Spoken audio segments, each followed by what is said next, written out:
Welcome to Paul Ricard in the south of France for round 3 of the Blancpain Endurance Series. Big wide track, fabulous cars. Take a look at some of the ones that came in for the Ultra Club. Amazing cars, the like of which you won't see on the road. But these are the stars of the show, 61 cars coming here for the 6-hour race at the end of June. Every desirable car you could possibly imagine, in every livery. And by golly, some of the very best drivers you'll ever find in GT racing. Look at that, that's a sight to make you lick your lips. Silverstone last month, very grey weather, but fabulous racing, the same 60 or so cars.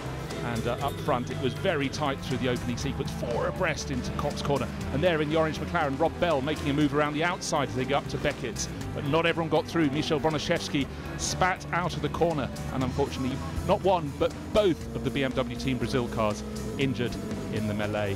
One of the drivers making moves in the early part of the race was Nicolas Lapierre in the white and orange McLaren, picking his way past yet another car as he worked his way up the order, giving chase of the number 73 Nissan from MRS GT Racing. They both qualified badly and spent the first sector of the race doing their best to get up to where really the natural pace of their car should be.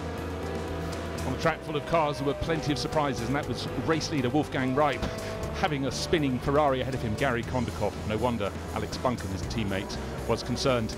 Bad luck indeed. Fabian Barthez parked his Ferrari. That triggered a full course yellow, and the Von Ryan Racing team very quick to react, bringing Rob Bell into the pits and a very quick driver change. And this was to change the course of the race as Shane van Gisbergen took over. More trouble behind, and that involved damage for the race-leading Nissan. And in an instant, he dropped 4 places.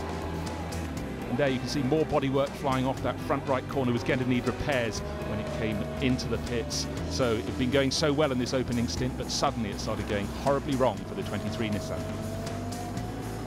There are the repairs to the front end of that car, delaying it, and unfortunately this would lead to it dropping down from the lead of the race, ending up 13th overall. Great moves out on the track. Steph Dusseldorp, very bold indeed, and getting the approval of the Rowe Racing team. And then a scary moment for the number 1 Audi, been running incredibly well, but little hiccup, but then it started again and carried on, got into the pits and had no further troubles. But on this day it could do nothing about the race leading McLaren. Wheel change there for number 3, and the other McLaren, that's the 59, being tipped into a big moment by the Bentley there. And so the great race led to a long trip back for Alvaro Parent back to the pits for repairs. 2 abreast wasn't enough, often it was 3 abreast as the 73 Nissan and the 3 Audi duked it out in the middle order and worked their way up towards the front. This race was 3 hours long, and every lap had incidents, and as soon as you're overtaken, the chances are you'd be passed back. Robin Friens happy there, Sean Walkinshaw bashful and upset. The place was lost by the Nissan. The 75 Audi went very well indeed, Marco Bononomi doing a fabulous job, but behind the 2 bright green cars, the Lamborghini and the Ferrari, fighting every inch of the way. Bright green, very quick indeed, and there goes the 333 Ferrari, very wide indeed at Brooklands, and recovered, but the race starting to go away from it. Now front bodywork damage, not as much on the Bentley as the one was for the McLaren. That unfortunately was terminal for the number 59. And the Lamborghini still fighting every inch of the way with the Bentley 63, losing out on that sequence of corner, and the Ferrari closing in again and then making a move up the inside. Will it work? It's a wide track at Silverstone, and just trying to make it that little bit wider. The Ferrari has the inside line, makes the move stick. Fantastic racing.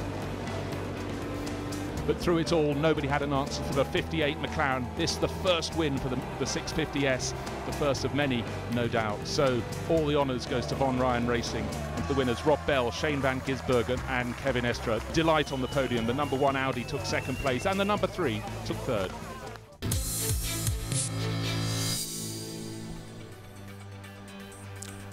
So from the grey of Silverstone, it's the bright blue skies of the south of France. Paul Ricard for the 3rd round of the Blancpain Endurance Series. 60 cars will be assembling out on the grid. Conditions perfect as yesterday. The wind is just starting to pick up in the afternoon.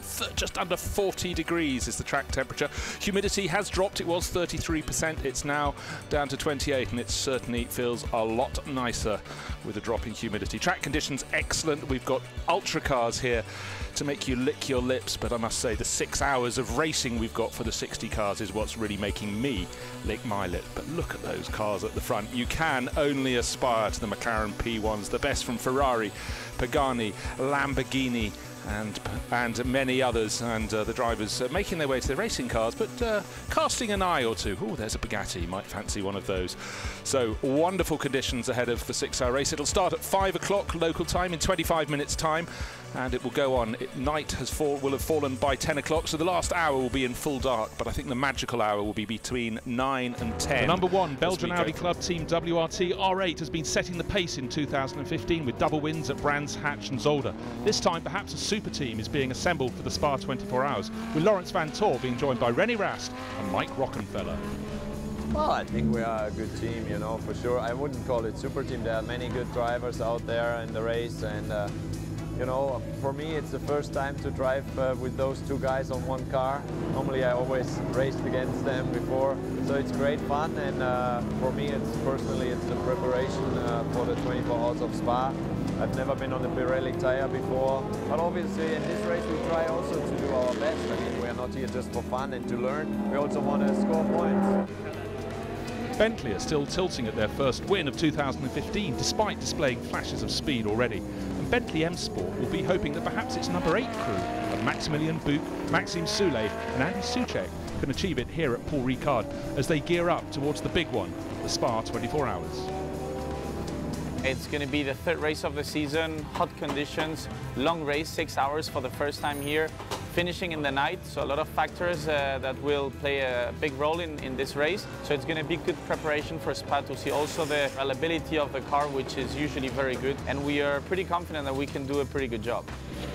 There are 2 new BMW entries in the mix for this weekend's 6-hour race at Paul Ricard, with the first being from Royal Motorsport, bringing in BMW DTM aces Bruno Spengler and Timo Glock, joining Alessandro Zanardi, a driver who has difficulty getting in and out of the car. The driver changes it was on paper a big problem, probably the biggest problem. But now, after the first test we had, I think we all acknowledge that, yeah, it's a job that can be done. We can do this fast enough in order to be competitive even when the car stops for driver change. It's my first time in a new dimension, in a new world, and I feel a very lucky guy because I had many first time in my life. The second new BMW Z4 entry comes from BMW Sports Trophy Team VDS, principally in preparation for its home race, the forthcoming Spa 24 Hours. And this car will be shared by Lucas Lohr, its Finnish driver Markus Palsala, and the winner of the opening round at Nogaro, Belgian racer Maxime Martin. Yeah, we always want to do a good result for sure, but the main goal is to prepare Spa, as we are doing only this race and 24 hours Spa, so for sure we are not fighting for the championship. He's 2 stints per driver, finishing in the night, so a lot of new things for a lot of drivers to learn. But for us, like I say, it's a good preparation for Spa, driving the night, making double stint or 2 stints, which helps us to be in the mood for Spa. Lamborghini thought that it had won the opening Blancpain Endurance Series round at Monza, only to be disqualified from the results.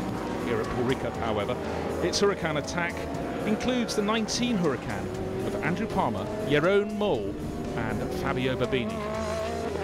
This car is completely new car. It does not have the experience from the last year. It's clear it was the first 6 hours of the Huracan GT3, but I hope it's good opportunity for to test everything before the 24-hour Spa, because it's more important. It's a very good challenge. Many cars have a possibility also for the strategy, but I hope it's a good opportunity to start with the 63 in front, and our car in the 8th row was good. New for 2015, the McLaren 650S scored its first victory at Silverstone, but it's changed its driver lineup for Paul Ricard. With Shane van Gisbergen away, Nicolas Lapierre moves across from the 59 sister car to join Rob Bell and Kevin Estra in the 58, looking for 2 wins in a row. Winning the last race, we are coming here with big expectation. Obviously this track doesn't fit the car as much as Silverstone did, but it's looking alright. The free practice were okay. We are just struggling a bit on the big straight line, on the back straight line, but on the first and last sector the car is looking very strong, so we're expecting a good result here. Many cars can win this race. We have seen that the Mercedes is doing very strong here. Also we remember last year the Bentley was very fast over here, so it's very open here. The Nissan GT Academy team has been waving the flag for Nissan in the Blancpain series, but it's the MRS GT team that's been setting the pace in the Nissan camp. And Sean Walkinshaw and Craig Dolby have been going great guns this season, joined for the endurance rounds by Martin Plowman. So far, so good. I mean, fifth place is obviously we want to be fighting for the podium and the wins, but the first two races is a brand new team. A lot of teething mistakes in the first few races from from the drivers and everybody, but we're really learning and growing as a team. So to get 7th in Monza and then 5th in Silverstone is a great result, considering that we can do so much better. There's a lot of confidence from Silverstone, knowing that we've got the pace and the talent in the team to fight for podiums and race wins. Ferrari's hopes in 2015 have been carried incredibly strongly by Rinaldi Racing in particular, with the 333 Ferrari shining in the endurance and the sprint rounds. This weekend at Paul Ricard, Rinat Salikov shares the car with Norbert Siedler and the driver who finished second in the GT AM class at Le Mans with Patrick Dempsey, Marco Seefried. It was a great weekend, I have to say, so I'm really proud of what we achieved there. And it was a great race. Patrick Dempsey mentioned that it's one of his biggest dreams to race at Le Mans and ending up on the podium. You could see it was quite emotional for all of us, and especially for him. Once you're in that flow, of course, I want to transmit it in here, and we also want to go for a strong weekend here at Paul Ricard.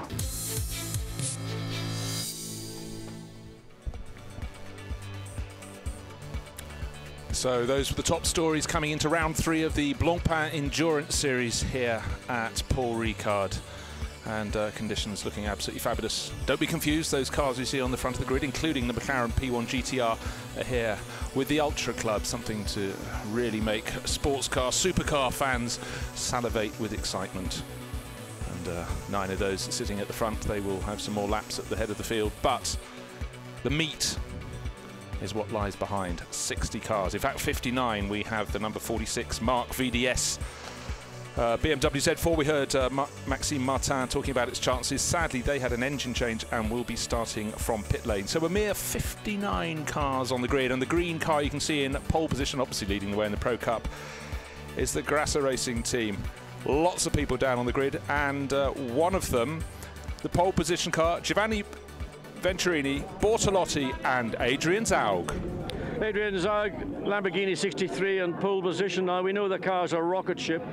One at Monza, though sadly it was taken away, but pole position doesn't get much better.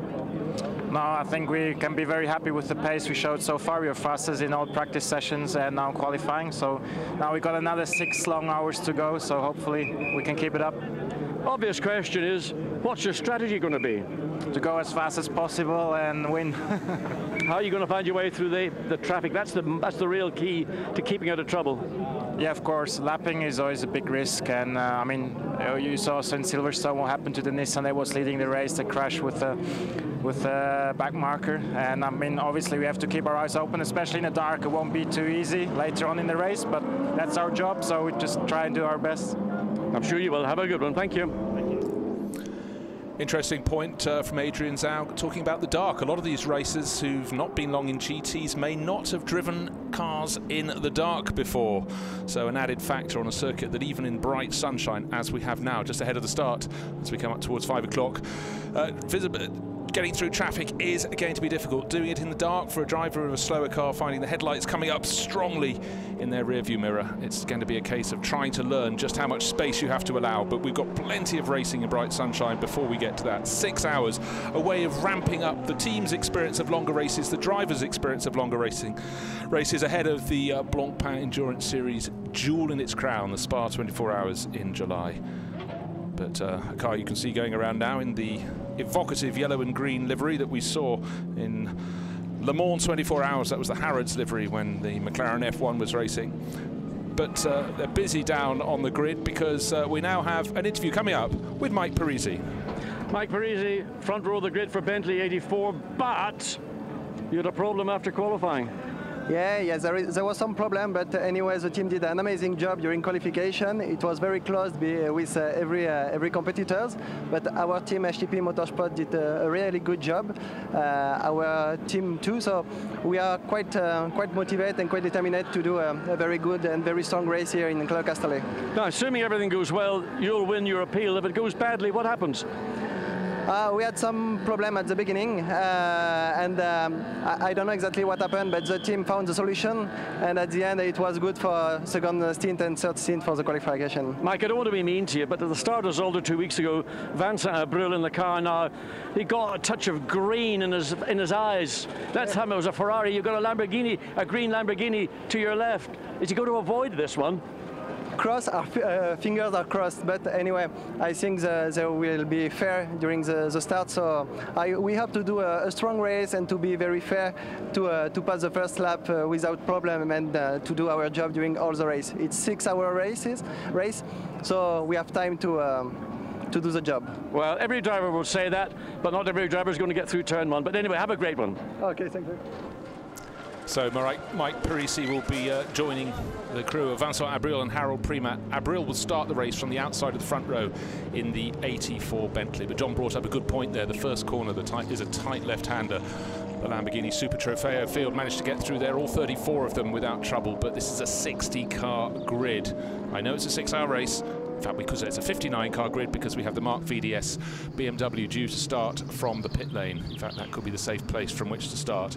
But the 84 Bentley starting on the front row, under appeal. Just remember those two words, under appeal. The problem with an ECU caused the car to pull to a halt in the first of the 3 qualifying sessions, didn't complete a lap, and then its times were taken away from qualifying sessions 2 and 3. They've been reinstated for now under appeal, but obviously you don't want to start from the very back of the grid because it could take you all of the first stint, even to get up to the top 20, even if you're faster than all the cars ahead of you.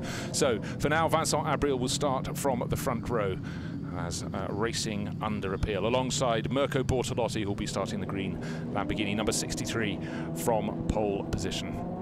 The Ultra cars coming to a halt out around the circuit, and it's very busy down on the grid. Let's find out what's happening the land of McLaren from Kevin Estra. Kevin, the Van Rijn McLaren won at Silverstone through very clever strategy. Now, I understand you're not going to be allowed to do that anymore. So how are you going to win this race? Well, we'll be good on pace as we were in Silverstone and as we were in qualifying, and do no mistake, good pit stop, and at the end of the day we'll be there for sure. Now, you in particular drive the wheels off this car. How do you do it? Well, I try to do my best and keep the car inside the white line, and trying to not hurt the car on the curbs. Sorry for that, Andrew. and yeah, do my best, and it's really a fantastic car. We improved a lot the car, and the feeling in qualifying was great. We have good aero. We are a bit down on top speed, but we have our strengths, and here we have some corners to apply it. So I'm quite confident. You come from a 24-hour race last weekend. This is a walk in the park. Yeah, well, you know, it's quite warm out there. There's 62 cars on the track, which is half of Le Mans, or even less.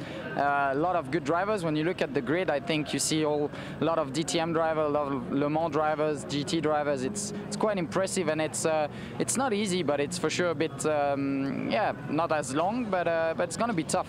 Well, we're going to keep an eye on you. You're always exciting. Many thanks. Thank you. Okay. John Watson, not wrong there. Kevin Estra is absolutely always exciting. Now, quite confident, Kevin Estra. He was 7th fastest, starting from 6th on the grid, because the 23 Nissan, 2nd fastest in qualifying, has been moved back 5 places. So that promotes the Von Ryan McLaren number 58 up to 6th on the grid. Has it got the ultimate pace? We don't know, but what a driver lineup. Nicolas Lapierre, Rob Bell and Kevin Estra, all 3 racing at Le Mans last weekend. In fact, Nicolas Lapierre winning the LMP2 class in the prototype, so he's getting plenty of variety. Up the front of the grid, you can see the green Lamborghini on pole position, and just to confuse people, the identical green on the car behind, but it's the shape of a Ferrari, and it's the 333 Racing. Rinaldi Racing 458 Italia will be started by Norbert Siedler. As you can see, the wind is picking up again. Hair on the grid girls blowing away in the afternoon sunshine. The very tail of the grid, you can see the yellow Ferrari. That's the AF Corsa one. Number 52, which will be started by Adrian Delanier and Cedric Spirazzuoli. They had a mechanical problem and ended up at the tail of the grid. But what a sight here at Paul Ricard. There is your pole-sitting car, the 63 Grasser Racing Team Huracan, looking absolutely fabulous. Giovanni Venturini, Adrian Zaug, who John spoke to on the grid, and the starting driver Mirko Bortolotti, who qualified that car. He was the one who gave it the pole position in the third of the 3 qualifying sectors. So skies are blue, temperatures we saw just under 40 degrees, 39 degrees. That's the track temperature, thankfully, not the air temperature. It's actually quite comfortable air temperature-wise, but the sun's been out all day, and certainly track temperature is very high indeed. So tyre wear will be a factor. Of course, the temperatures will go down through the grid, and let's go for a little ride down the grid. Take a look at these cars. You'll never have seen a grid like this before. And it's not just the quality of the cars, it's the quality of the drivers that are ramping up. We've got Works Audi drivers being brought in from the prototypes like René Rast. We've got drivers being brought in by BMW from the DTM, just augmenting these cars, getting them used to the combinations before they go to Spa. There was the Black Falcon Mercedes on the left, and the Von Ryan, the second Von Ryan Racing McLaren, sorry, on the right, the white McLaren. Then you've got the TDS Racing BMW behind now the #1 Audi all the way down there. That's on the 8th row of the grid. Look for that moving forward. Certainly that's been the car that's been winning the plaudits through the course of the season. Row Racing Mercedes on one side, the Black Pearl racing by Rinaldi Ferrari just in behind. Roll Motorsport, the #9 BMW, look out for that. That's the one that Alex Zanardi will be getting into later in the race. Bruno Spengler will start on board that. Second Row Racing Mercedes down there, then just one of the GT Russian Mercedes this weekend. That's the #70 entry, just one car from BMW Sports Trophy Team Brazil. That's the 77. We're only halfway down the grid here, the 15th row, and keep moving back. Choose your colour scheme. What stands out to you? Car #6, not used to seeing Marcus Winkelhock so far down. He's starting that with Marchie Lee and Sean Thong, and there's the #2 Audi on the left of your screen there. That will be with Robin Freems, who's been broken away from Lawrence Vantor as Audi splits its driver lineups, and that's a long way down the grid. And as we said, you just got to be patient in the early laps. The final handful of rows of the grid, almost up to the final corner, and you can see the gull wing doors open on the right-hand side. As we get up to the tail of the grid, that's the 54 Atepto Racing entry started by Juan Cruz Alvarez, and bringing up the rear, the yellow Ferrari #52, the AF Corsa entry from Adrian Delina, starting from 59th position, and the 60th car is the Mark VDS BMW, which will be starting from the pit lane after its engine change. Up at the front of the grid, however, that's the second row, and that's the Rinaldi Racing 333 number entry, which will be started by Norbert Ziegler, the outside of the front row. And then across, when we swing to the other side of the front row, we will see the #7 Bentley M Sport entry, which Guy Smith will start. But this Ferrari #333 has been strong in the endurance rounds, took victory after it was taken away from Lamborghini in that opening endurance round at Monza. Been strong at every other circuit, whether it's sprint series race or endurance, so really on top of the game. And as I said, Norbert Ziegler will start that. Of course, we don't want fireworks down into the first corner. It will be close, very tempting. These are all racing drivers, but this race, not the normal 3 hours of the endurance series, but starting to ramp up towards the Spa 24 hours. This will be 6 hours. It's bright, it's sunny. And let's have a look at the champion standings. And we know that Robin Freins and Lawrence Vantor are out front, with Jean-Carl Vernet joining them in the Pro Cup. Of course, 43 points. That's a good lead over Stefan Ortelli and Frank Stippler from the Audi camp. Also, then Rob Bell and Kevin Estra, Shane Van Gisbergen, 26 points. That win at Silverstone, boosting them up to 3rd overall. Ahead of Bentley racers Stephen Kane, Andy Merrick and Guy Smith. And then it's the turn of the best of the Nissan drivers, with Craig Dolby, Martin Plowman and Sean Walkinshaw in 5th place overall. More Audi drivers: Nico Muller, Stefan Richelmi in 6th, Marco Bononomi, Philippe Salacada and Frederick Vervish from the ISR Audi team. Then Alex Buncombe from the Nissan GT Academy with Chio and Reep, who led for so long at Silverstone. And there are plenty more drivers, because we have 180 drivers about to go out racing. And of course, it's split into the 3 classes: Pro, Pro-Am and Am. So John Watson has joined me up here. It looked pretty warm down on the grid, John. It is. It is hot down there. I mean, the grid is absolutely heaving. I think all the race fans have been given access to get onto the grid, not least of all to see the ultra supercars, which some of them are just blindingly gorgeous. They really are, but I kept saying those are wonderful, but keep your eyes on the 60-odd cars behind them, because it's going to be super special. Now they're about to go out on their formation lap. And just to give our audience an idea of just how big this field is, when the grid gets printed out, we get a copy of it. It's normally on a single A4 sheet. The grid is on 2.5 A4 sheets. It's enormous, and I just don't know. Just the success of the Blancpain, particularly the endurance series, just grows and grows. It's not the quality of the cars that are there. We mentioned at Silverstone, 18 to 20 million pounds worth of cars in the grid. There are a lot of highly paid professional drivers here as a preparation for Spa 24 at the back end of July. As we see down to the middle of the field, not even the tail of the field. I mean, it is enormous. When the cars finally come round on the parade lap and the red lights go green, they'll still be coming round the back of the circuit. They'll probably be coming through Village or into Tours, those final penultimate corners, and the race will be gone before they even see the green lights. It certainly will, and I think the lapping will come thick and fast, and that's when the drivers have to really be on their mettle, be on their toes, able to sort out when to dive past and when to bide their time. Some will definitely not get it right. So Lamborghini will be on the front row on pole position. Alongside we have the Bentley, then we have Rinaldi Racing's Ferrari and the second Bentley.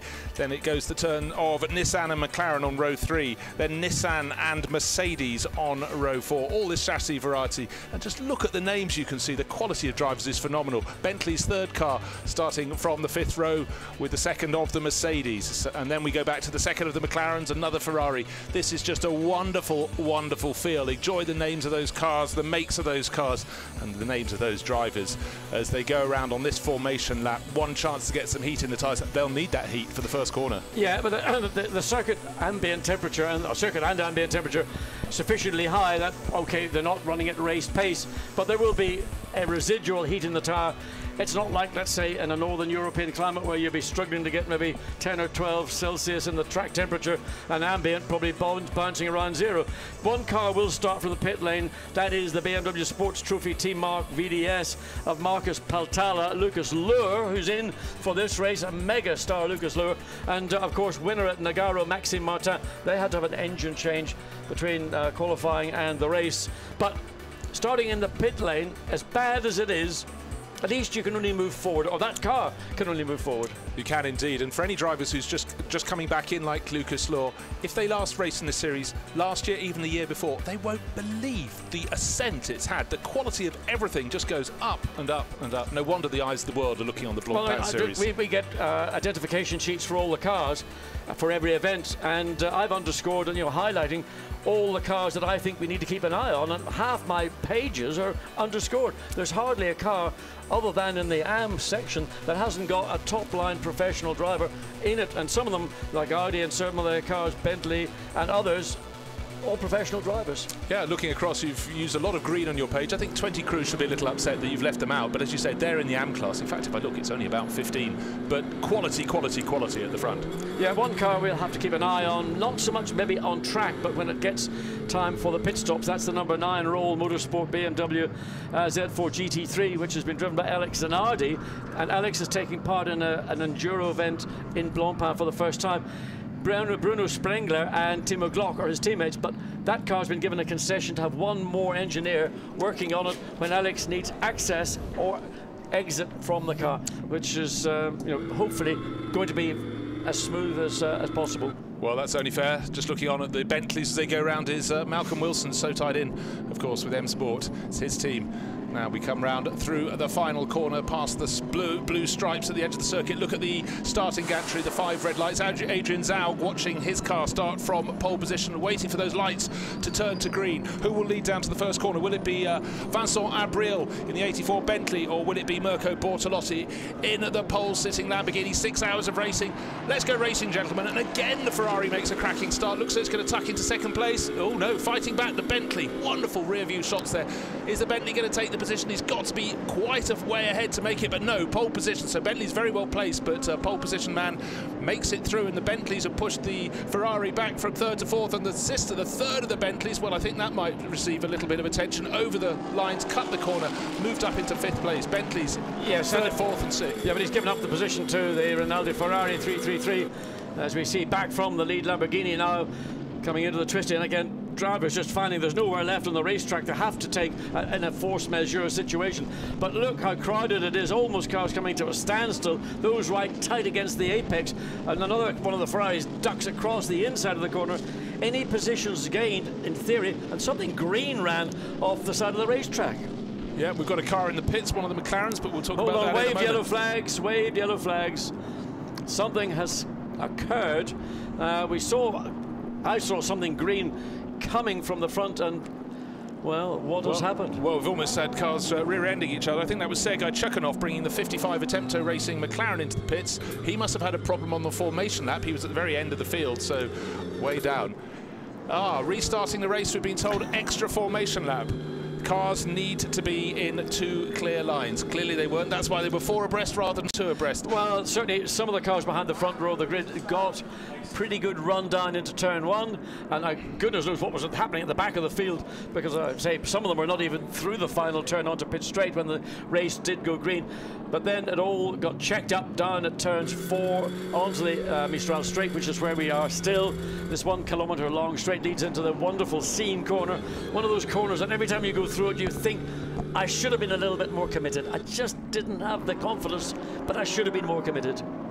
Yeah, well, just looking at those first 2 corners when they were racing, many of them couldn't stay within the painted lines. A fabulous shot there. You can see where the track is. You can see how much more width there is. But once you go out over the red and white curbings, you're really off the track. And certainly one of the Bentleys, it was the one that was starting a little bit further back. It was the Maxime Soulet, number 8 Bentley, that certainly took advantage where turn 1 turns into turn 2. Cut across the track, gave back the position to the Ferrari. And now we've got to do it all over again. So Giovanni Venturini and Adrian Zaug, we saw Zaug watching on from the Grasser Racing Team pit garage. They will have to inhale one more time and hope that Mirko Bortolotti can make another good start from pole position, because getting ahead in this race is going to be so important. They do have the advantage on that. They're on the left-hand side of the racetrack going down into turn 1, which is a left-hand turn. But we saw the grunt of the Bentley from that rolling start, able to match anything that the V10 Lamborghini had in a straight-line performance.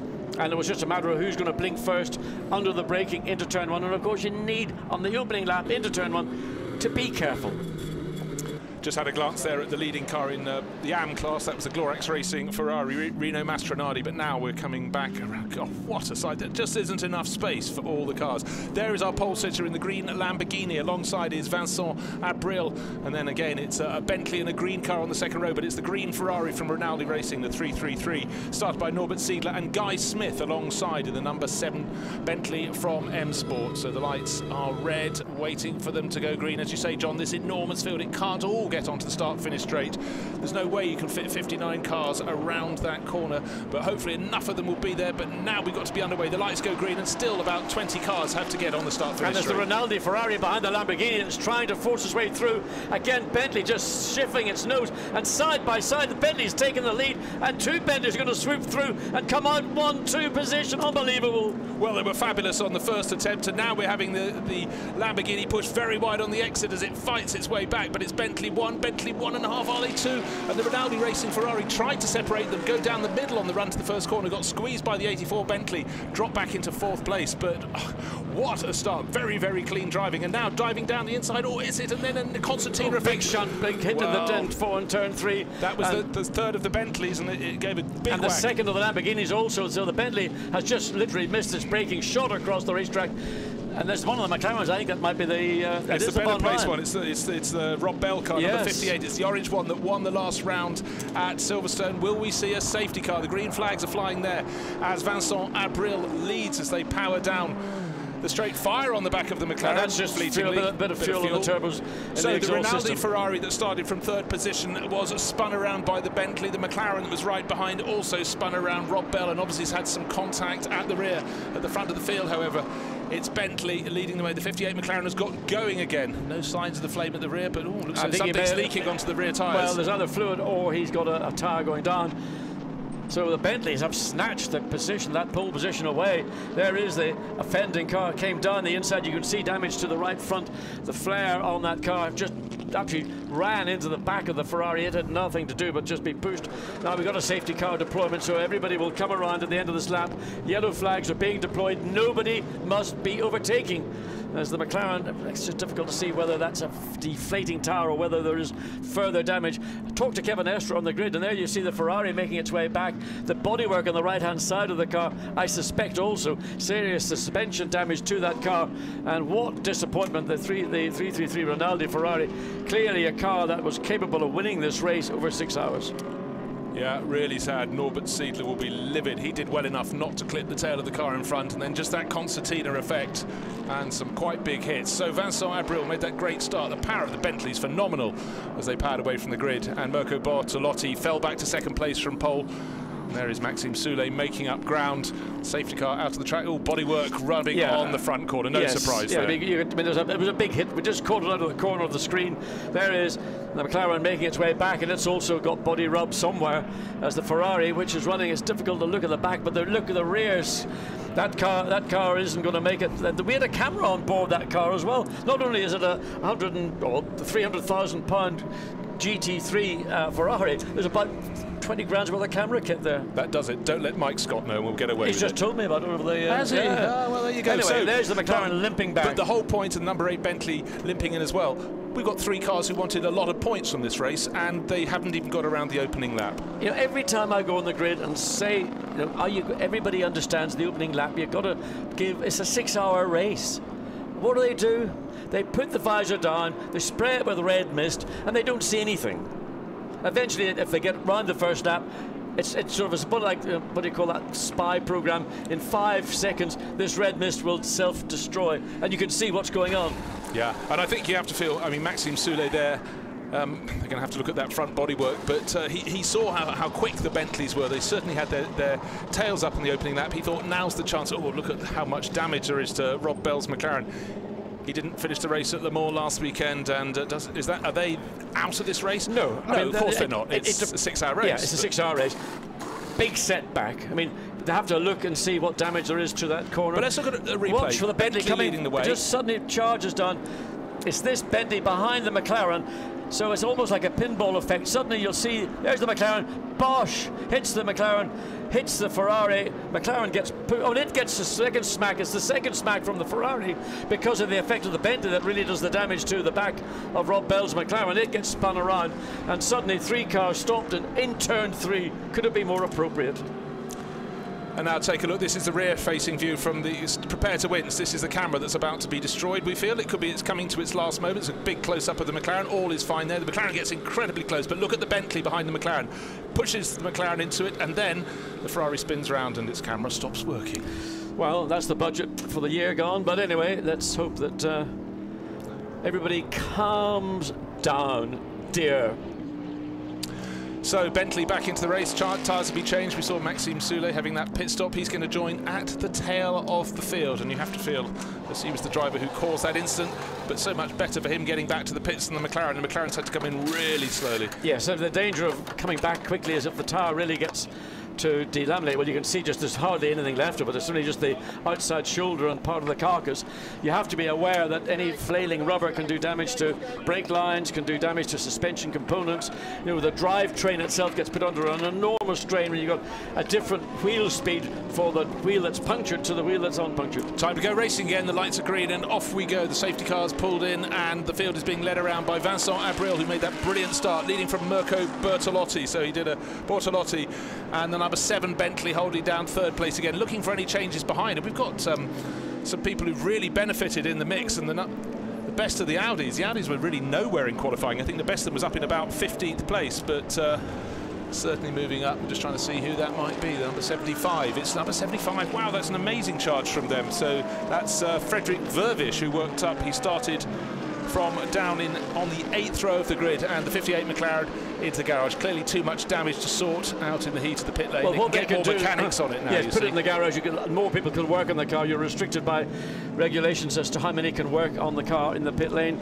As a battle is evolving within the second of the Von Ryan McLarens as it makes its way out onto the Yeah, that's Álvaro Perez, the Portuguese driver. Wave green flags, good to see those after the problems early on. And the Lamborghini getting very close indeed to Vincent Abril. And in fourth place, Katsumasa Chiyo in the number 23 Nissan, right in the mix. And we talked about that McLaren with Álvaro Perez. Looks like he's going to gain a place down at the Mistral Straight. That long run. Here they come up the slope to Senior. That second place has become first place. Yeah, wow. I mean, that's just simply quicker off the beginning of the Mistral Straight and uses the slipstream. The Bentley, of course, a physically big car. The Lamborghini, a much more slippery GT car, as the Bentley is just, I mean, you see the difference in scale of the car. So it would have been a massive tow for the Lamborghini. We also know from Monza and Silverstone that the Lamborghini has got impressive straight line speed. Bentley slightly shaded in that particular part of its performance. Well, that was a very tidy move, and there was no contest at all from Vincent Abril. He knew he was bettered there. And in the Rinaldi Racing garage, I'm afraid that's a retirement. We saw the level of that and didn't make it back to the pit. So that big hit up the back, and the camera broken, but the car even more so. Well, I mean, that's a huge disappointment. I mean, that's a race-winning car. It's great to see Ferrari at the front in GT3, whether it's Enduro or whether it's in Sprint. We've got a green car in the front. It's the similar kind of shadow. I don't think it's even the identical colours. This time it's a V10 Lamborghini rather than a V8 Ferrari, but the Bentleys and the Mercedes now ganging up, and that's not going to be an easy task for the Lamborghini to think it can pull away. It's got the clear air advantage, and that should be an advantage. But still, we're only 12 or so minutes into the race. Yeah, John, in a handful of minutes, he will be back onto the tail of this group, this chain, this multicoloured scarf, if you will. Back, you can see the black and green car from Team Parker Racing just coming in. That's in the Am Cup, and that's Julian Westwood racing that. But not before long. Ah, the Mark VDS. Well spotted, John, on the screen, just going past the Dragon Speed Ferrari, Thomas Kemenata. So really on a charge, the 46 car with Marcus Paltzler at the wheel, the Swedish driver, picking his way up. But we talked about a driver ending up at the tail of the grid. There's so much to do to work your way up through the order. The key is simple. Just don't take a risk at this early phase in the race. So there's the Bentley about to get gobbled up, absolutely murdered as it comes down the straight. That's the Nissan. But now then we know the Nissan not only is quick, it's probably the quickest car in a straight line. That's again just getting a massive tow from the back of the Bentley and just powered. I mean, it wasn't even had to work for it. You just stuck it in the aero and just pulled out and drove by. But both of them, both the Lamborghini last time around with Mirko Bortolotti and now Katsumasa Chiyo, they were so far clear. There was no battle by the time they got into scene.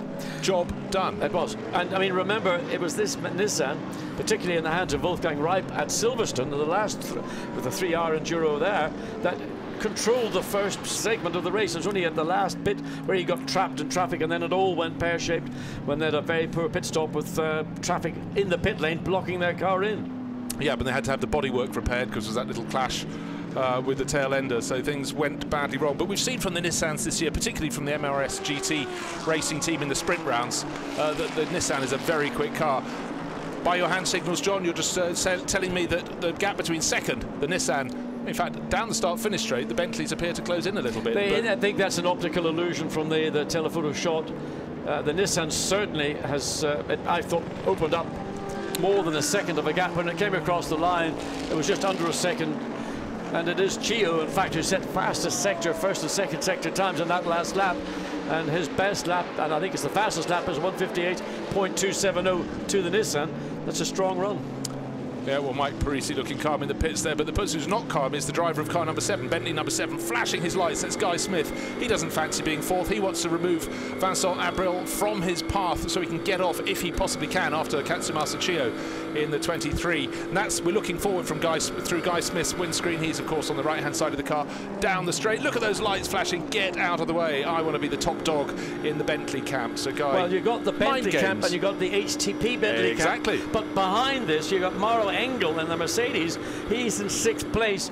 He's just about over 2 seconds behind 4th place Guy Smith, and he's just set the fastest first sector time. So there's a Mercedes really on the charge. Black Vulcan, Pro-Am car, Oliver Morley, Sean Johnson and Mauro Engel. It may not have that progress once we get into the AM side of the driving layout, but that is a quick car with Mauro Engel behind the wheel. Yeah, but for the Black Falcon team, they're actually running 5th and 6th because Hubert Haupt in the 21 car is ahead of him in 5th place. He's the one behind Guy Smith, about 1 second down on Smith. And then, as you say, from the junior class, from the Pro-Am class, we get the Black Falcon, the black and yellow one, not the metallic dark green, with Mauro Engel, the German racer, closing in. So Lamborghini leading the way. Then you can see the Nissan, then the two Bentleys. There's the HDP entry, and there are the two Black Falcon entries. Which do you prefer, the dark green metallic or the black and yellow? I think the black and yellow is probably a bit more my sort of style in that particular model. Certain cars in certain colours look brilliant. Dark metallic sometimes sort of they blend it. Oh, a tyre has come off now. Whereabouts is that? So looking to see where that is, but someone needs that, or someone needed that. So who's going slowly? Looking. Well, that's a turn 10. There we are. It's coming on the pit straight, and the right rear suspension is damaged. You can see Marcus Winkelhock in that car. He's sharing the car with Sean Thong and Marchie Lee. Yes, so that's got a rear suspension damage. If he can get the car turned around and not actually end up with the car stuck in the middle of the racetrack, he can get it back into the pits. So Mauro Perret makes up another position on car 75, the Audi. So that's happening all over the place. The Salaquada, Bononomi and Frederic Verviche. Well, if you're going to lose your tyre or the carcass of your tyre, lose it just before the pit entry, not just after. No, that wasn't it. That's got the Winkelhock Audi has got a damaged right rear suspension. Who was the tyre, do you think? Yeah, I'm just throwing it to Boots. It was the 75 is the ISR thing, but the Boutsen car, we think it was the Boutsen Ginion. So it's come off the back of the McLaren. Car number 15. Yeah. Olivier Grotz. 15. Olivier Grotz, who shares that with Karim Oj, doing great jobs in the AM Cup. That's okay.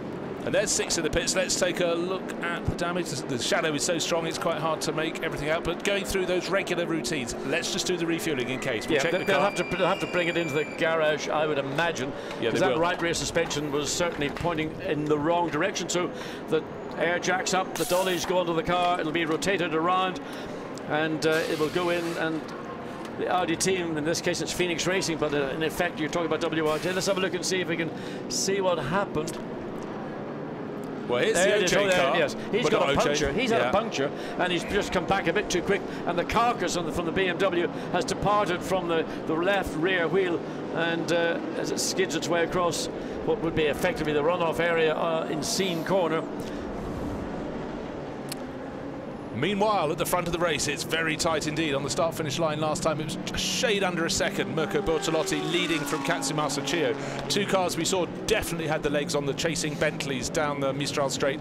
The gap between them, the Bentleys now 2 and a bit seconds behind, but those Black Falcon Mercedes and Mauro Engel has got ahead, which is of the choice of colours, the one I preferred, but it's the quicker of the 2 Mercedes right now. There we see the red. That's the number 1 Audi, which of course is probably the classiest of the classiest driver field. René Rast, Mike Rockefeller, Lawrence Van Thor, and it's now making its way up. René Rast back behind the wheel of an Audi R8 LMS, and of course accustomed to last weekend driving with a mega downforce LMP car, now into a much lower downforce Group 3 car. But he's making the adaptation pretty quickly. Alvaro Perret all over the back as he comes down the pit lane, looking down the main straight, the Mistral Straight, and just blows by. Yeah, well, he just actually lost a place, and now he's got it back again. That's the role of BMW. That's why BMW not probably the quickest car on the straight, but quick in a lap and quick around the circuit. And again, many cars getting it wrong at Scene and running out over the lines at the edge of the circuit before rejoining. That won't be the first time we'd have seen that, and it certainly won't be the last. And yet another car running wide, able to do that's the number 1 Audi. Just mentioned that. René Rast getting to grips, picking up space. But what we've seen at almost every circuit, the Audis have been right on it. But when it gets to a high-speed circuit rather than Zolder or Brands Hatch, they have to fight that little bit harder to stay in the mix. And certainly here, the best place are the Audis. Not troubling the scorers at the moment. A little bit further back, there's René Rast down in 9th place. He's just got past the 75, so he's moved ahead of Frederic Verviche in the ISR Pro Class entry. Made that move stick, picking his way up the order. But it's interesting that here we expected the Mercedes to be good, but doing very well indeed in 5th and 6th at the moment. But as you said, Mauro Engel up to 5th, so the black and yellow one moves a place up. That's the car I'm really keeping an eye on, because he's now just 1.1 seconds behind Guy Smith in the second of the Bentleys and 4th place. And the progress that Mauro Engel has made from his grid position to where he is now, and you can see already, you know, the field just tripping over some of the. This is coming through through turns 1 and 2. And just quickly looking onto the second timing screen to check on the progress of the 46 car, it's just moved from 40th to 39th. That was the Mark VDS BMW that started from pit exit. So third, fourth. Where's the Mercedes? There's the Mercedes. Busy down in the pits, and OJ's caught up with Marcus Winkelhock. Marcus, you've just found some more damage in your car. You're doing some repairs yourself. He's just actually found there's some more damage on the car. What happened out there, Winky? Yeah, actually, I started from P39, so it's quite busy out there on this position. But actually, the car felt not too bad. I gained a couple of positions. I think already 15 positions or something like that, so it was not too bad.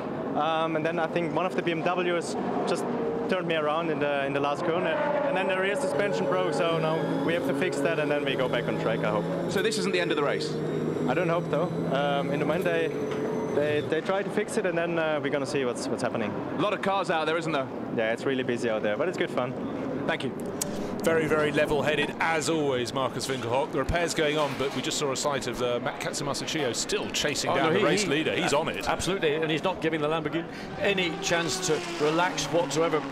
So the gap on the chemicals was just over half a second there. Bob Neville on the pit lane. Bob runs these cars on behalf of the Nissan operation. There you see on board from the Nissan looking at the back of the Lamborghini. Well, fabulous, fabulous onboard shot as Chio chases down race leader Mirko Bortolotti. Audi being chased down by Nissan. Yeah, down into the chicane, and you can run the curbs there. There's no penalty. They're very flat curbs, principally around the whole Paul Ricard circuit.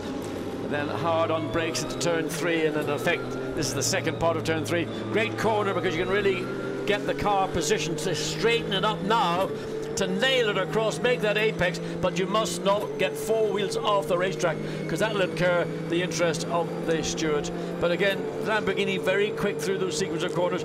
Here, though, this is where the Nissan is going to pick it up. You can see the gap is beginning to diminish, closing. It's not big chunks of time, but it's enough to keep the Nissan right in this game for the lead for the battle.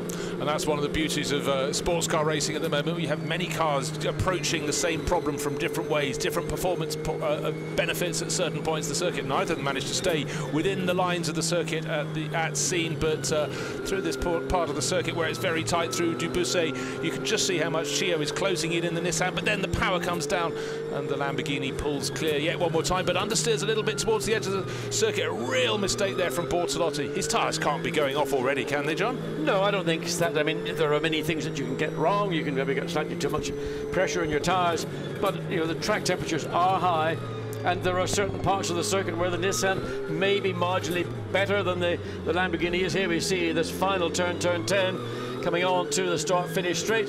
So the squirt off from the naturally aspirated V10 Lamborghini stroke Audi engine against the V6 turbo as BMW makes its way back out, and that's going to be interesting because it's going to get between the Nissan and of course the two Bentleys. You can see Vincent Abril flashing furiously on the headlights. They know that Mercedes Amaro Engel is running them down.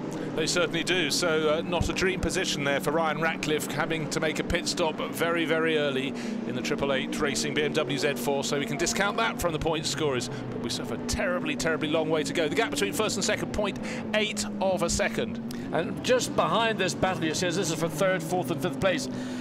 Alvaro Parente and the sister von Ryan McLaren, the first car, of course, was taken out in turn 3. He's up now into seventh place, behind the second of the two Mercedes, 4.2 seconds. There is the second of the two cars. That's running right now in sixth place. Maro Engel has pulled out a 2.5 second gap over the sister car. Very tidy job. Matt Katsumasa Chio still hunting in the 23 Nissan. Still, as you look at them coming down the Mistral Straight, trying to see if he can do anything about Mirko Bortolotti, the pole starter in that GRT Lamborghini. And John, you're tapping the TV monitor. Yeah, I'm just keeping an eye. Alvaro Parente's got René Rast behind him, so it'll be interesting to see the performance of a McLaren in a straight line versus the performance of René Rast in the Audi. Well, he's chasing that number 21 Mercedes. Let's take a look at the rear of the car. I thought I saw something flapping. There is. I did. That's bodywork. That's been contact somewhere. Most likely occurred on the opening lap, but it's with the wind pressure. We've now sort of 25 minutes, 25. Look up the inside, and Alvaro Parente may well have to come in at the end of this lap because there's a significant part of that rear bodywork. 59, their pits are ready for him, so he is coming in. That's tail lights pretty much everything in the back on the right-hand side. So what a shame. Great drive by Perret to get this far up through the field, but he had to concede it there to the red Audi of René Rast. Now I'm just going to see if there's any red on the car. Maybe René Rast clipped the tail, but I'm sure it was on that opening sequence of corners where the field got shunted together. Yeah, I think there's been contact, and the inevitable has happened. He's staying out. Oh, he's making a late cut. He needs to be careful. He makes the cut and gets in before that white line. You see and a Ferrari coming in as well. So there is further down the field, 75. Yeah, just looking to see which the Ferrari might have been. I can't tell you at the moment, but what I can tell you, the gap between first and second, still under a second, 0.9 of a second. So that was Frederick Verviers in the 75. We go back to the race leader. Well, it looks less than 0.9 of a second between Bortolotti and Chio. Of course, at certain points on the circuit, the Nissan closes right in again. But last time we rode around the track, and thank goodness we got a forward-facing camera as the on Katsumasa Chio's car, and now looking under the tail. Toe, well, that's the toe point, but it's the damage point. You can see where it's been. The danger is also that the damage is not just to that sill. It could be the underbody of the car, the tray, the diffuser in effect. So if it is damaged, that will have a detrimental effect on the handling of the car. And they have decided also this car's got to go back into the garage to effect the repairs. They can't do it in the pit lane. It may well be the diffuser's been clipped at the same time as because they're all interconnected in one way or another, and so damage to the rear, the bumper, has affected, no doubt, it was all smiles for Von Ryan Racing at Silverstone. Look, here we are. We've got 5.5 hours to race remaining. Both of their cars, the orange 58 and the white and orange 59, in the pit garage. Precious little space for them to work on there. But as soon as you see the dolly jacks, you know the car's going back into the garage. Automatically they refuel the car. But for Alvaro Perret, he's just got to sit and wait. I mean, such is the competition right now in GT3 Enduro that you're getting drivers. Oh, and a slide from the Bertolotti as he came through turn 9. Such is the pressure now. Everybody is driving an endurance race like it's a sprint race, and consequently they are taking calculated risks, and the calculations are pretty fine. Oh, it's extraordinary, absolutely extraordinary. Such has been the rise of GT3. See the cars running wide over the curves. There's the number 1 Audi that was running right behind Alvaro Perret's McLaren before the bodywork loosened itself, and then of course the 59 McLaren had to come into the pits to join the 58. Alvaro's still on board the car. Now the gap between first and second, is it going out? Well, there's a car between them, so that's the Audi's quickly dispatched, but definitely I think that a few mistakes are coming from Bortolotti. The pace of the 23 Nissan with Katsumasa Chio at the wheel is really starting to rattle him. And looking at the field behind, we've got the Bentleys of still in 3rd and 4th positions, Vincent Abril and Guy Smith.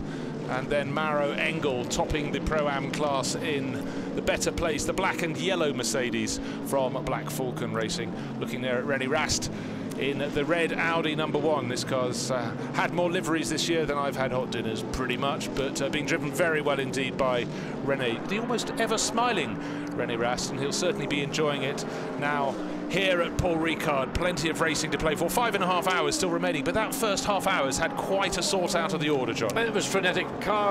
Team manager of car 8 to report to race control immediately. Well, that's Maxime Soulet. We saw him on the first start. Remember, John, he ran out of turn 1 across the painted section of the track and rejoined at turn 2, gaining a place or two. He gave it back, but then, of course, there were contact next time around.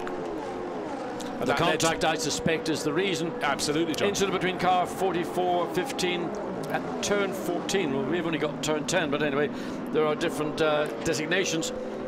So that's underway as well. So car 15 was the Boutson, or the Boutson Grignon BMW. That's the car we saw limping back, and then the tyre carcass detaching. And 44 is the Oman Racing Team Aston Martin. We never saw that contact. Ahmed Al-Hati, the driver from Oman, surprise, surprise, called it the Oman Racing Team. Now, it looks as though the gap between first and second is actually, I was going to say stabilised, but there it looks slightly bigger. And indeed, it's got out to 1.5 seconds. So this Audi, though, was in the way, and certainly that cost Chio a bit of momentum just where it didn't want to lose it. But look at the way the number 1 Audi is coming up through the order. That's the number 6 Rinkelhoff's car. Has been fixed. Work.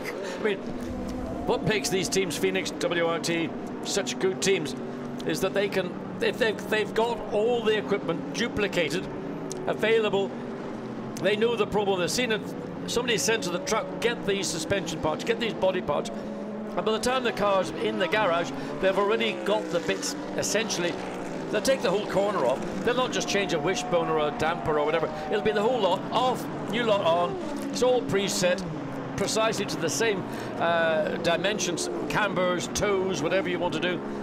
That's professional motor racing. It is, and it's not just having the corner ready. If they're really good, they have a bag with all the tools needed to put those parts on specifically for changing a rear corner, changing a front corner. Yes, it takes organisation, but when it comes to this race and the Spa 24 Hours, the teams are learning as much as the drivers. Yeah, I mean, if you want to win these races, that's the extent you've got to go to. You've just got to cover every base. It's like you're planning a campaign, and you've got to imagine every worst possible scenario as well as the best possible scenarios. Well, the best possible scenario for Mirko Bortolotti is to just carry on leading this race. 1.5 seconds clear last time around, looking at the midfield as they make their way up to Scene at the end of the Mistral Straight. There is our race leader, Mirko Bortolotti, the 63 Lamborghini Huracan, completing another lap round the final corner. The 59 McLaren back out. That wasn't too long. The rear bodywork damage without Alvaro Parent. Yep. They took it in the garage. They've fixed it, hopefully, for good. And how much time did he lose? 3 laps? He's lost 2-3 laps. And again, the damage may have been restricted to the bodywork. It may have also involved the diffuser underneath the car. It's difficult to see the light. There's so much brightness on the pit lane. Well, relish it. It's going to be dark for the final hour. Yeah, interesting. The pace of the lead 2 cars is hovering around a high 1 minute 58 and a low minute 1:59, and it's literally it's ebbing and flowing between Chio in the Nissan in second place and Bertolotti in the leading Lamborghini. There is the other car, the sister car to Alvaro Parent. Whether they're continuing working on that car or not. Well, it's quite hard to see at the back of the garage, but difficult. Rob Bell had heavy damage with that clip on the opening lap. I think the way the team are looking, they were brushing stuff from underneath the car. I may not see that car back out, but hopefully it will. But what a disappointment for the winning car from Silverstone to get taken out on the pretty much opening lap. And, Well, it's the curse of John Watson interviewing you on the grid. Now, here's a car we talked about before the start of the race, the Mark VDS number 46 BMW. It started from pit lane after that engine change. Last time I mentioned it was 39th, 6 more places gained up to 33rd, and he's probably gained another on this lap, just looking to see which is the car ahead. Very busy down in the pits, though, and OJ's certainly been jumping around. And let's hear from Andrew Kokodi of Von Ryan Racing. Andrew, the highs of Silverstone have given way to the lows of here. You've had 2 incidents so far, 1 car in the garage. Yeah, I mean, I don't know what some of the drivers out there are playing at. It's meant to be a 6-hour race, not a 1-lap sprint. And I'm not entirely sure what the Bentley thought he was doing. He's now coming in to serve his penalty. But, I mean, absolutely crazy to get a 10-second penalty for putting out 3 cars. I mean, you know, I'd quite happily take a 10-second penalty right now. And then Alvaro got caught up in the same incident. I mean, the guy jumped the start and the first restart, and then piled into cars on halfway around the first lap. I mean, it's just ridiculous. It is a very busy field out there, but great work by your mechanics to get the second McLaren back out. Yeah, it is, but I mean, to be honest, at this level, you know, there's no hope of doing anything now. We may go out there and pick off some places at the end, but very, very disappointing. So what does the rest of this race hold for you then? Is it just looking forward to Spa? You can only go out there and keep circulating. It's obviously good practice for us, various areas. It's good for the crew, but yeah, it's a fairly disappointing situation. Andrew, thank you. So you could sense that Andrew Kokodi's shoulders were down there, deeply depressed that they will get out, but he made a very good point. Absolutely. We were just touching on what Maxime Soulet did. He ran across the painted lines at the first start, got it very wrong on the second start, and he took out, at the drop of a hat, at the stroke of a brush, he took out 3 or 4 cars with damage. 2 permanently. 2 permanently. And will not be a happy camp. The other Bentleys clearly quick off the line. They're Vincent Abril from the front row and Guy Smith from the second row. Well, they're 3rd and 4th. They're keeping their noses clean. Yeah, I mean, Andrew's got a very good point. You get a 10-second stop-go penalty for taking out effectively 2 cars totally out of the race, and in effect leading to the second of the McLarens having to come in and lose the best part of 3 laps. So how do you control these guys? It's a fundamental problem that's afflicting motorsport at every level. Single-seaters, junior formulas, into international GT racing. We're seeing drivers just being disrespectful. And in a 6-hour race, look, I never took part in very many 6-hour races, but I did know I could never win it in the opening lap. Here we go. This is the opening lap. Now watch what's happening. The number 8 Bentley is on the right-hand side of your screen. Yes, behind ahead the McLaren. of it is the McLaren, and that's Rob Bell. They're all coming, slowing down, slowing down. All of a sudden, the McLaren dives up the inside, tags the Ferrari, which in turn gets pushed into the back of the McLaren, spins the McLaren round. The Ferrari is out, the McLaren effectively is out, and the Bentley makes its way back to the pits. A bit of a chamois off, you know, a bit of tea cut and whatever, and it's back in the race. And Andrew Colcoddy has got a good point. But what is the solution? How do you get drivers to respect in these opening corners, not opening laps? Let's watch it again. Looking rearward from there's the McLaren closing in on the Ferrari. He looks so he's going towards the right of the screen, getting out of the way. We the corner before. Now he's going to close up. Now look, the 8 Bentley's right behind. Did it touch the McLaren? Can't be sure from that angle. It looks on that angle as if the McLaren hit the back of the Ferrari first, but it's very difficult to see. This is where the stewards have got many more angles available. They've got other cameras and other circuit video they can refer to, but it has been deemed that Marc Soulé in the Bentley was responsible. Well, Maxime Martin's car is still picking its way up the order with Marcus Palter at the wheel. You can see he's 5th in that train of cars. Flashing lights, that's the silver, yellow and dark red. BMW just going to come back. There's another little mention. Extra formation lap order under investigation. So very, very busy up in the control tower at the moment. Yeah, I mean, it's such a large field, and because the field is so long, the line of cars is probably the best part of a quarter of a mile or more. And you can't watch every single car. And that's where the individual's self-discipline is required. You know, they go to a driver briefing, they get told that they're under observation. Yet, what do? And Marcus Paltella is trying to get past the Acuria cars. Yeah, well, that's a great 31st place. Yeah. Yeah, he's nearly halfway up the order. He started 60th position on the grid. Yes, some of the front runners have been removed, but talking of patience, he's showing it. He's tucked in behind the Barwell Acuria Cost car with Devon Modell on board behind a Mercedes, but he's waiting his time. He's not taking risks. They're measured risks, but not big ones, and that's a sensible drive from Paltella. And of course, he's under pressure from behind as well, so it's just looking to see where he can find a way on the right of straight coming down as we look at the Mark VDS team. And it's just going to be very, very tight, because when you lose your momentum, Marcus Paltella's had good momentum all the way through, but caught behind a like car, the Acuria Cost, the Barwell run car, suddenly you can't really see where to get through. In the Jaguar, Emile Frey Racing running behind that as well. Good to see the Jaguar there. Yeah, well, that's Gabriel Gardel. He's holding down 32nd position. In the background, you can see the number 3 Audi right down there in 33rd. He hasn't the excuse, Stéphane Richelmy, of starting at the tail of the grid. He started way down the order, certainly on the second sheet of our qualifying grid. Number 3 started, I can't look that far down, but anyhow, down on the 20th row, but effectively from the 30th row, but from the pit lane, is number 46 BMW Z4. So a far better job for Marcus Paltella. Yeah, but Marcus Paltella, I can sense, is kind of running out of patience. And defensive line from the Acuria Cost BMW, Devon Modell, as he goes through the final turn onto pit straight. Has that given Paltella any more speed off the corner? Certainly looks like he's threatening a pass, goes back to the right-hand side to get the line. The Cost car comes across and then back again. Paltella's on the outside, but he can't get the job done, and he's in danger of letting the Jaguar slip up the inside in the process. Yep, and up ahead of them they have the 33 Mercedes with Miguel Torrell starting. It's the Car Collection Motorsport 1, but here, is this going to be the move? It's got to be on this lap, John, hasn't it? It's so close behind Devon Modell. But he was this close last time. Well, we've been saying it for the last 2 or 3 laps. Oh, now a mistake from the 33 Mercedes, went a little bit wide, managed to recover it though, so lucky escape for him there, but it won't be long at all before. Well, but that car's already been lapped. It came out of a pit stop early on. Some of the AMs are getting lapped now by the quicker of the pro drivers who had to start further back for the variety of reasons. An engine change was the reason for Mark VDS having to start in the pit lane. There is the crew on the pit wall.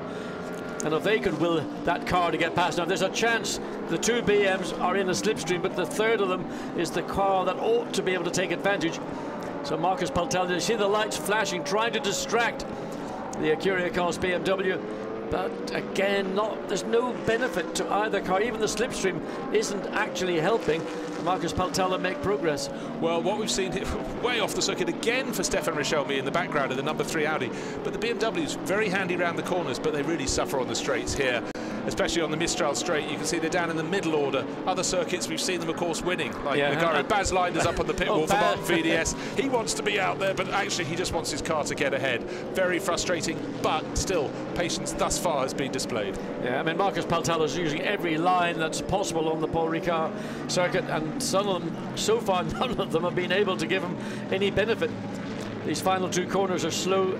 The Cars BMW takes the wrong line in terms of getting good exit speed, slightly compromised by a car ahead of it. Now Paltella comes out, but he hasn't got any straight line advantage, having come off the corner more quickly. No, and he might have been slightly put off. It looks as though another BMW was just peeling into the pits. That reduced his chance of racing down that side of the track and wearing out. He'll have RSI from all the flicking of the headlamps button or lever. And now he's got to work out how to do it again. But of course, Devon Modell in the blue BMW ahead of him, ending up taking some quite strange lines, because he in turn is trying to get past Miguel Torrell in the 33, the Car Collection Motorsport Mercedes, not managing to make it work, but one slip up, and you feel that Marcus Paltella will be able to pounce. So there's the Mercedes also now trying to make, this is again traffic, just where you catch the traffic. Sometimes you actually are better to back off marginally, coast into a corner rather than brake at your normal point. Just check your speed fractionally, but get on the throttle and use that drive off the corner. It's the drive off the corner that effects overtakes. It's not running up to the gearbox or the rear wing of the car you're trying to challenge. Well, Guy Smith being hassled and harried. Change of place there, because Smith is now down in 5th. And Mauro Engel is listed as 4th, but no, clearly on the track that's not the case. There's Vincent Abril in the 84 flashing his... Oh, of course, it's confused by number 8 Bentley being a lap down. So it's got to come back in and find itself back with its sister sort of roughly cars. where it should be. So ignore the first Bentley in that group. The one with the yellowy-green edges to its grille and its wing mirrors is Vincent Abril, who started in the 80s. But Mauro Engel has gotten past Guy Smith. That's what I was saying. Yeah, I was counting the Bentleys ahead and those behind, and now that's the answer. So Mauro Engel, we knew these cars were going to be fairly good at Paul Ricard. Remarkable. So, John, you're waving your arms like a windmill. Well, I just wonder where we realised this was going to be a quick car. Unfortunately, when it gets handed over to the arms of the pro team, it will not have the progress, but it's great to see an SLS Mercedes right in the thick of it at the front of this race, and we're just, 40 minutes or so into it? Yeah, and he's really hunting down. Now he needs to get past Maxime Soulet, because he's in his way, and there should be some blue flags waved, because of course Soulet's a lap down and the Mercedes makes the move stick. So 4th place, fair and square, setting. Suddenly maybe he thought, give the other Bentley, give it Guy Smith, give him the racing line. So suddenly Soulet went from left to right. I thought, what's going on? But obviously he had seen Guy Smith, wanted to give Guy Smith as much as an advantage going through, seen by being on the racing line. So that was actually quite a good bit of teamwork, thinking, interaction between the two Bentley drivers. It certainly was. So Mauro Engel in 4th, Vincent Abril in 3rd, but that Mercedes in the meat of the sandwich, and still Marcus Paltella doesn't have the luck of the Bentley drivers there, and he's still behind Devon Modell, who's still behind Miguel Torrell in the 33 Mercedes. Yeah. This could go on, but this is the danger. In fact, Devon Modell's done a strong job holding back a driver probably more experienced, certainly at this level of GT racing, in 2 identical cars, and probably having the time of his life out there doing it. Well, young in years, gaining experience all along, and don't forget, when they go racing next in the Endurance Series, it'll be over 24 hours at Spa-Francorchamps, a circuit very different indeed for this. And it's activity down at the Audi 1 garage. Is it 1 or 2? You can see the numbers on the pit, on the wall above the pit garage, but it looks as though it is number 1. There's its board, and that had worked its way up into the tail of the top 10. It's in the pit lane now. now. 9th, and René Rast is bringing in. What is the problem? 44 minutes in. It could be anything. It could simply be they're trying to get out of sync with everybody else. Well, that would be a big call to do. Or has he been? Oh, we've got 44. He's having a drive-through penalty. Is this going to be a penalty for number 1? Let's see. I can't imagine there's anything that they've been guilty of that we've seen. We're not. Wow, and it's just extraordinary. I looked at the second timing screen, and Sasha Botterman, as the number 1 comes into the pit, just set the fastest middle sector of all, despite being 22nd in the race. Anyhow, this is far more interesting. René Rast coming into the pit lane as a car with a yellow rump leaves at the other end. What is this stopping for? Well, it's got the hazard lights going on it, so there must be a problem with the car. So it comes to a stop. Well, they're not running in, are they? Of course, the obligatory spot of refueling. So the you do that refueling is being anyhow. done first of all, but there's dollies, yes, they're going to put it back in the garage, yes. So it'll get the air jacks up, those dollies will go onto the car. There's the 35 coming in as well. So that is Adrien Tombe, son of one of my old teammates, Patrick Tombe. In fact, it's quite interesting. I made a little calculation during the down period. There are 1, 2, 3, 4, 5, 6, 7, 8 drivers who either are the sons, nephews, mothers, grannies or whatever of well-known drivers of an earlier period. Oh, I bet you've left one off. And apparently it's a gear change problem. That's why it's been slowed. The number 1 Audi, that's awful at this stage in the race. It's a gear change. It's electronically controlled. It's not a manual gear change. Well, you wonder what other horrors could be within that equation. That's an electronic problem. It'd be just simply okay, they're doing the driver change. Yeah. Just found another driver for you. Julian Westwood's father, Tony, used to race in Sports 2000 back in the 1980s. I know that doesn't quite get on your chart. I don't think it's going to quite get it done. But the drivers that we've got are Maxime Martin, whose father won the Spa 24 Hours back in the 70s. Sean Walkinshaw, of course, Tom Walkinshaw as a racing driver, but principally as a team owner, team principal. I drove for his Jaguars way back in the late 80s. Adrien Tombe, son of Patrick Tombe. Daniel Juncadella in the Mercedes-Benz. He's related to Luis Perez Sala, who did some Formula One. And I think Juncadella, but this is the same family. I raced against one of those Juncadellas. You would have done. In 1970. In sports cars, absolutely. Michael Meadows' dad, Ron, he runs part of the Mercedes operation in Formula One. Bruno Senna, don't know much about him. Marcus Winkelhoff, dad was Manfred, tragically lost his life in Canada in '85. Alex Buncombe probably doesn't quite qualify. Well, 3 generations. He's the 3rd generation racer. Part of the Somerset Mafia in motorsport. That'll be it. John Button. And then the son Jensen, done pretty well for himself. Alex Buncombe. Right, can we just cut in? This yes. This is Timo Glock. This is the change, of course. This isn't Alex Zanardi going in. He'll be the 3rd driver in that Royal Motorsport car.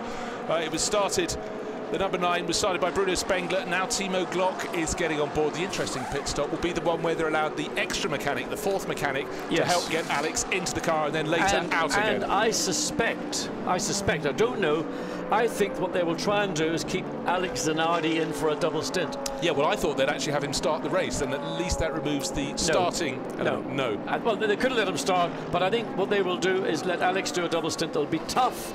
It's physically, a hard circuit. It's warm.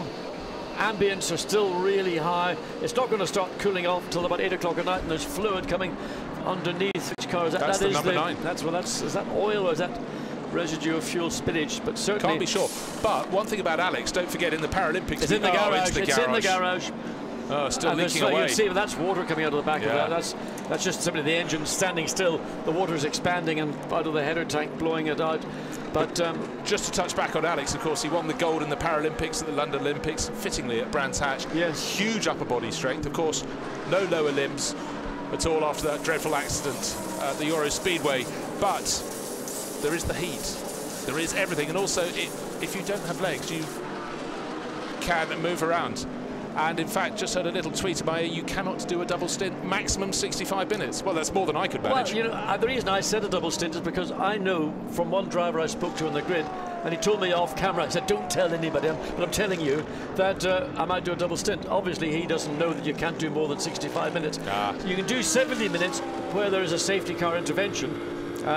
So looking on board, is this the Bentley? Guy Smith, number 7. He's doing a bit of lapping. That looks like, is that the Dragon Speed car? Can't quite see at the moment. Yes, it looks so. It is. I mean, the Ferrari's again got good straight line speed, and of course he's got track position to take the corner away. That's a car that's being. That was a lap down. Yeah, that was the 949 Ferrari Jean-Marc Bachelier, one of many from the AF Corsa camp, but dispatched very easily. So Guy Smith lapping still in 5th place, starting to lose touch with Maro Engel in the number more Mercedes. Importantly, Chio in the 2nd place Nissan, now 5.3 seconds.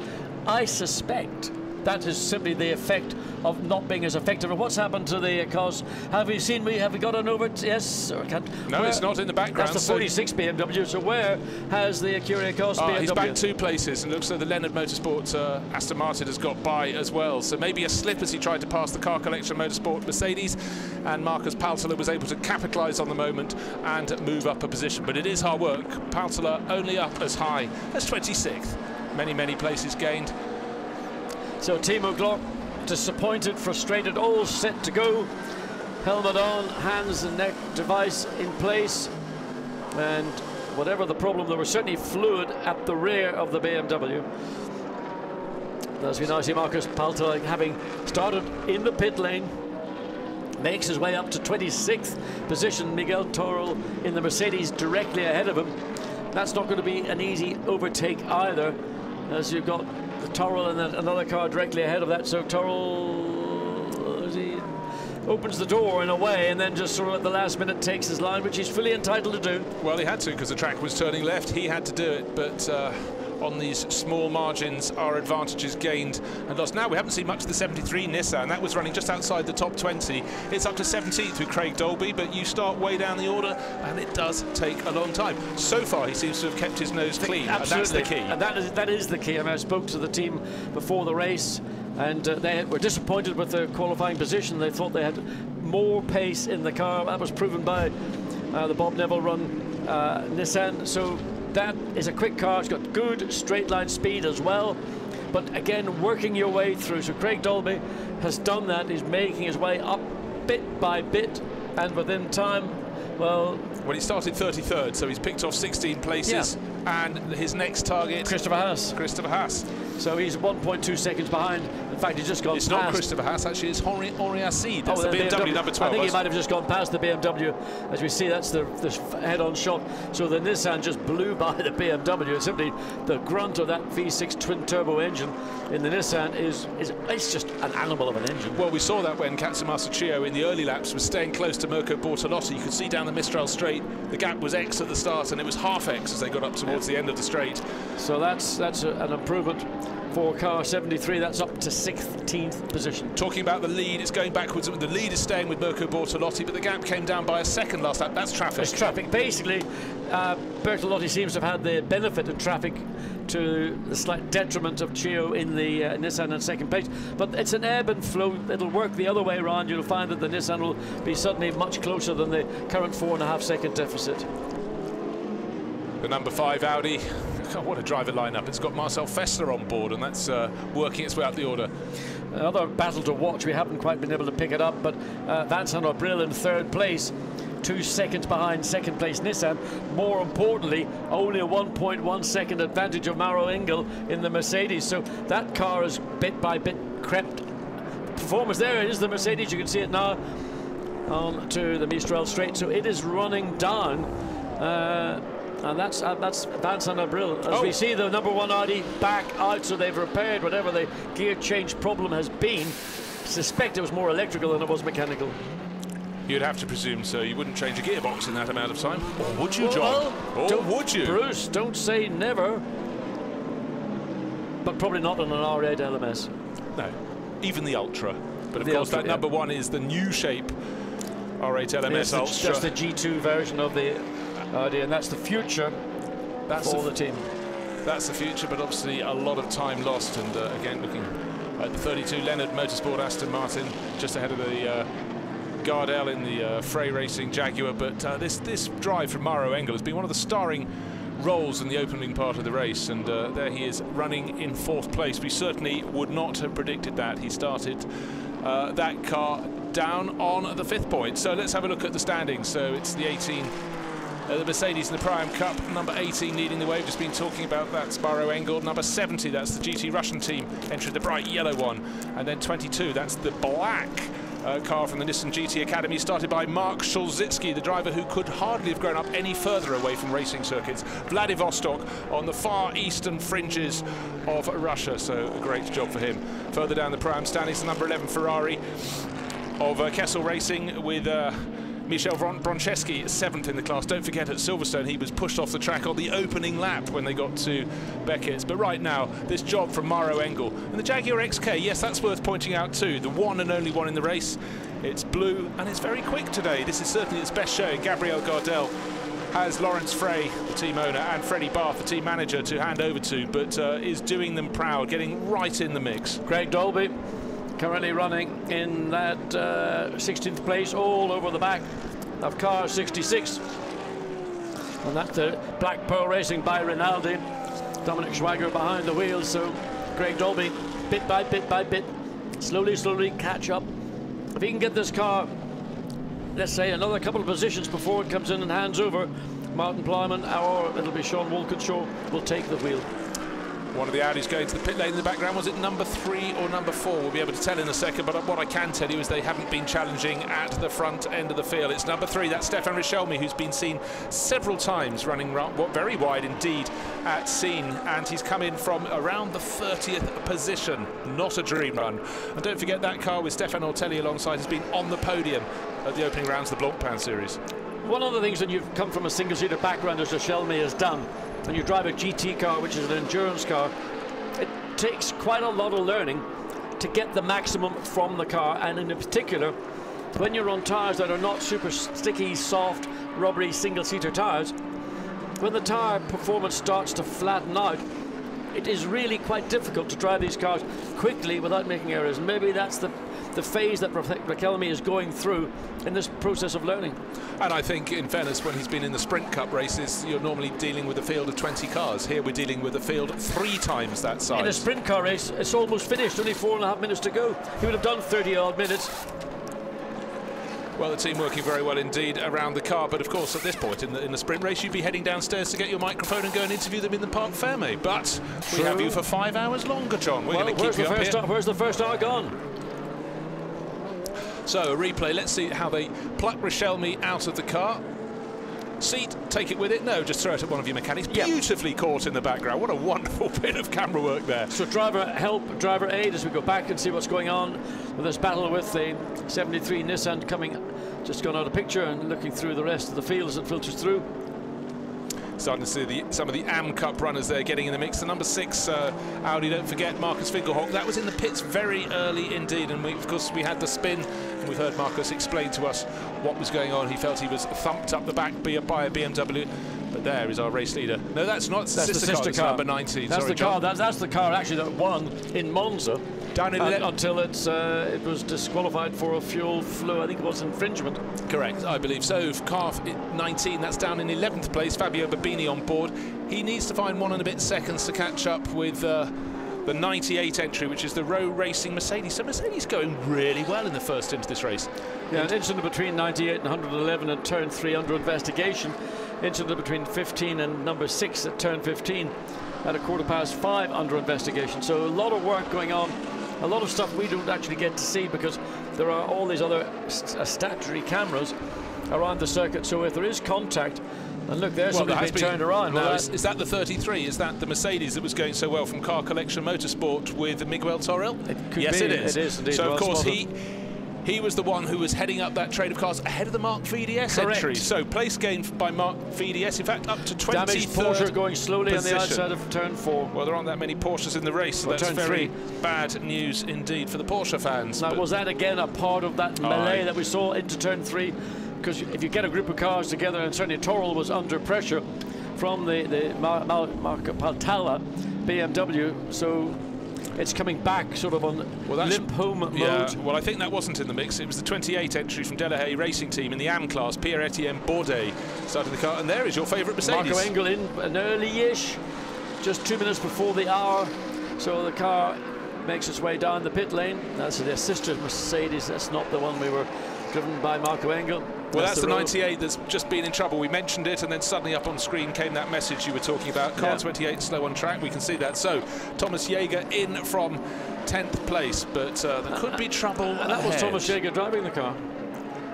So yeah, and again you get these anomalies on screen. Suddenly I see a purple sector time, not from one of the front-running cars, but maybe one that's made. No, it hasn't even made a pit stop. Nicolas Mislin in number 42, down in 31st position, has just set the fastest sector time. Where does that all come from? Where's it come from? It's in the AM class, running outside the top 30. Maybe he's overrun a corner or taken a shortcut. You have to think so. That may then be amended. It's now his position is moving. He's up to 28th now. But well, now we're getting a series of people coming in to make their pit stops. But yeah, I think you're right, because that was 2 seconds faster than the time through that section that even the fastest are doing. So I think he may have maybe shortcutted or something. The first sector of the circuit. It certainly wouldn't fit in an hour into this race to be having drivers setting purple times. Race leader comes across the line, completes 28 laps. What's the gap between first and seconds? 5.7, 5.8 seconds last time around, so maybe the traffic worked his way, but Mirko Bortolotti has settled into a very good pace. Lapping, actually they have slowed down with traffic. They were in the 158s, 59s, now they're just north of 2 minutes. Well, the tyres have run for, well actually they've done over an hour because we had a restart of the race. We did the initial start and the stewards weren't happy with that, so they had another start. So the tyres have done 1 hour of hard racing in a high ambient, high circuit temperature context. So that's about what you'd expect. Yep, so at the end of 1 hour, or as close to the end as possible. So it's Mirko Bortolotti leading, and the from the 23 Nissan. So Lamborghini ahead of Nissan, and third place Vincent Abril, but his fourth place car closing in. Abril is actually closing down. The gap between second and third place is now just 0.8 of a second. There you can see, we know that Chio got pulled past the Bentley, no problem at all, and pulled away, and was running, licking position with the lead Lamborghini. There's the lead Lamborghini going through Scene now, and the Nissan is a further 5.7 seconds behind. Yeah, we have to keep an eye on it every lap to see who is the most interrupted by traffic, but they all get it to wave some less yellow flag. Ah, now who's off? Is this the car going slowly? That's slow the in the straight line. It's the 28 Porsche yeah. that's been. I thought his problem was later in the lap, but clearly, gosh, he couldn't be more on the racing line. It's almost as though he's not got any motive power in that. I thought actually it should have been a waved white flag rather than a waved yellow flag. But anyway, it's there to slow the drivers down, to warn them that there is something on the track that they need to be aware of. They need to slow down from there. Well, look how close Abril now is. It's been happening the last couple of laps. But 0.8 of a second, that isn't that big anymore. That was the start-finish line. That's tyre. The Nissan has worn its rear tyres out. It's got no traction. It's slipping and sliding, and in fact, well, there you go. A timely pit stop, just over the hour. So a good stint by Chio to get the Nissan into second place and consolidate it, but clearly under threat when the tyre wear is such that he was falling back. His last lap was at 2:01. Well, the Bentley and the both same sort of time. Well, he's hopped out of the car. Anyone else fancy taking it over? Ah, right, here we have the replacement. Is that Wolfgang Reip or is that Alex Bunker? I think that's Wolfgang Reip. I think it is. Looks a bit taller than Alex, but I wondered for a second, having seen some of the other pit stops where the driver who's taking over is there the second the car stops, there was a bit of a delay. And the Mark VDS BMW into the pits, and it had risen. Coming out of the pits, beg your pardon, just looking up, and so that had been a great opening stint by Marcus Palzler. Did what he needed to do and didn't take too many risks. Would have liked to have gained 5 or 6 more positions, hasn't done it, but the car isn't damaged. At 23, they do seem like long pit stops, but it's the same for everyone. Both going on the Bentley, number 8, also in. So that has been, no, that's the car that was in trouble initially. So final right side rear tyre goes on. Brand new set of Pirelli rubber, and that'll give it a lovely feel. For Wolfgang Reip, it'll be sweet as a nut when he gets that car out, back on track, and I'm not doing any more sweeter than nuts. Lamborghini, what's it doing?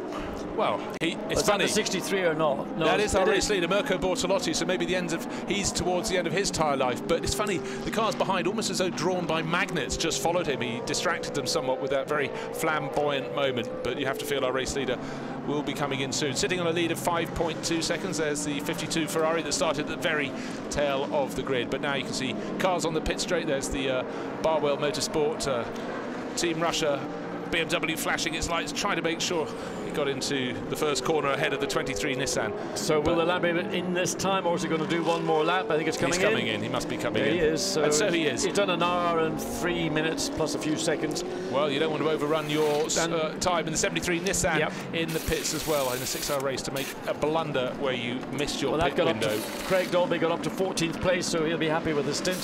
He can go away, have a rest, chill, dry off, and then think about a bit further down the road. He's got another one stint to do. So whether that comes as the 4th of the 6 stints or as the 63 car, the lead car. So Marco Bertolotti did a good job. The 73 Nissan makes its way down the pit lane back onto the track. It seems an age when you're...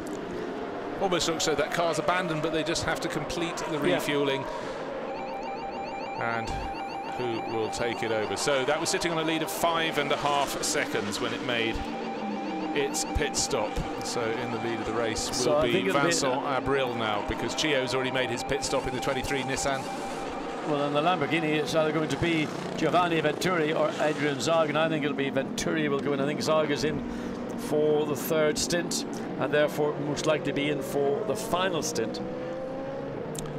Yeah, I'm just thinking about Wolfgang Reip going out in the 23 Nissan, of course, at the Silverstone round. He started on pole position and was able to control the race from the front. Now a very different equation. The field is mixed up in this second stint, but of course the drivers will all be having a couple of stints if things go according to plan. So a totally different experience. Interesting to see just where the Lamborghini comes out as the Nissan comes onto pit straight. So the Lamborghini making its way amongst traffic behind the Parker Motorsport Audi and the Lamborghini. There are the lights from the Nissan. So the Bentley, two Bentleys get out, but the Nissan's got the momentum. He needs to hammer this momentum home as quickly as he possibly can. Get past the two Bentleys. Well, how sweet was that? Oh, couldn't have been any closer. And that was a very, very strong lap from the 23 Nissan there to hold on to second place. Wolfgang Reip, a great job. How close is this after just, well, 1 hour of racing? We've had the driver changes and now really serious at the front end. Wolfgang Reip has got the opportunity because he is right on the tail of the Lamborghini on its out lap. The driver will have to just, whether it's Zago or Venturi, I'm not quite sure, but this is the slide at the back of the Lamborghini, lack of traction on that fresh set of rubbers, and that's given Wolfgang Reip. Look at the momentum he's picked up as a consequence of the Lamborghini having to get out of the throttle. It's an easy squeezy pass coming down the Mistral straight. Just, well, not quite breezes by. The Lamborghini has consolidated, but the momentum and the track is to the advantage of the Nissan as they come up the hill into scene. Well, that was very much at the moment just where the Nissan is so strong further down the straight. Can he make the move sting? No, he can't. The Lamborghini still holds on. Slippery Lamborghini in the air. Well, that was a really serious moment. Both the Bentleys off the track in the background. They're not the only ones. At least 3 cars off at that point as they went into scene. But time and time again we see people running wide. But that looked as though it was the moment for the Nissan to show. It led at Silverstone. It could lead here. He did all the work to get past those Bentleys into turn 1. As they came out of the pits and just did enough for that, but that was his moment. A little mistake from the Lamborghini going onto the back straight. He pounced, but it just didn't come off. Now the Team Parker Audi in the way. Will that delay the 63 Lamborghini? Well, it slowed him down, but it may benefit him because the Lamborghini was squeezed down the inside, and so goes the Nissan. Yeah, it was a little bit clumsy. He had to do it. He got away with it. I think he got the power on. Fresh tires, of course, give you that extra bit of bite and traction. So he's got the V10 Lamborghini engine able to get all its horsepower down, whereas the V6 turbo Nissan's got all the torque to launch it off the corner, and pretty much it's even Stevens, but there's no breathing space between these lead 2 cars, or in effect, well, it's not the lead on the road, but will be by the time all the pit stops have cycled through. In fact, the Nissan dropping back marginally as they come out of turn 2 into turn 3. Vincent Abril has done his opening run. Of course, he led the race briefly, but now it's Mike Parisi. We heard him speaking, in fact, to you down on the grid. We did. Wasn't it? And he is in the yellow-nosed Bentley there, working his way past the number 10 ACA ASP Ferrari that's running in the AM class. Oh, what a big slidey moment for him. That's 2 cars we've seen, the Lamborghini a lap ago, the Bentley again. Now, I wonder, is the track getting... Are there fluids down? Is there something that's changing? You wouldn't expect to see a loss of traction like that on a fresh set of rubber. And they've got traction control on these cars. Now you can tune it out as much as you can because that's normally the quicker way to go. But this is Parisi smelling an opportunity to pass up the hill. But he's not going to be given it because the sister car is going to hog the line into the corner. He might make the undercut as he comes off.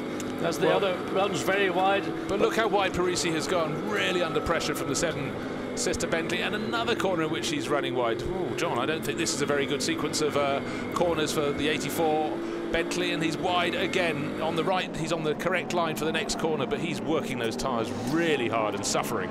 Yes, but they're battling for position. There's a pretty big battle. 3rd place for the HTP Bentley, 4th place for the factory entered, and looking Andy Merrick chewing away on a chocolate bar, looks content with life, but obviously focused on what's happening in this group battle with the 2 Bentleys.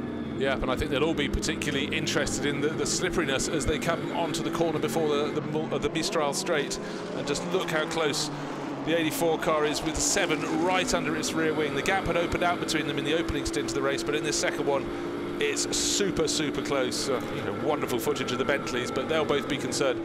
The fact there's a Lamborghini and a Nissan still ahead of them, but they had their chance. They closed right in, and now they're fighting so furiously among themselves. The Nissan and the Lamborghini escaping in first and second again. Yes, it's a tight little battle. They haven't changed the transponder on number 7. They're still showing Guy Smith behind the wheel. Whilst the transponder not being flicked over for Mirko Bortolotti, still leading the race apparently, but we know he's had to have got out of the car. And so we can't tell you as yet whether it's Adrian Zaug or Giovanni Venturini who's taken on board. Now he's moved from chocolate to banana. Yes, well, Andy Merrick and Stephen Kane sitting there watching what's going on. So they're in car 7. So Guy Smith would still appear to be in the car, which is, we were led to believe you can't double stint. Was he the one who whispered in your ear? No, it wasn't. Said those secret things? No, it wasn't. So while he's out there, they're eating his chocolate bar and his banana. I was told independently that there's a maximum time behind the wheel of 65 minutes, 70 if there's a safety car intervention. But one driver on the grid, and I'll tell you after the race, said he was going to think about doing a double stint when he gets into the car. It looks like Guy Smith is doing a double stint. Oh, damage. Number 6 is not their day. We had Winkelhock spun around. This time Sean Thong has taken over after that long pit stop to repair the damage to the first one. Will that be able to limp its way home? It'll get back. It will, but it's a long way to go. Yeah, I don't know whether that was self-induced or whether that was assisted from behind. There's this battle. It's still showing Ripe in second place. Yeah, but I tell you what, John, look how close Ripe is in the Nissan to the Lamborghini. He's going around the 16 ASP Ferrari. That's Anthony Pons started that. Might have handed over to Fabian Barthez, but the annoying thing for the 23 Nissan is between them. Yes. As they come flashing past us, going past the commentary box any second. Now there goes the Lamborghini down the inside, and he will hold the line, but he'll be frustrated by this. Yeah, Wolfgang Ripe, he's made the move. He's made the move, and the gap has opened up, but actually there's Bob Neville on the Nissan team pit wall just keeping an eye on things. It doesn't make any difference because the pace that the Nissan has got will soon close down the gap, and it's towards the end of the stint that I think Nissan are going to be marginalised, because they do probably wear those tyres a little bit more aggressively than the mid-engined the Lamborghini V10, whereas the Nissan is an up-front. I mean, it's not even a mid-engine front-engine car. It's a front-engine GT car. Well, one of the things that, from the outside, you look at the Bentleys, think, oh, look at the size of them. They're absolute monoliths. They'll eat their tyres. But they've proved through this year to be so nimble. Their appearances are really deceptive. These two drivers are certainly working them hard. That's Mike Parisi in the 84 and Guy Smith in the 7, flashing lights to get people out of their way. But these are very nimble cars. They don't consume the tyres in the way the Nissan does. No, the Bentley have done a brilliant job on the chassis work done by Malcolm Wilson up at his Cumbria base.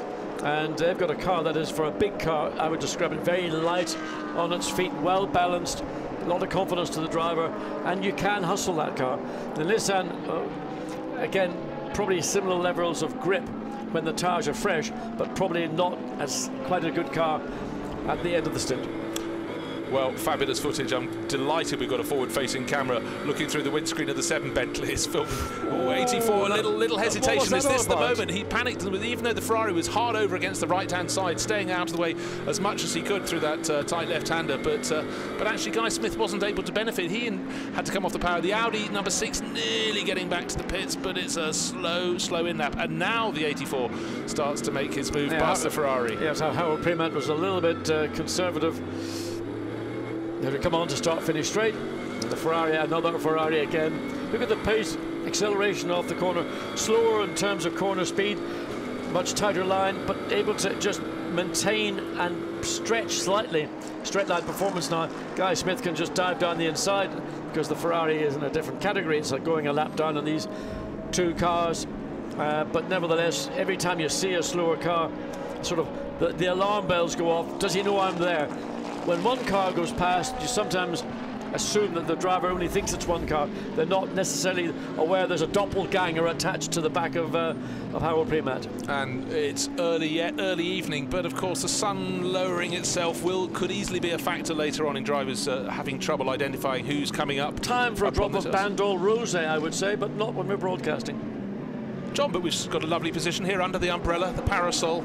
Nonsense, we're in a commentary box over the start-finish straight, but circuit looking absolutely brilliant. Gap between first and second just around 1.1 seconds. The Bentleys, we've been watching this fabulous battle between Mike Parisi and Guy Smith, and they are 5 seconds back from the lead duo. There's the Lamborghini leading the way, 63, been in control of this race, but certainly the number 23 Nissan. Look how far off. If you get to the third blue line, that's surely got to be a wrap around the knuckles. Both the Lamborghini leading the race and the number 23 Nissan wide off the circuit.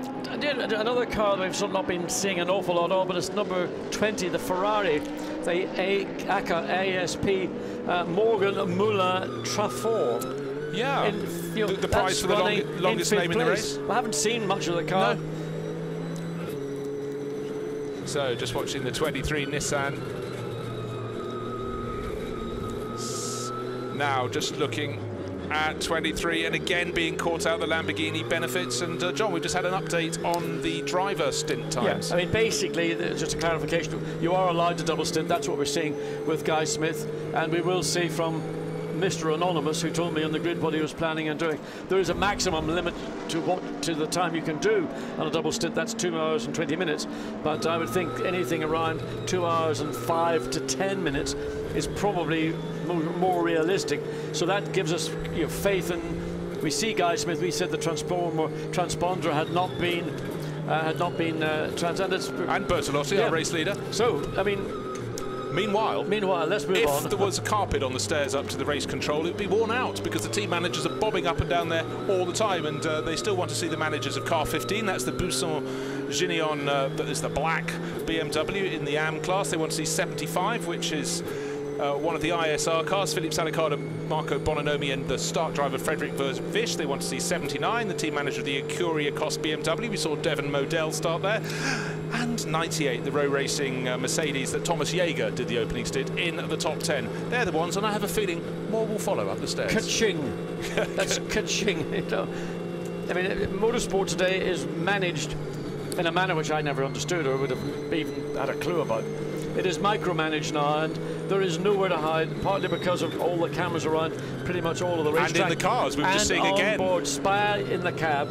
Love it on the one hand because it gives us great entertainment, but it does show pretty clearly any infringements that may have occurred. And you do have to feel in various categories. The drivers have onboard cameras, they have all the telemetry. They can't lie to the team boss anymore about their misdemeanors out on the circuit. No misdemeanors at the moment. A few wide runs through the various corners from Wolfgang Reip in the second place Nissan, the number 23, riding on board with him at the moment. He's got to keep that green Lamborghini in sight. He is right behind it now. He was a second down last time around, but the Lamborghini caught in traffic as he goes out of the final corner down the start-finish straight. In theory, those cars should step aside into turn one and let Bortolini go through, but there we get a view. So he's not close enough to them, and that's going to give the advantage back to the Nissan because he will be right on the rear wing of the Lamborghini as they come down into turn two.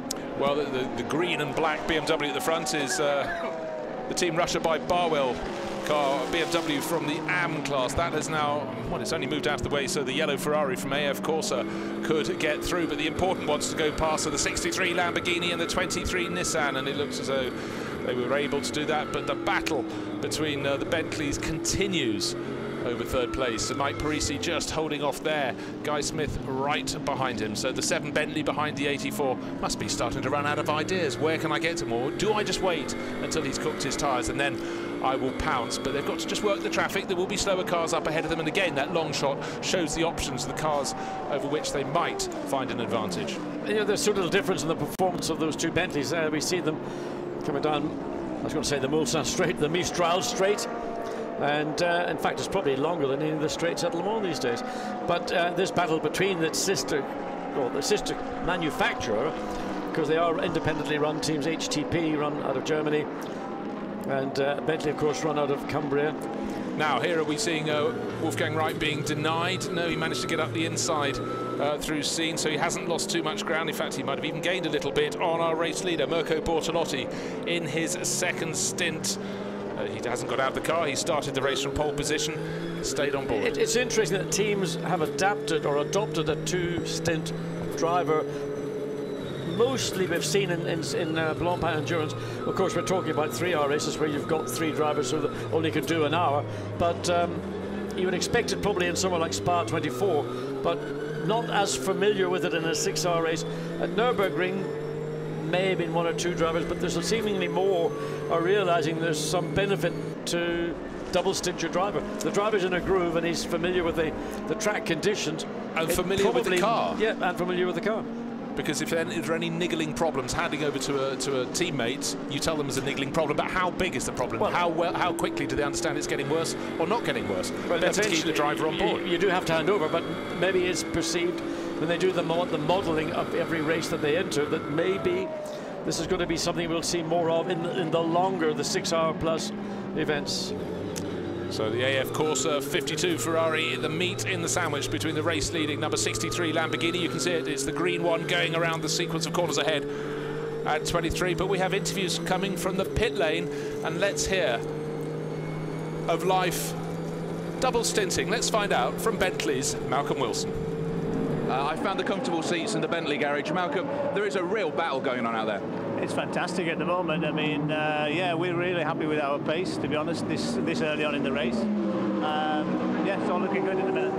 What can he try to get past, though? Is he just going to wait until the tyres get cooked? Because he seems to have tried everything so far to get around it. No, we'll just keep going as they are, and I mean, if he can get past, he'll get past, but at the end of the day, it's Bentley in third and fourth, and that's all that matters at the minute. And just talk me through the double stinting, because it's a hot track out there. It's a real endurance race. Why the double stint? We discussed it quite a lot in the briefings with the guys, and we'd made quite a few different strategies, and basically we said we'd feel how a guy felt after sort of 18 laps, and he feels really confident and comfortable, so we decided to do it. Do you go on what Guy says, or sometimes you have to look at him and think, that's a racing driver in the car, I'll have to get him out? No, I think okay, we haven't been working with him a long time, but at least we know what the situation is, and there's no question he would tell us exactly what he was feeling, and he was very confident, he just wanted to continue. So there's still quite a while to go, we've still got over 4.5 hours to go. You must be sniffing the wind somewhat now, though. It's too early, way too early. I must admit, we're really pleased with the pace and being able to stay so close to the leaders, so hopefully as the race progresses we can get stronger. And what about pace in a straight line? It's a very fast drag here. How's your pace in a straight line? I think you can see we lose out a little bit on the straight, there's no question, but you know, in the other sectors the car's really good, so I think if you look at the times that they're doing, they're all within like a few tenths of a second, and all sort of what 3 or 4 different makes a car, so it proves that it's quite good BOP. There is a driver over here. I'm just going to leave. Thank you very much. Just going to go this way quickly. We were just talking about double stints there. We were going to talk about stints there. Double stinting at a hot track like that, how difficult is it? It's tough. Obviously, on a day like today with the heat, as you mentioned, it's pretty hot. But we worked a lot on the cooling system with the Bentley. So I'm going to have to just stop you there. I think there's been some incident on track. Sorry to stop you there. Sorry. Thank you very much, OJ. The 49 Ferrari from AF Corsa, Jean-Marc Michelier started that. Big fire from the rear of the car, looking to get out. I'm just trying to work out, John, where that is on the circuit. Safety car is out. Absolutely. No surprise there. Car 14, that's the Jaguar, had stopped and restarted at turn 9. But there, the waved yellow safety car boards will be displayed. Yes, I think that's coming on. That's coming on to the Mistral Straight from the angle that we're looking at. And there's been contact at the Ferrari has hit something which has broken an oil line, most likely. That's the getting onto the hot exhaust pipes. That's what's most likely caused the car to erupt. The driver is getting out. He's been assisted out, or more likely hauled out. Yeah, probably slightly winded by an impact, probably into a tower wall, and something you rarely see these days is a car catching fire even after an impact. So the circuit marshals will be on that one. The fire will be extinguished, but it will be a period now under the safety car. Could be a 10-minute period, or it could be longer, depending if there's damage to that part of the racetrack or the barrier at that part of the circuit. Well, I think one good thing at Paul Ricard, John, is the fact the barriers are so far back. You saw it parked out on the painted lines. Just want to touch on, though, the gap between first and second was 1.4 seconds. It's actually gone out since the safety car has followed, but the top 3 cars covered by only 6 seconds, so the Bentley was still in the mix. There's the car number 7 with Guy Smith on board that's running in 4th place. That was about 8 seconds down on the leader. Of course, with the safety car, these will all concertina. 63 will still lead the way with Mirko Bortolotti, but those behind will close in. One of the concerns will be, will the safety car pick up the race leader? It's always a problem when the safety car is sent out. There is the safety car, in fact, and it is behind the race leader. That's coming out of turn 1. There is a... Now, why is that helicopter being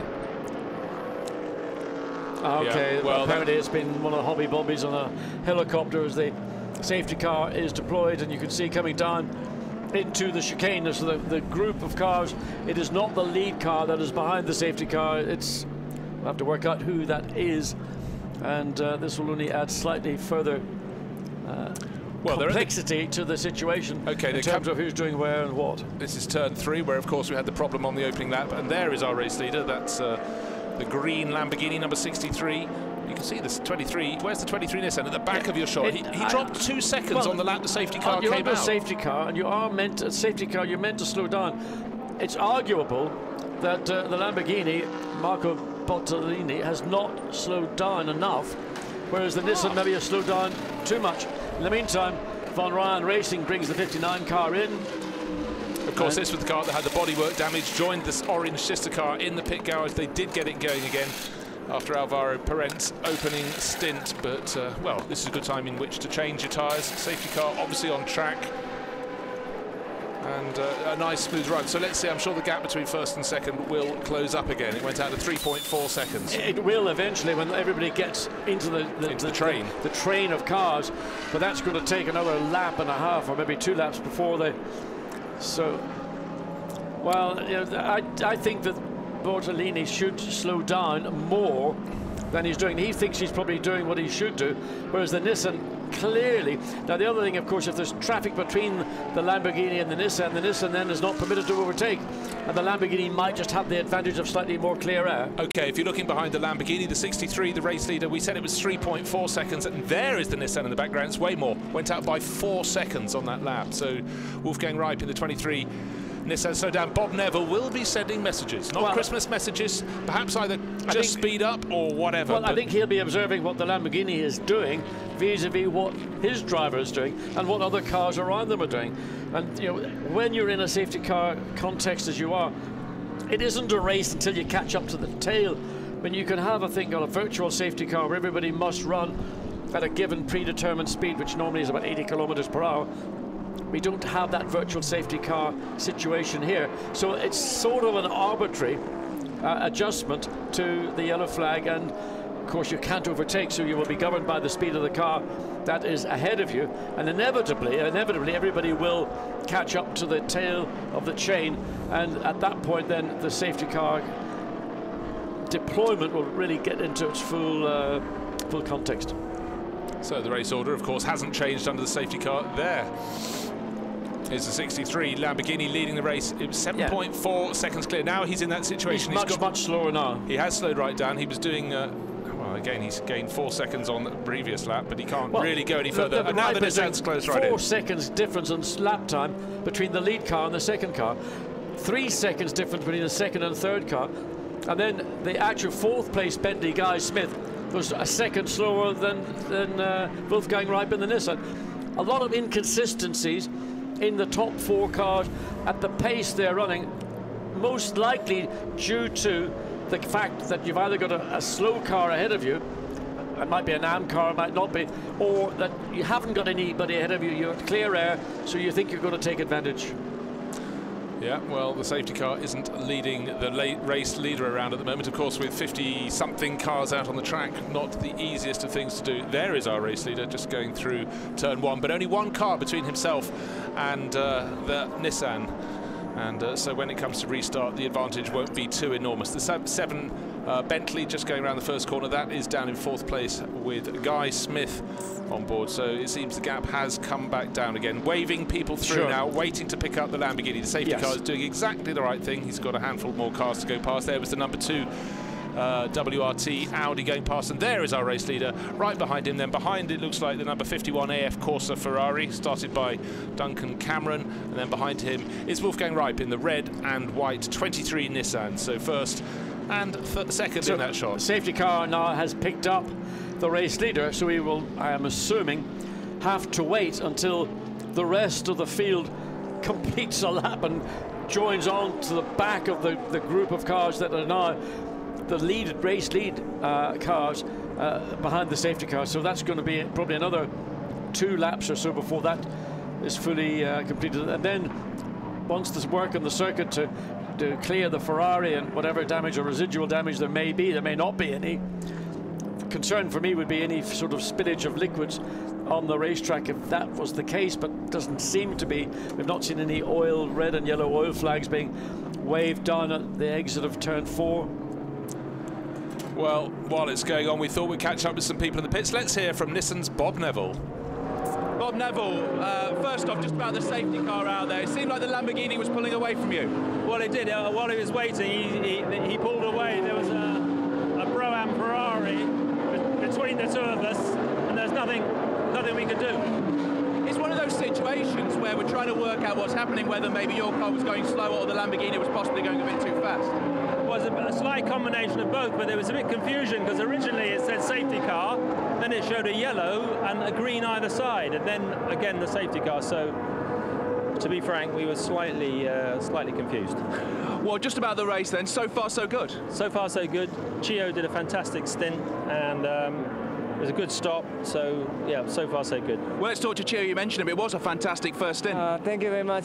Fortunately, I could avoid the incident in the turn 5.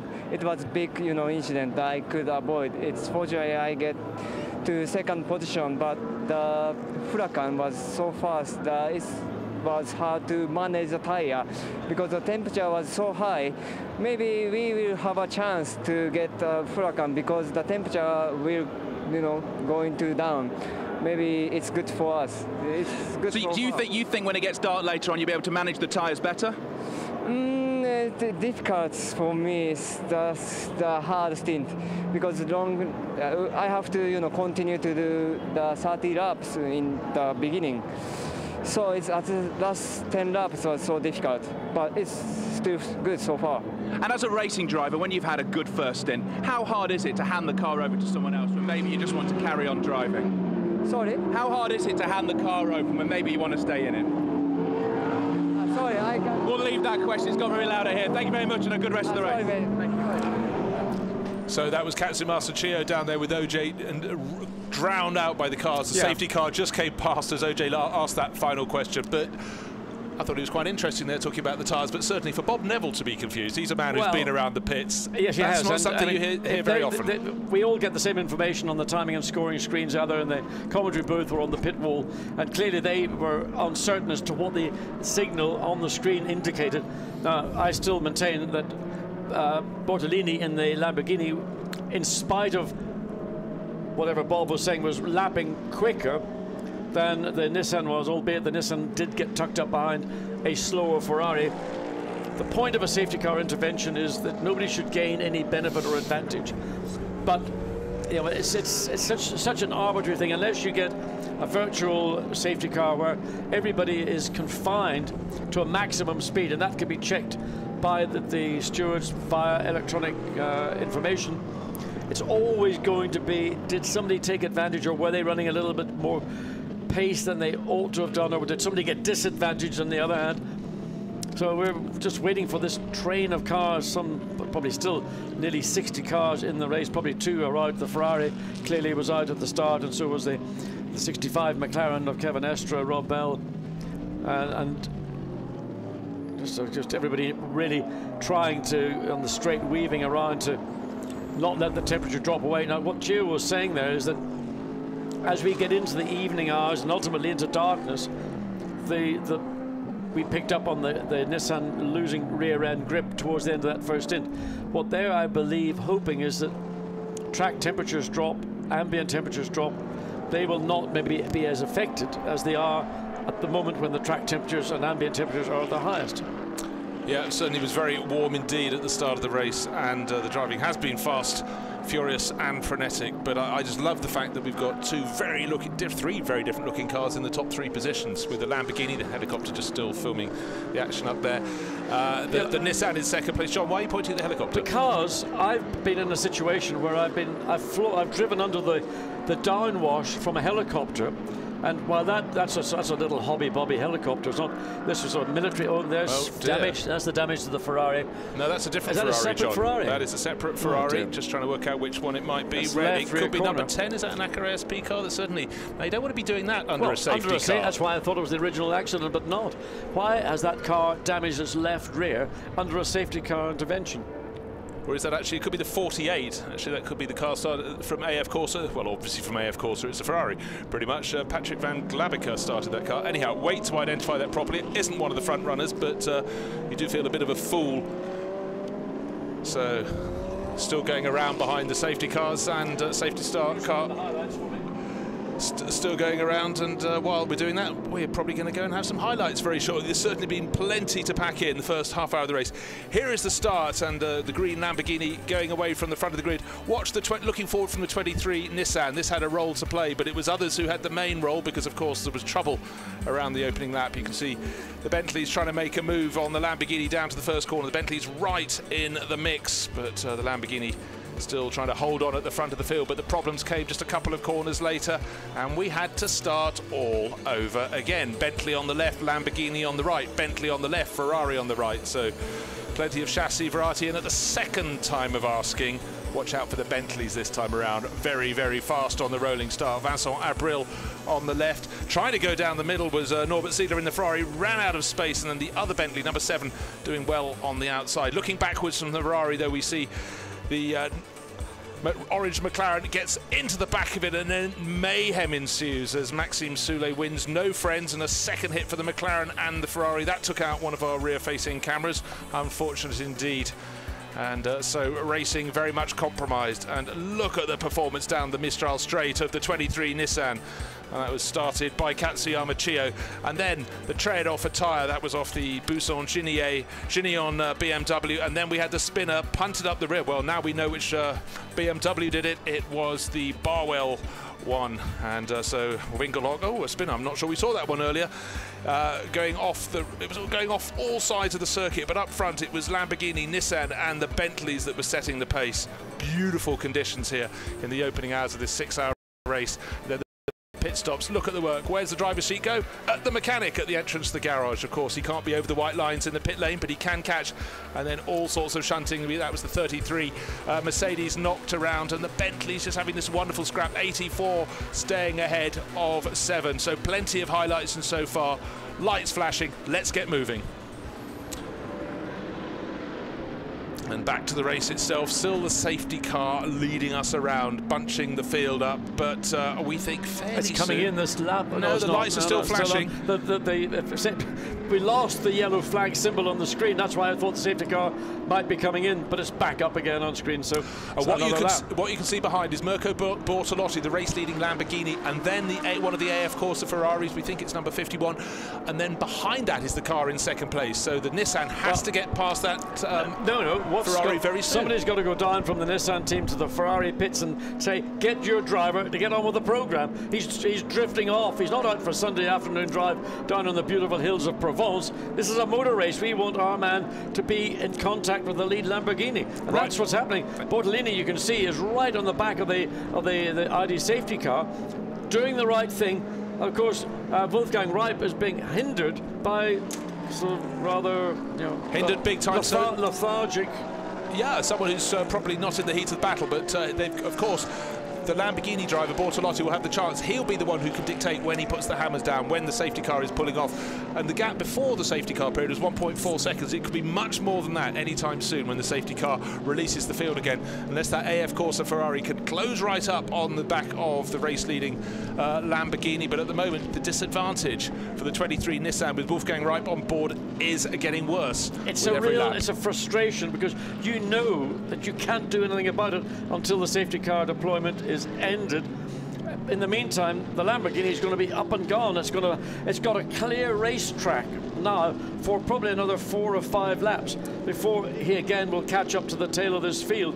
But he can do a lot of good work. He can build up a lot of time between himself and the second place Nissan, and the Nissan is sitting there like a sitting duck. Yeah, well, Francisco Guedes is the Portuguese driver in the number 51 AF Corsa Ferrari that's in between the race leader and the Nissan in second place. He's the driver who's got to close up. He has closed up a little bit now. He could still gain 2 or 3 or 4 maybe car lengths to the Lamborghini to give the car behind a helping hand. So Bob Neville, maybe 2 boxes of chocolates is required to get him to speed up. If I was Bob Neville, I would go down to the Ferrari team and say, listen, we're in a race for the lead. You've got your own race. As soon as the safety car is off the track, tell your driver to to a vanishing act. I don't care. Get out of the way. Yeah, and the 51 Ferrari is 30th, obviously the first car that's a lap down. We can see that by the positioning of the safety car. Having taken over from Duncan Cameron, of course, the hot shot in that car, Matt Griffin, still to go. Get into his first stint of the race. He'll certainly propel it up the order, but right now it's not an irrelevance, but it's certainly a fly in the ointment of the race leaders. Flashing red lights. Are we about to be released, John? We've had no message as yet. We just never actually got that camera view because we're still under the we got pit caller, one of the Audis going in, and our timing screen say 15 and 16 incident between them, no further action, and that was from much earlier in the race. 15 was the Buisson-Gignon BMW, and 6 was one of the 2 Phoenix Racing Audis, the one started by Marcus Winkelhock. They're the Pro-Am standings. As you can see, the McLarens right down at the tail of that. Problems for not one, but both of the Von Ryan Racing McLarens. So glorious for them. For some reason, the Nissan is now ahead of the Ferrari. It's directly behind the Lamborghini. Let's look at the train of cars when they come past. We've got the mid-grid coming past us at the moment, but so there's. Yes, interesting. We'll keep an eye on that. I just happened to pick it up. There is the lead Lamborghini. There's the second place Nissan. The Ferrari's dropped 3 places back. It's gone back. Oh, it might have pitted. Well, okay, so that was a second AF Corsa Ferrari. That's probably the 53 that's in the background there. There is remnants of a tyre, which may be. Just trying to work out which part of the track we are looking at. That's the outside of the scene. Well, that was a tyre from the Buisson-Gignon. Or it could be anybody. I mean, there's tyres, carcasses have been detaching. We did see the Buisson-Gignon BMW lose its carcass just at this point, so maybe that was the tyre, or maybe it was someone else. It's hard to tell. Good second guess, but I wouldn't want to swear on a Bible and a court of law about it. No, quite so. That wonderful long shot from Scene looking back down the Mistral straight just emphasises we had 60 cars start this race, and they were filling the straight from one end to the other as the leaders went through, and still they're coming round. We look back, there's the incline into Scene, and now that looks like the car that's at the very back of this ribbon of cars. The Bentleys, though, going around in 3rd and 4th places. Mike Parisi in 84 and Guy Smith on his double stint in 4th place, number 7. Wow. And the safety car, he's getting bored. Is he about to come in the pits? The lights appear still to be on. Still on. I just wonder who's behind the wheel of the safety car. Anthony Comas, a young son of a famous French racing driver, Eric Comas. Well, maybe Anthony Comas fancies himself a bit behind the wheel. Certainly he's got the skill. Yeah, he has a bit of a racing history behind him, but certainly I don't suppose he'd have had as many cameras focused on his car as he does now as he leads this field around. But anyhow, high spectacle, the tail of the R8 coming round, caught beautifully. Very embarrassing if he hadn't caught it beautifully, John. The thing I'm surprised at is just he hasn't got the traction control dialed into. But I mean, he's getting very tame. He is. I mean, well, the idea behind a safety car is to run at a decent pace, because the concern obviously is if tyre temperatures fall away significantly. When they say, look at this, is he ever having fun? What was his daddy say if he saw this? Probably be very proud of him. And then cut his pocket money. But yes, very proud indeed. But I'm just slightly worried that he might drop it at some point. I believe I've seen safety car end up having accidents when they've been trying to maintain a pace that is appropriate for the cars behind. Obviously trying to keep tyre temperature, and I think he has picked the pace up now that he's got the entire field in a line, so he can afford to go that little bit quicker, which is to the benefit of everybody in the line. So is their tyre temperatures, brake temperatures, tyre pressures also. Remember, tyre temperatures drop, tyre pressures drop. So all these things are considerations. Right, we talked about with the safety car you can win, you can gain and you can lose. It was 1.5 seconds between first and second before the safety car. Now with no cars between them, half a second. 0.499 of a second between Mirko Bortolotti in the race-leading 63 Lamborghini when they crossed the start-finish line last time, and Wolfgang Reip in the 23 Nissan. Don't forget, we saw the way they dispatched the Bentleys in the early part of the race down the Mistral Straight as though they were standing still. Just wondering, the Lamborghini backed off just coming into turn 7, and I wonder... Safety car in this lap, the message is on the screen, of course. He wants to back the field up. And then when he comes to turn, there's the safety car. It's going to make its way in at the end of this lap. So well, he has to. He's got no more tyres left. Well, not surprised. But watch what Bertolini has done. He's backed the field up. And now when he gets to turn 9, which is the penultimate corner on our circuit map, there he is. He's gone. He's up and running. So Wolfgang Reip has managed to shadow him, and he's got himself right into a really good position. Well, that's excellent. Grunt off this final turn onto pit straight. Could be an overtake if you got, well, not now.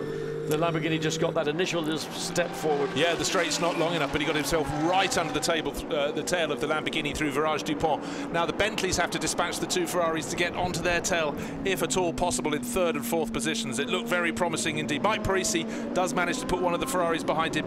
He stays in third place, and they've got still the yellow AF Corsa Ferrari between them, but first and second stayed stable behind. You can see people picking their way past back markers, past marked cars, and looking at that McLaren number 59, of course, way down the order after all the time spent in the garage. Outside the top 40 in this race, 60 cars started, loads of problems for the McLarens. Well, we've got 4¼ hours of this race remaining, of which 1.5 of them are going to be in darkness, and certainly 2 of them are going to be dusk into darkness. So an opportunity, not, as Andrew Cody said, we can't win the race, but we can certainly gain a lot of knowledge, experience, and that's what's important going forward.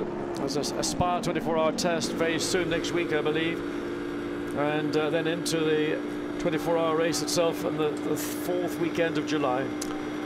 Well, it looked as though Wolfgang Reip had got right under the tail. He did get right under the tail going through the final corner of this to get on to start this restart lap, and the Bentley of Mike Parisi running very, very wide, but in turn the 7 chasing him with Guy Smith running wide too. But the way that Bortolotti delivered further round through turns 1 and 2 just made the break, and when he comes up to the start-finish line, oh God, what? Who's on the track and who's not? Well, hands up if you're on the track, you're in the minority. I think they've given up using the basic racetrack. They're using any bit of thing that looks eminently black, but most of it's painted blue at the minute. Right off coming through turn 7. Yeah, well, 5.8 kilometres is the average track length, but you have to feel, oh, and again through Virage Dupont, the final corner, we have the Nissan right under the tail of Bortolotti, but again, Bortolotti, the Lamborghini is very quick. It's got good bite, good traction, and that's the advantage that it's got. It gets its power on. If you try and put the power on with a Nissan and be aggressive on the throttle, you'll light up the rear tires, and ultimately you'll wear your tire, or your tire wear will accelerate. And really what you want to do is accelerate the car. Yeah, and on the longer straight, on the Mistral straight, the Nissan does close in again. It needs a longer straight, but the start-finish straight, not that long at all before they go down to Virage de la Verrerie, the first sequence of corners, the left and the right. Good to see the Jaguar still in the pack down there, the one and only number 14 Emil Frey Racing, and that's been really impressing me today, John. Yes, and I mean, we saw a good run and a little battle further through the field down. And this is... Oh, and the Ferrari's been rotated, so down at the chicane into turn 3. So 1-1-1 has been spun around. That's one of the Kessel Racing cars, started by Stephen Earle. I don't think he's on board anymore, and it's not on our screens because it's outside the top 40.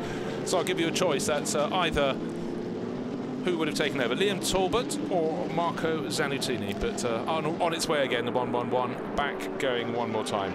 Drive-through penalties for cars 79 and 98 that's for causing an incident. Well, the Curious, whether it was as a result of Oliver Bryan, Alistair McCaig, or Devon Modell, but anyway, the car has been penalised. And sadly, 98, that's the Row Racing Mercedes, the white and blue one, and that was Thomas Jaeger who started the race. We saw him getting out when the first warning was triggered. So, first place, it's still the Lamborghini by 0.6 of a second ahead of the 23 Nissan. Wolfgang Reip chasing after Mirko Bortolotti. Bortolotti seems to have the measure of him, and don't forget, Katsumasa Chiyo said after he got out of the 23 Nissan that the tyres go off later in the stint, but again we see 23 sliding wide, but Bortolotti is just edging clear. It was 0.6 of a second last time, this time it's 0.9 of a second, so 0.4 of a second gained on that lap. And of course they will have clear track ahead of the race leading duo for quite some while. Of course the train was shunted right back close together at 84 and 7, still in third and fourth positions. 5th place, remember we're talking about the Black Falcon Mercedes. Well, it's the sister car, it's that sort of aquamarine greeny colour. Now Hjalmar Berman behind the wheel, he's in 5th place, just 2 seconds behind, 2.5 seconds to be fair, behind Guy Smith. And then 75, we've got one of the Selaquad, it should be Selaquad, no, it's Verviche, I beg your pardon, Frederick Verviche in 6th place, some 9.5 seconds behind Elmer Berman. But Elmer Berman, in the number 21 Mercedes, somebody we should keep an eye on, 2.5 seconds down on this car we're riding with right now. Initially it was the sister car, the black and yellow Mercedes, that was giving the Bentleys a bit of a workout. Now it's the aquamarine green, sea green, seaweed green, whatever. That covered half a lap while you were describing the colours of the car, and in fact the black and yellow Mercedes in the pits. I could have described that little bit of bonnet flap. Is that an aerodynamic advantage, or is that just not really important? Well, it doesn't help it get round scene time and time. Unbelievable.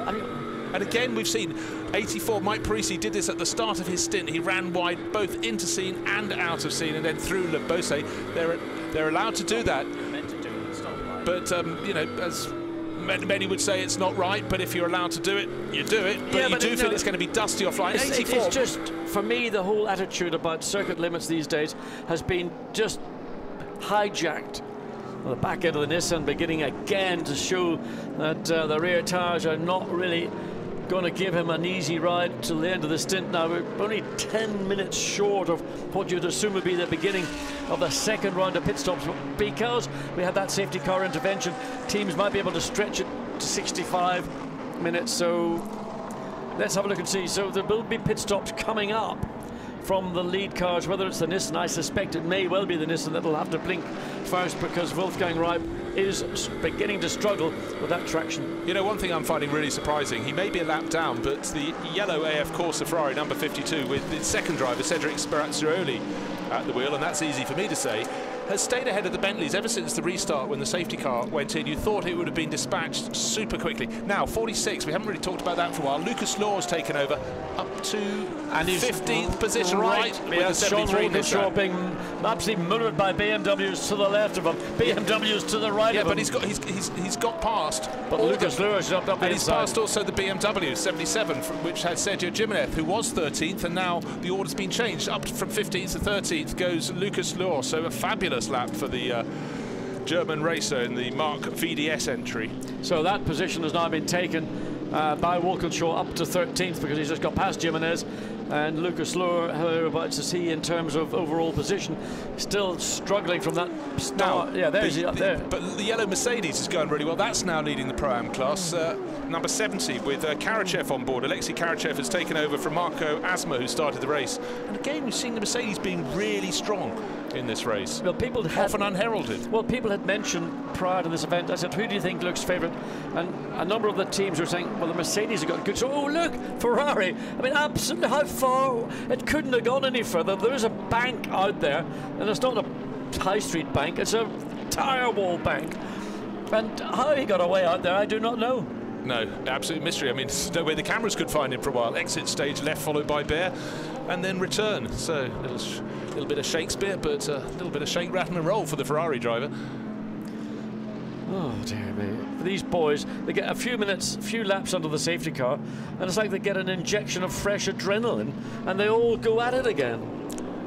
Yeah, well, just looking at the 98 row race. No, we're not. Sorry, I beg your pardon. Just looking at the 99, the row racing car. That's been having a great battle. That's got past Karachev, so place gained by Steph Dusseldorf. But look at the traffic. Here we are, nearly 2 hours into the race, and everywhere you look, there are cars in the heat of battle. There is Steph Dusseldorf. You can see 8th position on the windscreen, so he's gained another place. He deposed Alexei Karachev that time around. Karachev, though, in the yellow Mercedes in the background, leading the Pro-Am class, now down in 9th. Yeah. The only thing, Steph Dusseldorf doing a strong run in the row Motor Oil Mercedes-Benz. The top 4 cars are all running either literally 1 minute 59 exactly for the first and second place cars, or middle 59s for the 2 Bentleys in third and fourth place. So a hot pace at the front of this field. Very, very hot pace indeed, and it looks like the opening lap as you look down there. The 73 Nissan right in the thick of the battle behind the 22 Nissan. So Sean Walkinshaw, it looked like he got slightly wrong-footed by the black Nissan as opposed to the white one. That's the Sanchez Mark Shilinsky. Shilinsky has done a stint. Yeah, so Sanchez on board at the moment. Peterloo, the Wunderkind of the GTM Academy. Yeah, 10 months ago he hadn't got a racing licence, then he just turned up at Le Mans. Bumped Bjorn Verdheim out of one of the entries, the Greaves Motorsport Gibson, and didn't get to race it, but got to have an incredible experience. And was very quick indeed in qualifying. So there is Ricardo Sanchez, the Mexican driver in the black Nissan. And there are another 100 drivers going off over the blue lines at the exit of the corner. Good to see the Jaguar that was started by Gabriel Gardel, but it's lost position. It's down now to 32nd position. Freddie Barth on board the lone Jaguar in the race. So we're in one of those phases where you're getting big groups, as the #1 Audi, by the way, large groups of cars all essentially tripping over one another. 46 BMW trying to force the pace and force its way through. We see Sean Walkinshaw again running behind the... is he going to have a look? Well, he might just have a little bit more squirt, a little bit more bite, as the 22 Nissan runs very, very wide as it came onto pit straight. Ricardo Sanchez, whereas Sean Walkinshaw, just one of the Ferraris ahead there, pulling all over the circuit. And in fact, he's got ahead. No, he hasn't. I thought he might have got ahead of Sanchez, but not. Okay, looked like a place change back there, but now 46, just outside the top 10, very close to Christopher Mies. Yeah, just 0.2 of a second. There it is, there you can see it. It's almost touching the back of the Audi down into the chicane. And you do have to keep recalibrating with Audi changing its drivers around. We're used to Christopher Mies racing with Enzo Ida in the sprint series. Well, they mix and match with the Phoenix Racing and the WRT. It's all fundamentally Audi underwritten, but independently run. So Lucas Luhr, great to have him back in European GT racing, certainly back in the Blancpain series. One of those drivers who is a joy to have in the paddock, because he's a bit of a lateral kind of guy, non-conformist. What's going on? Mike Rockenfeller into that #1 Audi. So that's really the first of the second round of pit stops that we have seen. So we've now had all three drivers in the #1 car. René Rast, Mike Rockenfeller. No, we haven't had Lawrence Van Tor. There's the back of the Ferrari. Wow. What a mess that looks. Yeah, well... So that was a double stint, in fact, from René Rast. So but a slightly strange one, John, because, of course, it came in with the gear change problems. Was parked in the garage for about 3 laps, so not even in the top 40 at the moment. More messages on the screen. Team managers 42 and 98 to call to the tower immediately. That's a Sport Garage Ferrari. And 98, he should know the way by now. That's Row Racing Mercedes. He's been up there already. Dear me. No excuses. Well, back to the battle for the lead of this race, and the gap when they came across the line at the end of 53 laps is 2 seconds and 0.63 of a second. The #1 Audi back out. So the first or the second round of pit stops is gradually getting underway again. Teams might bring you in. Those teams that are organised, look at this. I mean, it's just awful. It's the opening lap and all over again. Walkinshaw's got ahead. Ahead. So he's made the position, and in the background, good pass. Look out, John. Can the Brazilian BMW make a move soon? It's got to dispatch a couple of Ferraris, but we didn't see where Sanchez lost that position, but rattled by the pressure from Sean Walkinshaw. Sean now has a clear stretch of track of him, ahead of him, well, at least for the next few corners. But the 111 Ferrari stuck in the mix there, but that was the one that we saw going for a spin earlier.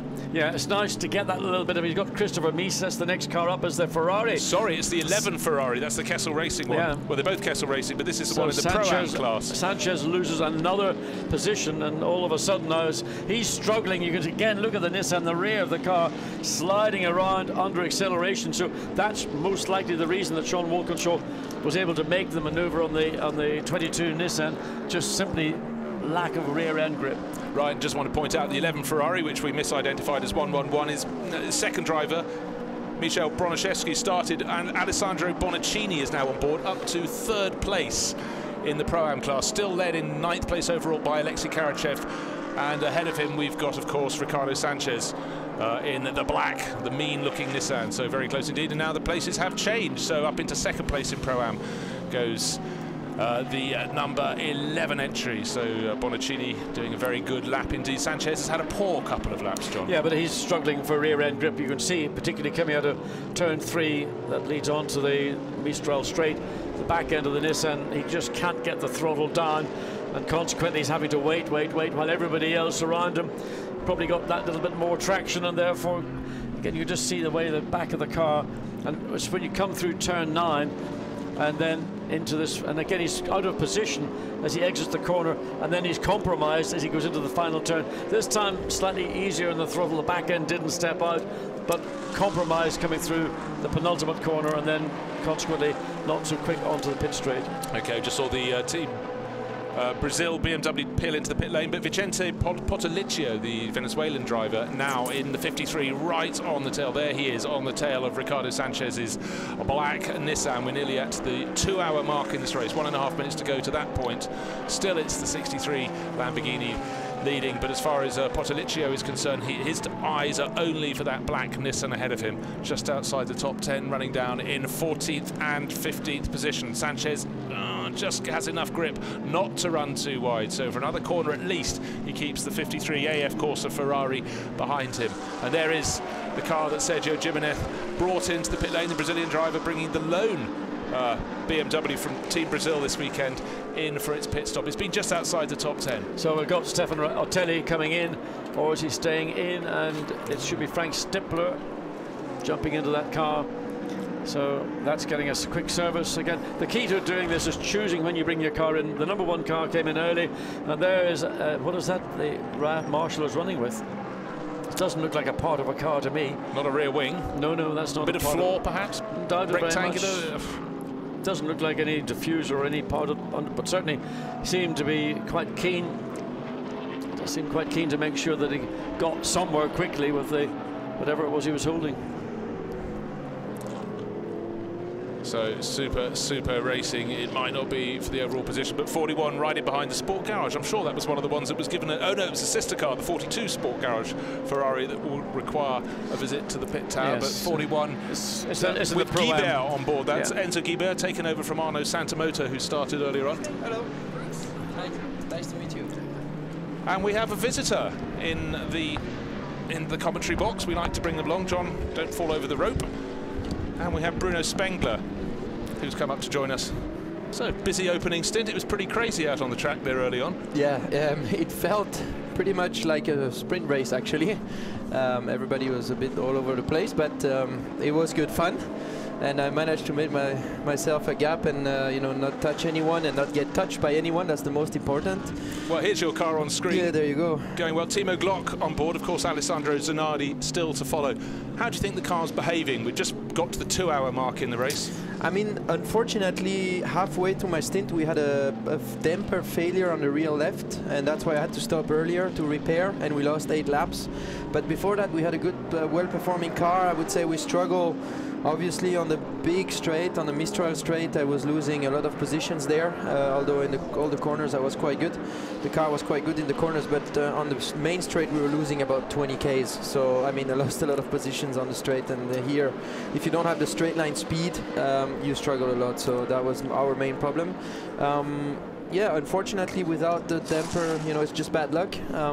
Without that, we'll probably be running in P13 or P12, which was starting from P24, not too bad. It's still a long way to go, and we have lots of stuff to learn. So. Well, just looking at the screens there, just see the 21 Mercedes being pushed into its garage. That was running 5th. So things are changing the whole time, but all the time you've lost. You just got to go back out. You're not going to make it all up, but we are seeing incidents, so you will rise up the order. But just talk me through that opening lap. Well, the 2 opening laps, you had 2 starts to the race. Yeah, to be honest, I did not really understand why we had to start again, because the first start went pretty smoothly. It was even a little dangerous because everybody, when we got the information we get a second start, everybody was braking in the Mistral straight, and I was coming there flat out, and I had to find a way to avoid everyone, basically, and that's what the guys behind me had to do. So it could have been very dangerous, and then we did again this second start, and after that people kind of crashed into each other, and in this corner actually, which we were just in. And then I made my way up to P17 after that, and then I lost a few positions again, was P20 or P21, and try to hang in there and yeah, try to find my pace. But Bruno Spengler, just, we see you in the DTM for Mercedes doing great things. How much for BMW. What did I just say? For Mercedes, I've gone mad. I was looking at Mercedes on the screen, or even wearing a BMW. I know you're BMW, just going mad. But how does it compare coming to race in something like this? A much longer race, you're sharing the car, 6 hours, 3 drivers. Do you enjoy it? I do enjoy it. It's for me, it's a new challenge because there's a lot of things to learn. I mean, my first 24-hour race was in Daytona this year. We finished 2nd, which wasn't too bad. So there's so much stuff to learn, and you have to be so much careful in the first few corners and in the first few hours actually, because a lot of things can happen, and a lot of people are going pushing really hard out there in the first laps, and it's hard to break yourself because I've been running sprint races all my life basically, so I'm not used to break myself in the first few laps. For me, the first few laps is basically where you make your race normally, and here I have to break myself. And but it's interesting, especially also with Alex together. You know, Alex is a great guy, and I have a lot of stuff to learn from him. And he's yeah, it's amazing to be his teammate, and I get along very well with Timo Glock as well, which is running out there at the moment. So it's great fun, you know. We're a good team, and Roll Motorsport with Roberto Ravaglia, who has a lot of history with BMW as well. So it's a very interesting team to be in. Now, all the different makes of cars seem to have different areas on the circuit where they are really strong. You said the BMW Z4, not the best thing down the Mistral Straight. Where is its strength around the circuit?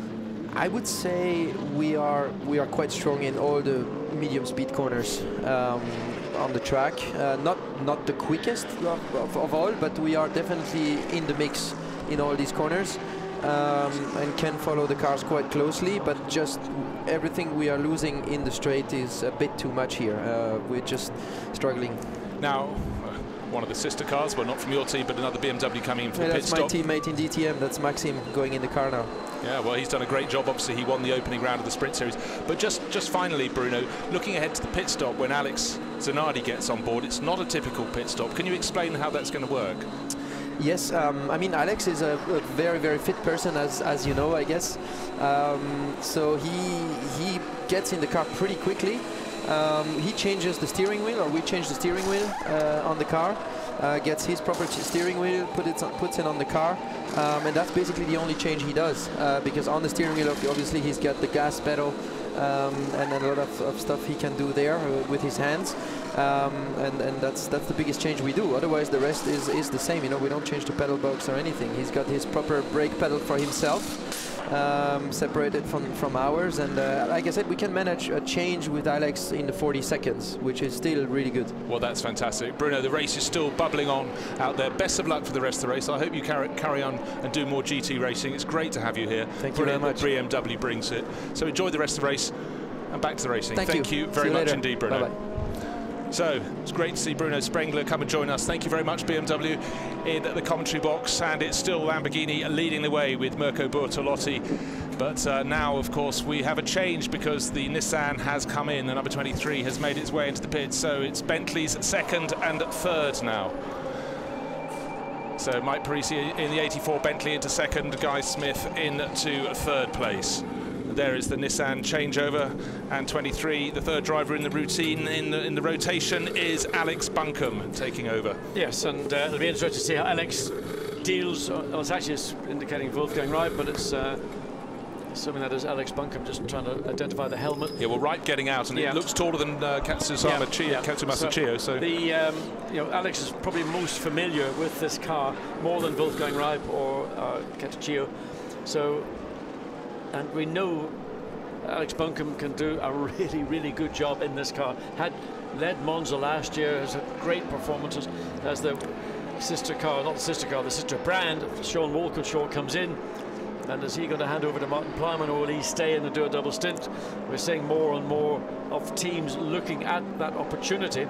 Okay, so the Grasser Racing team getting ready for Mirko Bortolotti to come in now. He can change over to a choice of drivers. He can hand over to Adrian Zaug or Giovanni Venturini. So we will wait and tell you who gets on board the 63 Grasser Racing team Lamborghini. But there is the 23. Oh, problems there as the 23 comes out of pits. The 24, the Parker Racing entry, going horribly wrong for them. And that needs to be careful. That tire flailing around can easily take off any of the bodywork, the carbon fibre guard, the extensions. There you see a bit of carbon fibre coming off already.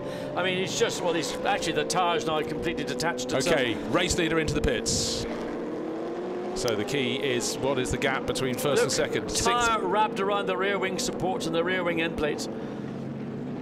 Interesting having Bruno Sprengler in, and he's decided to take a shortcut rather than going around to the final corner, and he's coming a cut. Well, I mean, I'm not quite sure that's part of the program that you're permitted to do, but in certain circumstances it's been decided that's what he wants to do, and get the shortest route back into the pits. Well, in fairness, it also means he, as the race leader, is having his pit stop. He's not leaving debris on the track. And he's out of the way of other cars. So this is the leading car, or what was the leading car. So And the 84 Bentley that was second had moved up to second place when the Nissan came in, so effectively running in third beforehand. Mike Parisi coming in. Will he double stint? He took the car over after it was started by Vincent Abril, and he could hand it over to Harold Primat, and he's out. So there is our race leader to start with, Mirko Bortolotti. Good job. I mean, other than very good period behind the safety car, right? I think he was a little bit on the speedy side, but he certainly has done a pretty flawless drive in those 2 stints. So the Grasser Racing go to work, and they've had such a great car with the new Lamborghini Huracan. It's been out of the box, virtually bulletproof. I mean, the loss of the victory in Monza was a huge disappointment for a very minor infringement, but minor or not, it was still an infringement. So still showing second place on the windscreen of the 84 Bentley. That should effectively be third, because of course the Nissan number 23 came in the lap before. But has it passed? Will he have gained the position? I think the Nissan was far enough up the road. 84 and 7 came in together, but 7 very slow getting away. Oh, there was a couple of seconds lost, John. Yep. Guy Smith won't be too happy about that. He's out of the car. He's done his double stint. We'll let you know in a second who has taken it over. But 84 and 7 were very close together. So Sandy Merrick has gone in the 7 car. And Steph Dusseldorf also in the pits in the 99, so we wait and see whether he has stayed on board, or Nico Bastian or Daniel Juncadella. Those are the 2 options. Well, we're at the point now, the last of those second round of pit stops should be being completed. The yellow Mercedes just going past, so the order will be very plain. We're not waiting for anyone else to make their second pit stop, and it should be the Lamborghini 63 still in the lead, with Giovanni Venturini having taken over. They're saving Adrian Zaug until the third driver, or the second driver change. He'll be running as their third driver. That'll be, they're into now the 3rd stint. We're coming up to 49 minutes to being midway through this 6-hour event at Paul Ricard. Local time here coming up to 7:15 in the evening, and still plenty of light. The sun's still high in the sky, still plenty of heat in the sun, but in an hour's time that will be beginning to fall behind the hills that surround this Le Castellet circuit in Paul Ricard. Yeah, just looking across at the fans in the grandstands opposite the pits, the wind is starting to pick up, people's hair whipping around a bit, but they're looking very comfortable in shorts and t-shirts and open-toed sandals. So just the sort of weather you want. Now, John, you're pointing to the screen. No, just temporarily, we've got the AKS ASP Ferrari leading the race, but this is just due to the overlaps in pit stops, those who have and those who haven't. But effectively, it'll still be number 63 that will be leading this race. It'll be number 84 Harold Primat. In second place, it'll be number 7 Bentley Andy Merrick. What is interesting is, will it actually be Daniel Juncadella in 6th place in the Mercedes-Benz? We're just waiting to see. We've got more visitors in the pit spot, but let's hear from Mirko Bortolotti.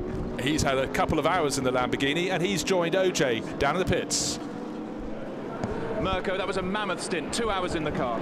Yeah, thank you very much. It was a fantastic stint, made the maximum. Unfortunately, they decided to do the start twice, and the second time the Bentley, obviously with the more power, got past me, but I managed to have a good run in the second sector, and got the slipstream, got past both Bentleys, and then we had a really good pace. The Nissan was pushing quite hard, but I managed to keep it on front, so I'm really happy with the stint, and looking good for the race. Let's see what my teammates can do, but I'm confident.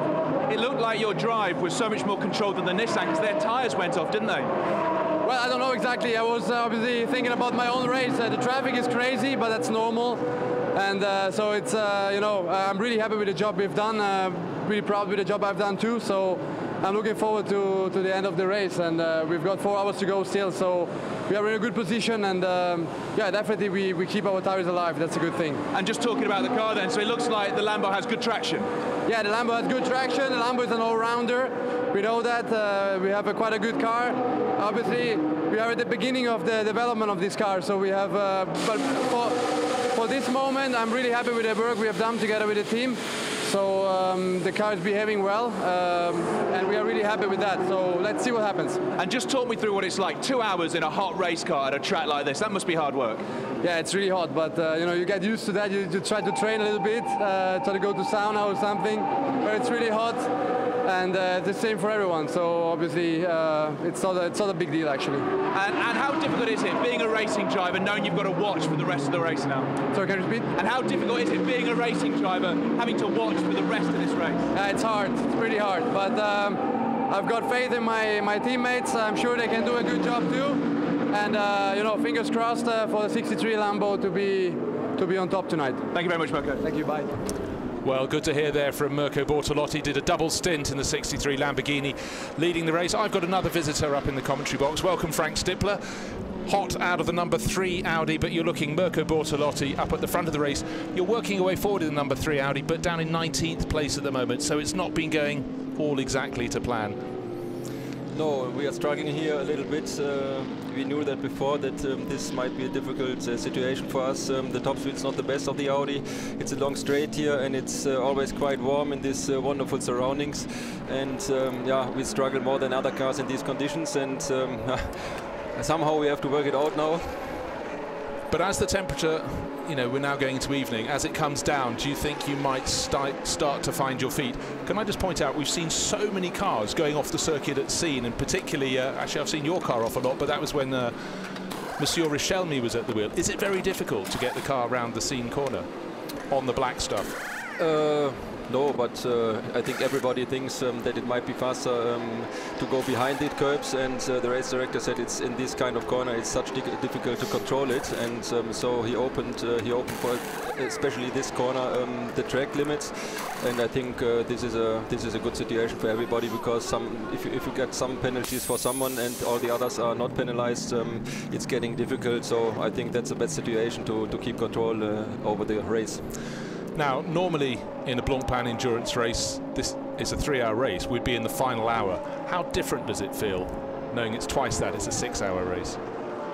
Well, in general, it's a good preparation for the 24-hour race. It's just a quarter of a 24-hour race, so it's a little bit more exhausting than a standard 3-hour race, but it's even more exhausting at Spa, usually, if you drive till the end. So I think it's a good preparation, and it's a good preparation as well to go into the darkness, at least for one driver. And yeah. In general, I think we have to say thank you, especially on these conditions and on this very special track and these very special surroundings. I mean, I just walked down the pit lane now after the start, or just before the start, and you've got planes here and this beautiful sky doing some artistic things. You've got beautiful cars, beautiful girls. It's a wonderful country. I mean, for car maniacs like us, it's really paradise right now. Just looking out on the cameras now, we picked up your car, and that's got Stéphane Ortelli at the wheel, and the number 2 Audi right behind with Jean-Carl Vernet.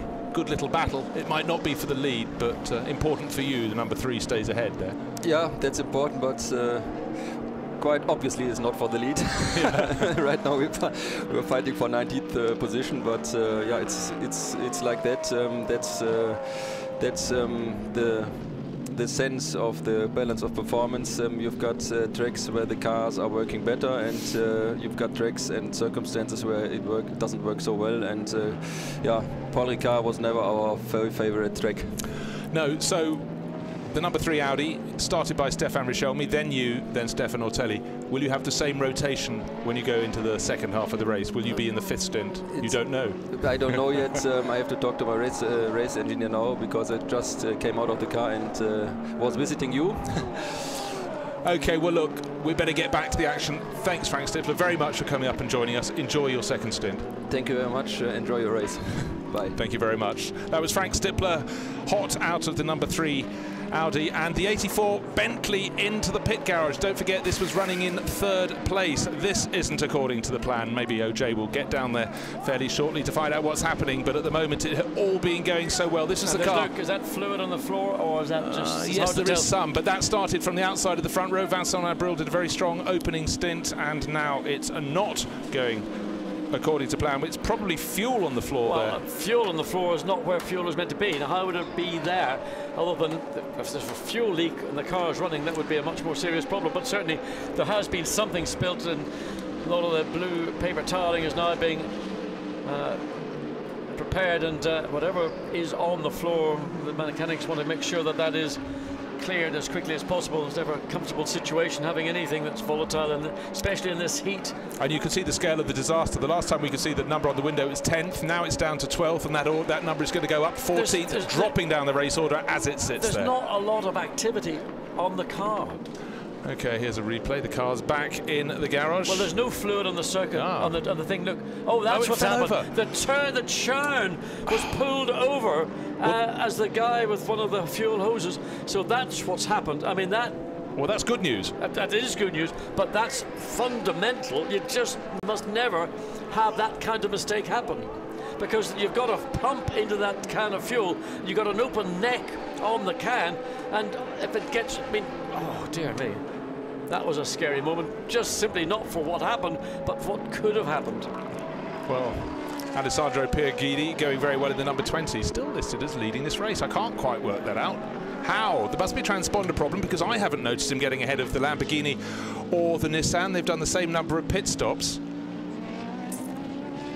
Well, maybe they've run a very different strategy by coming in ahead of the others, running a different time according to the safety car. Maybe they got it done just at the right moment. We saw McLaren or Davy Ryan or Von Ryan Racing, a very clever strategy there, helped them get into the position to win that 3-hour race. The Bentley is now out of the garage, so the mopping up process was nothing to do with the car.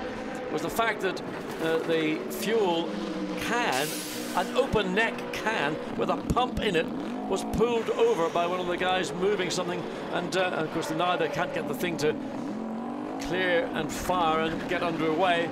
So what that reason why it came in, we're not entirely clear, but anyway, a loss of position for the HTP Bentley team. So effectively lost from the running. Several of our front-running cars now. We've lost the 84 Bentley from the overall order. That started on the outside of the front row. The 333 Ferrari hit very hard on the opening. The 84 Bentley hasn't made it out of the pit lane. The mechanics pulling down. It struggled to get underway, fired up, and then appears to have lost all power again. Bonnet being pulled off there. Yeah, having another look. They got it fired up, but when he engaged gear, it didn't want to pull away. So whatever that issue is, and it's down just to the right of our commentary booth. So the mechanics have run down, and they'll have to drag the car back and get it into the garage there. They're pushing it back now, and what a disappointment for this team. They are, of course, racing currently under what you might say suspension, because they were penalised and their appeal was accepted. So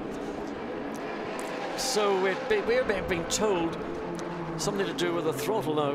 Most of these throttles are fly-by-wire throttles. They're not the old-fashioned throttle cable. So again, something to do with the brain or the electronics or the hydraulics or the pneumatics or whatever actually is the actuator that operates the engine throttle. Well, it's so frustrating for the driver. He's doing all he can, and yet it's not working. You start to question what exactly is happening, but now, just looking at the gap, as it has been time and time again between the 63 Lamborghini and the 23 Nissan, is down at around the 1 second mark, but still the number 20 Ferrari listed at the top of the timesheets there. Yeah, ASP. Oh, 84 back into the garage now. No, apparently they've just reversed it into the fuel drum. You might as well throw that out at the back of the garage, gentlemen. It's clearly a dented object. Well, the curse. That's just, I mean, hopefully it has no fuel spillage, but the lead Ferrari, if they have pit stopped out of sync, that's the explanation. But they're running at the pace everybody else around them. In fact, on the last lap, they were quicker than the next 3 cars up.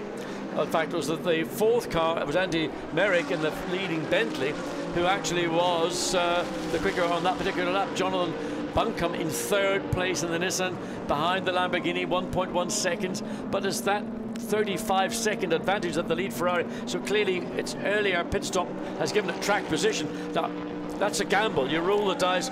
Another safety car intervention might bring it all sweet and good for the Ferrari team. In fact, we did see the pit stop where Morgan Moulin-Traffel brought that in and handed over to Alessandro Pierguidi, or at least came in for his pit stop. It was out of sync, but he was so far out of the race order that we didn't really think anything other than it's just a car making a pit stop. But I guess it timed perfectly with the safety car. Yeah, just a gaggle of cars running around, sort of 13th to 15th. As we are now coming up to 3 hours, 37 minutes this race. Well, I think the team manager who's been busiest has been the one of Rowe Racing about his 98 entry. the white and blue Mercedes, and now there's a stop and go penalty for them. So they were running inside the top 10, tail of the top end, and will go tumbling down the order. Yep, stop go penalty. It's just, you might as well just, I mean, it's frustration, but it's the consequence of, you know, just infringements. Right, nearly 2.5 hours run in this race, and you must say, looking down the order, we certainly didn't expect the number 20 Ferrari. Yes, it's out of sequence, but they've worked their way into the lead of the race for ACA ASP, so they'll be delighted. But the driver we can talk about as being the effective leader, but he's not, is still the 63. And look, it's got clear air. It's all coming their way. There's hardly another car ahead of it. You can't even see another car on the Mistral Straight. Well, his last lap wasn't as quick, but this one, let's see if he can get into the 1 minute 59 again. So this is an Alessandro Pierguidi, a driver who really knows his Ferraris, and he knows the track, and he knows what's off the track. Interesting, he's taken an extremely wide exit from scene, and then he's just launching the car. Because he's got such a wide exit, he can just launch the car straight to what would be the first of the two apexes at Buzet, the corner, that double long right-hand corner. So it'll be interesting to see. Last lap 2 minutes exactly, so he needs to get back into the 159s. He was down in the low 59s. Looking very good right now for the ACA ASP Ferrari team.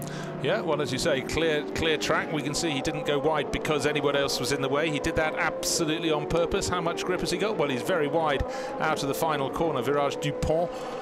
Bridge corner, and this lap, let's see, 2 minutes and another one, 2 minutes and half a second. So they're thereabouts. Almost matching this last lap. So, I mean, you have to say look at the gap, yep. John. They're going into the first corner is the 20 Ferrari, and then we will wait. We're waiting for the 35 seconds. Well, let's say it might come down by a small amount, but this is just a visual thing. We're waiting for the 63 Lamborghini. It's not there. There's the car in 12th place. That's the Black Pearl by Rinaldi.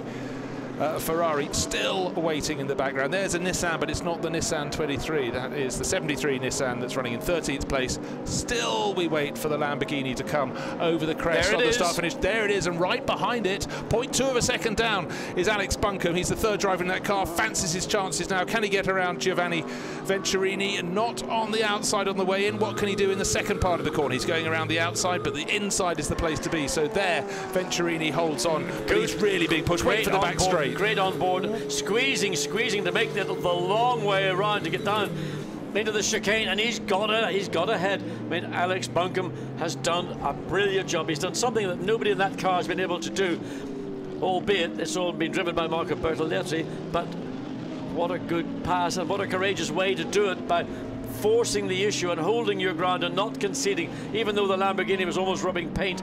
Now he's got the advantage onto the straight. Remember, the Lamborghini is quick on the straight, so Buncombe may have to be a little bit defensive. He's gone from left back to the right. Don't do it again, because that is not what, in my view, is he's gone back to the left-hand side.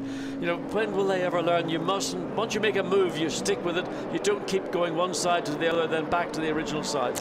And then as he comes up towards scene, he spots some slower traffic, and the lights come on, are flashing. Again, the advantage the Nissan had in the second part of the Mistral Straight just gave him that little advantage. And John, here's the replay, looking a little bit wide, and then he tries to tuck down the inside.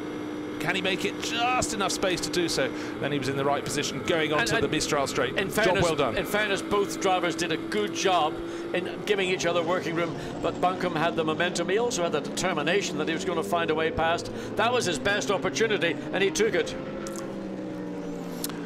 So we're a bit busy down in the pit lane. Let's find out how the number 20 car got into the lead. Tristan Vautier talks to OJ.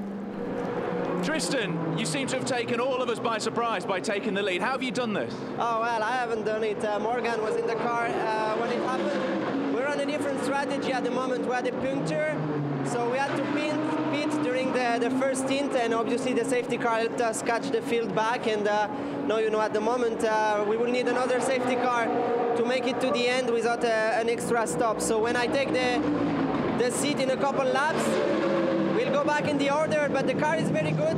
Very happy to have Alessandro Pierguidi with us this weekend in the team. A lot of experience with Ferrari. It's been helping us a lot, so the car has been good, so we'll see what happens. It must be great to be the dark horses, to know that no one was looking at you, and suddenly there you are, front of the race with clear air ahead. Yeah, thank you. It is, you know, but I think we had a strong lineup. The qualifying was not what we wanted, but we have a strong lineup, and people should be looking at us, of course. I know you're just about to take over your stint. How much pressure is on you as a driver, knowing you're going to be taking the car at the head of this race? Nah, it's okay, you know. I will not be leading when we get out of the pits anymore. But anyways, you know, that's what we do.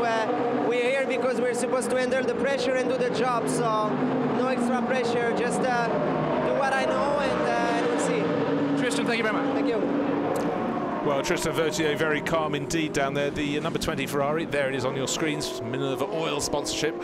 Started down in 18th position, so actually had some much quicker cars in behind it, but as we saw in qualifying, so hard to get a clear lap. The grid was somewhat jumbled, but they were in the top third of it. Yeah, but they rolled the dice, they've taken an opportunity, pit stop, get out of sequence. You have to think, with what, 3.5 hours remaining, there's a pretty good chance that you might see another safety car intervention. It'd be a surprise to me if you didn't, and that changes the whole dynamic. And Pier Alessandro Guidi has been lapping at the pace of all the front-running cars. It's only Andy Merrick in the Bentley who's running in the high 59s, along with car 11, which is Michael. Is it Michael Lyons and car 11? Yeah, actually, Christopher Haas in the number 5. Yes. So there's 3 cars running in the 159s. Otherwise, Alessandro Guidi coming to the end of his stint. Remember, everybody behind him is on fresher rubber. It's now that the 23, the Lamborghini, is beginning, Venturi, beginning to pick up that pace. There it is. And Pier Guidi done a good job. No, he really has.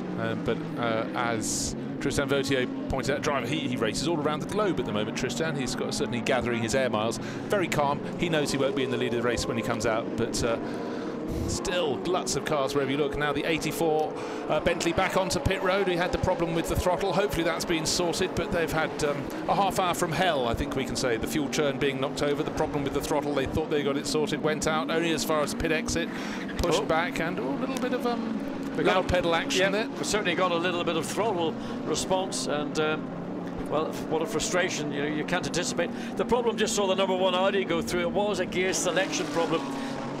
Basically, there's no mechanical linkage in the cars if you'd expect a manual gearbox, but something within the system was the reason. It wasn't purely an electronic one. Lamborghini's in the heart of action. Don't worry, ladies and gentlemen, that's not R63. That's Andy Palmer in the 19. Running down in 10th place. He's a busy fellow. Yeah, commuting for his racing from California, loving it all. And was doing Lamborghini Trofeo, Super Trofeo, I think, as well.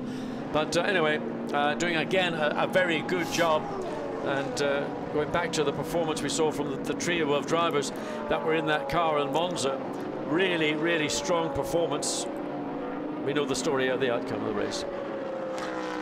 Again, looking at clusters of cars going up the Mistral Straight into Scene. Already the light starting to drop, and I suppose all you need to do is point your camera at the area beyond the edge of the track, because that's where you'll find most of the cars through that super fast right-hander. But none seem to go as wide as the number 16 has been doing several times in this stint. We've seen Alessandro Pier Guidi going wide and wide beyond. Now listed as 2nd place on the screen. Sorry, that's the number 11, I beg your pardon. That's the Kessel Racing one, Michael Lyons. He's just outside the top 10. So, gosh, almost time to pause and gather breath. So, let's take a little look at the highlights of the 2nd stint of the race.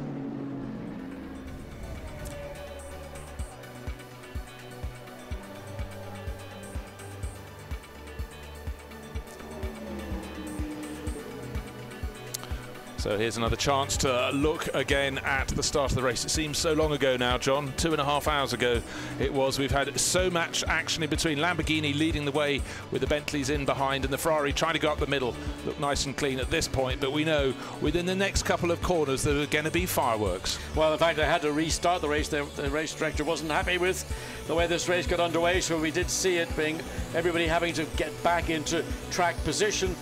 Wave yellow flag to slow everybody down, and then the whole process coming through the final corner, and then it's the sprint down to turn 1 with the Bentley and the Lamborghini head to head, eyeball to eyeball, really, if the drivers were looking across at each other.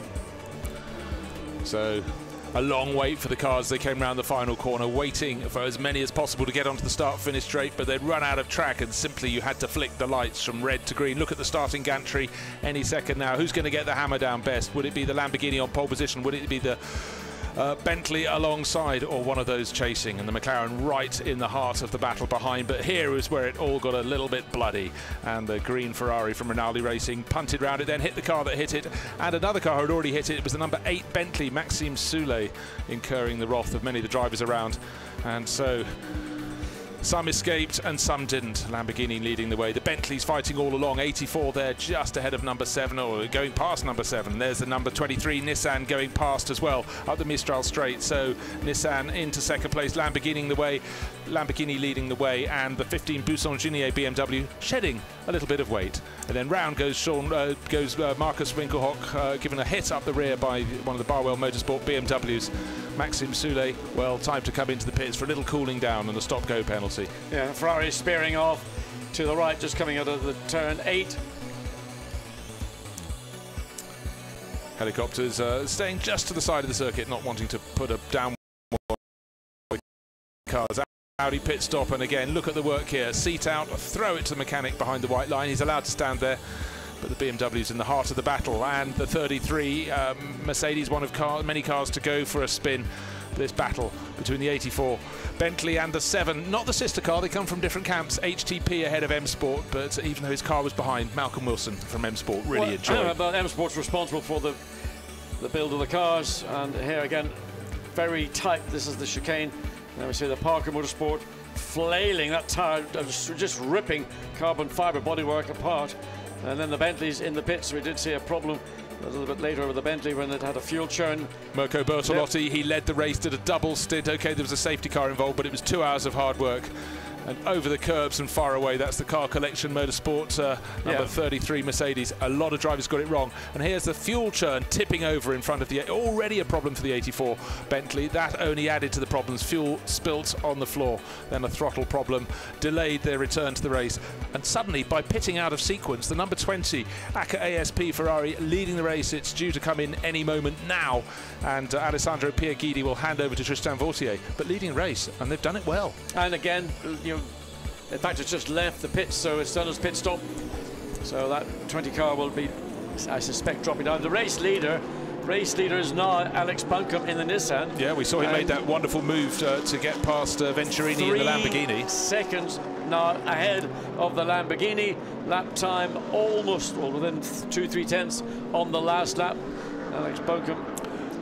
Well, you said before, John, that Alex would be the driver in the 23 Nissan who really make it fly. He's got the most experience with the car. Look at him, he's got nice, clear track ahead of him, and he's staying within the confines of the circuit at this early part of the lap. It's towards the end of the Mistral Straight where they go to Scene. Now we've got more cars where the team manager has to trot up the stairs. 24, it's the Team Parker racing car. We saw that Audi coming in with the bodywork flailing. 41, I think that Sport Garage, Gilles Vanelay, Enzo Gilbert, and Arno Santamato. And 77, which is a car that's very popular in the championship. It's the BMW Sports Trophy Team Brazil entry. So I'm sure there's a whole array of circumstances that some of them could have been involved with. And off the track, this car's been in the thick of the action. That's the 19 Andrew Palmer Lamborghini. It's not the 63 car that's been in the lead battle, but a very fierce battle. And the 59 car is not in that grouping. It's been in the pit garage too long for repairs, but so it's pace indicative of what McLaren had within their grasp, but they got 2 cars tagged.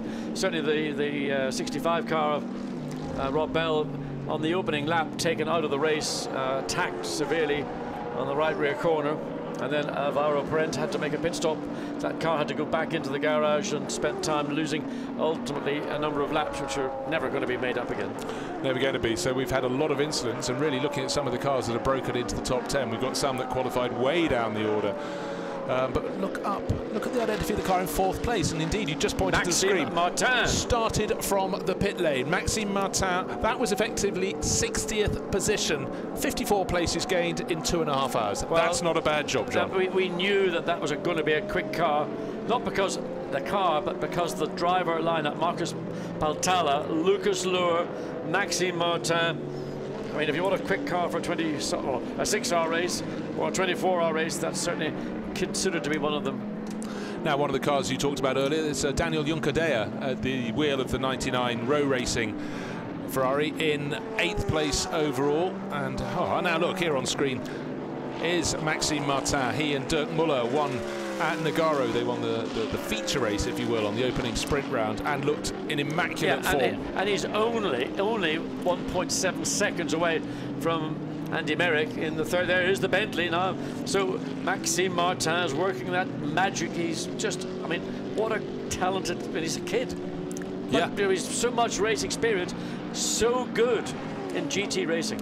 Yeah, worth pointing out for those of you going, didn't the BMW Team Brazil win the opening round at Nogaro? Yes, that was with Maxime Martin and Dirk Muller parachuted in that weekend because a couple of the drivers couldn't appear. I think it was Attila Abreu couldn't make it up. He was racing in Brazil Stock Car Championship events. So a lot of drivers cross-pollinating their year, but with the ever upward push of this championship, this has to be the premier one in which they're competing. So 3rd place on the screen, 0-3 on the screen. That's Andy Merrick off the track, far and wide, and again the cars are going wide. Bentley goes much wider. Maxime Martin nowhere near as far off track. Clearly, he's got more grip. That's the only reason. There's not any difference, basically. Both sort of front-engine GT cars, just the BMW better through scene than the Bentley at this phase. So we're 20 minutes away from potential 3rd round of pit stops. Well, when fellow BMW racer Bruno Spengler came up to the commentary box, he was explaining just that. He said, we lose out on the straights, but get to the fiddly bits, the twisty bits, and the BMW is great. And look how close through the fiddly bits the 46 BMW has come to the 7 Bentley. Is it going to happen this lap? Flashing his lights, get out of the way. You can be sure Andy Merrick knows full well he's there. Yeah, 2 things. 24 Celsius just shown on the gantry over the start-finish line. And there's a pass coming up is going to be Martin Plyman being overtaken. Well, that's a lap going down for the 73 Nissan, which seemingly has dropped out of the top 20. Yeah, he's in 23rd position. Yeah, so strange. That car was up at just outside the top 10.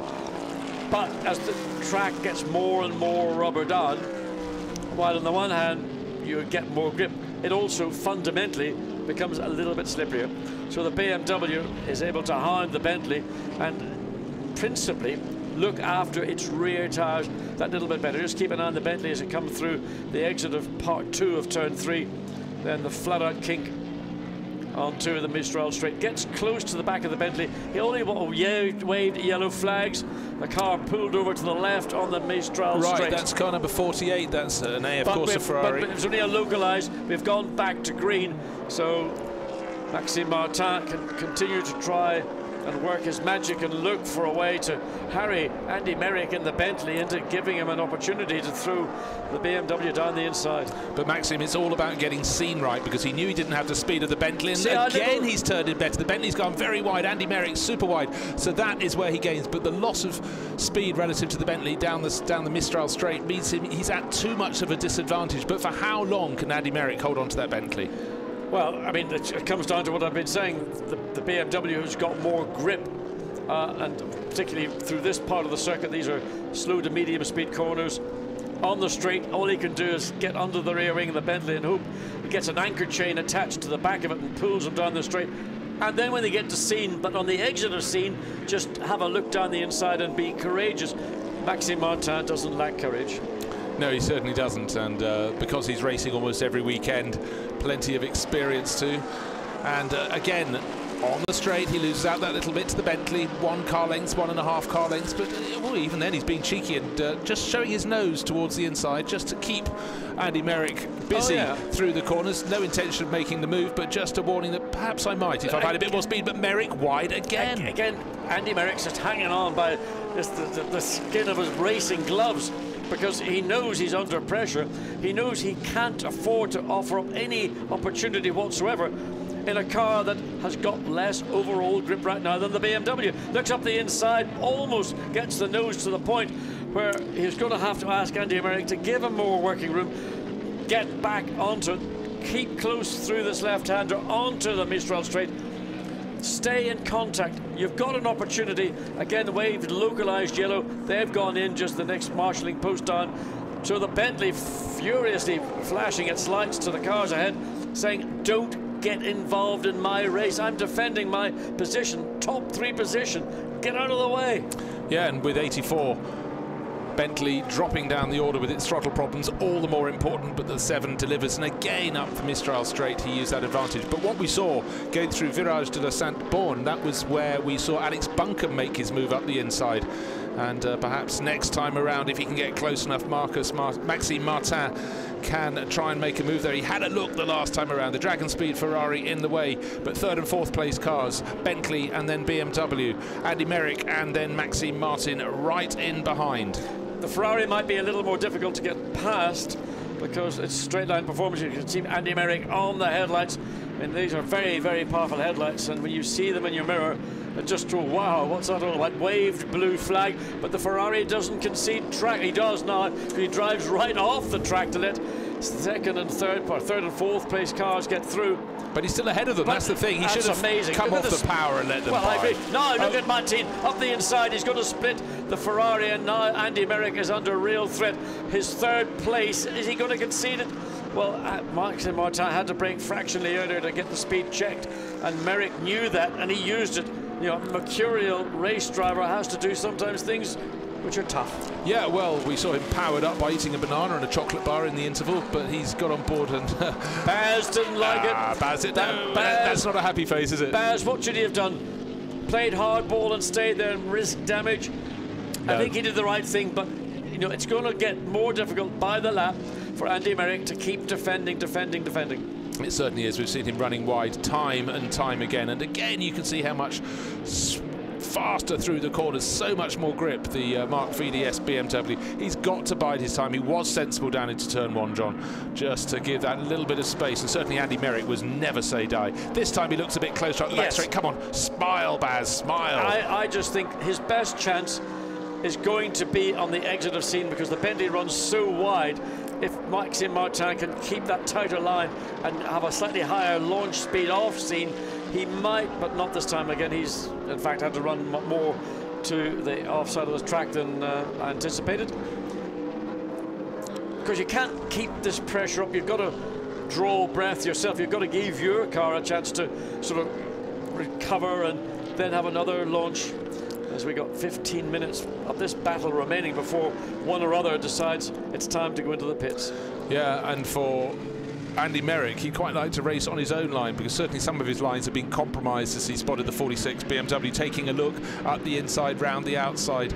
But he's the one who's been looking ragged, but this time a nice tidy exit from the final corner. Virage du Pont onto the start-finish straight one more time. The gap between them last time was just under 1/10 of a second. I don't suppose there's much difference. Oh, good grief, it's doubled. 0.188 of a second, but the BMW has good exit coming to the inside, surely into turn 1. No, just enough grunt from the Bentley to stay ahead. So the 7 Bentley stays ahead of the 46.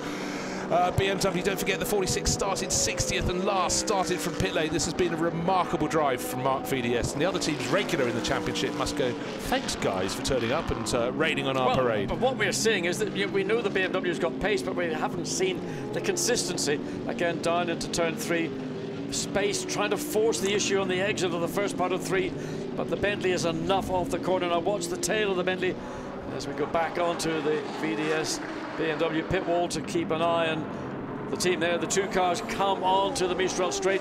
This time Maxime Martin might be a little bit closer. Seemed to have a bit of a gain, a bit of a run out of turn 3, but once you're onto the straight, you're sitting there, you're pushing your foot through the firewall. You're looking for another 1/4 inch of throttle, but it ain't there. It ain't there. It's a waiting game. It's going to be nip and tuck. We've almost forgotten who's leading the race. We've been so wrapped in this battle for 3rd place between the number 7 Bentley and the 46 BMW. It's still the 23 Nissan leading the way by 5 seconds from the 63 Lamborghini of Giovanni Venturini. So exciting times at the front of the race, but really exciting times in that battle for 3rd place. Now riding, looking forward, the view that's enjoyed by Alex Buncombe. You can see how the sun is going down. It's being lower over the circuit. 5-second advantage and a nice clear track for Alex Buncombe. He took over the car that was started by Katsumasa Chiyo. Did such a good job in the opening stint. Kept clear of the trouble in the traffic. Wolfgang Reip, he had a grand run too, but the first time we saw it go past the Lamborghini to take the lead in this race was on the watch of this driver, English driver Alex Buncombe, doing a great job in the 23 Nissan. Yeah, and isn't it nice when you can actually have a run wherein you're effectively not really getting too involved in traffic, and so many of the laps you can save tyres, and then when you do get to a situation where you want to make a move, you've got the car and the rubber beneath you. Another opportunity for Maxime Martin to take advantage of this slower traffic ahead of, and sideways. Is this the chance? Wow. Andy Merrick came back onto track aggressively. Maxime Martin anticipated all that and was there to give room. Slips under the Mercedes as they come down into the chicane. And, well, Andy Merrick is earning his seat in the Bentley team right now. He's defended this position. Back end of the car, moves out again slightly as he gets on the throttle. And trying not to overload those rear tyres. He needs them for the remaining. Oh, again, the back of the car gets away from him as he comes through turn 4 onto the back straight. Yeah, up ahead of them is the Curiacos BMW, number 79, the blue and black one, desperately trying to get it out of the way. And you do feel the headlights on the BMW are going to run out, on the Bentley are going to run out soon. They've been flashed all race. 2, 3 abreast down the Mistral straight and up the Clyde. Getting harder to pick out the colours of the cars now as the sun dips down a little bit in the sky. It's nearly 10 to 8 here in the south of France. Audi, rear, left, rear. Number 35, I think that was. I think that was the Santalok or Santalok Junior car. We'll spot that. Number 11, 111 has been off the track and on again at turn 10. That's so one of the that Kessel was Racing slight cars. Compromise for Maxime Martin. He lost ground to Andy Merrick coming through the exit. There the car makes it to one of the Santalok. Oh, it is number 35. That was the one Adrien Tombe started sharing with Mortara. He took that car over from Gregory Gilbert. So their race, they got up to 16th position. You can see the time position, the position on the screen. Now, can the 46 BMW regain the ground it did to catch up with the 7? Of course it can, and he's done it in the space of 1 lap. So it goes to prove the 46 car is faster than the 7 Bentley, but it's got to work its way past. So Buncombe leading now by 6.3 seconds, but all eyes quite naturally on this battle for 3rd place. Merrick half a second down as they come across yet more traffic, just looking to see who's the next car ahead of them. Looks like it was a black one. Was it the black? Oh, I thought it was. It's both of them off the circuit again, and that looked as though it was the number 9 Royal Motorsport BMW ahead of them. So we'll see in a second when it's full on our screens, but certainly what's full in the screen of the 46 BMW is the number 7 Bentley. Holding down 3rd place, Andy Merrick, being pushed so hard by Maxime Martin. He enjoyed that success at Nogaro. He's enjoyed success in many championships around the world. And now up the inside. How much grip did he have, John? But he was in the wrong position. The Bentley was always, but now it's going to happen. And it was, I mean, he was really on the outside edge, trying to keep that Bentley in control, and all of a sudden there's a BMW alongside. He had to cut back to the right. Again, Maxime Martin, so aware of track craft. But this time I think Maxime Martin is closer up the Mistral straight than he's been before, because a slightly compromised entry to the straight by Andy Merrick, but there still was enough grunt for him to be 2 car lengths clear at the end. So he gained over the course of the straight. Of course, nobody bothers staying on the track at Scene anymore. That's old school. Yeah, now of course a little bit more traffic coming up. So, and the fuel, there's liquids coming out of the tail of that. Is that one of the BMWs? There was fluid certainly coming through that long double right-hand corner at Bouzet. So I don't know why that would be, but something clearly on that right-hand corner. So that's something else you have to think about and be aware of. Andy Merrick, no doubt, will be. He'll be the first car to get close to the BMW. If it is fluids, he doesn't want that to get onto his windscreen, as Maxime Martin almost kisses the Bentley's bumper. Did I get that right? I did. You did. And accelerates up alongside now, side by side, and it's grunt for grunt as they go down the pit straight. Maxime Martin on the outside. He can break that a little bit later. Can he do it without the traffic ahead getting in? Oh, Andy Merrick, brave on the brakes, but has he compromised his exit out of the corner? Maxime Martin really giving the Bentley a workout. Come on, Baz. Baz Landers, team manager for Mark VDS, can do nothing about it from the pit wall. He can enjoy it, he can share the frustration, but you certainly don't feel you could have anybody better in that chasing BMW. As Maxime Martin tries the outside line, now can he switch back onto the inside line and be in that position as they get to the corner before the corner that leads onto the Mistral straight? But no, Merrick is very hard, very fair, holds his position, yeah, and this time has a bigger advantage going onto the back straight. And what Maxime Martin did, he was getting closer into the second part of turn 3, but still he had to concede because he wasn't in that position to take the corner away. Andy Merrick knows that, and that's good professional racing from two good professional drivers.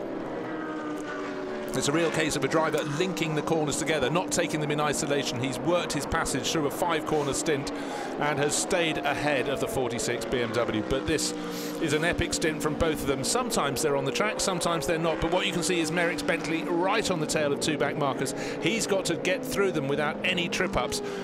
They are scattering almost in his path, but unfortunately for him, not getting out of the way. And this is where, again, one might say the advantage falls to Maxime Martin. He can read forward, look through the corner and see what the 2 cars ahead are doing and apply the pressure. Andy Merrick has got to find a way through and resist that pressure.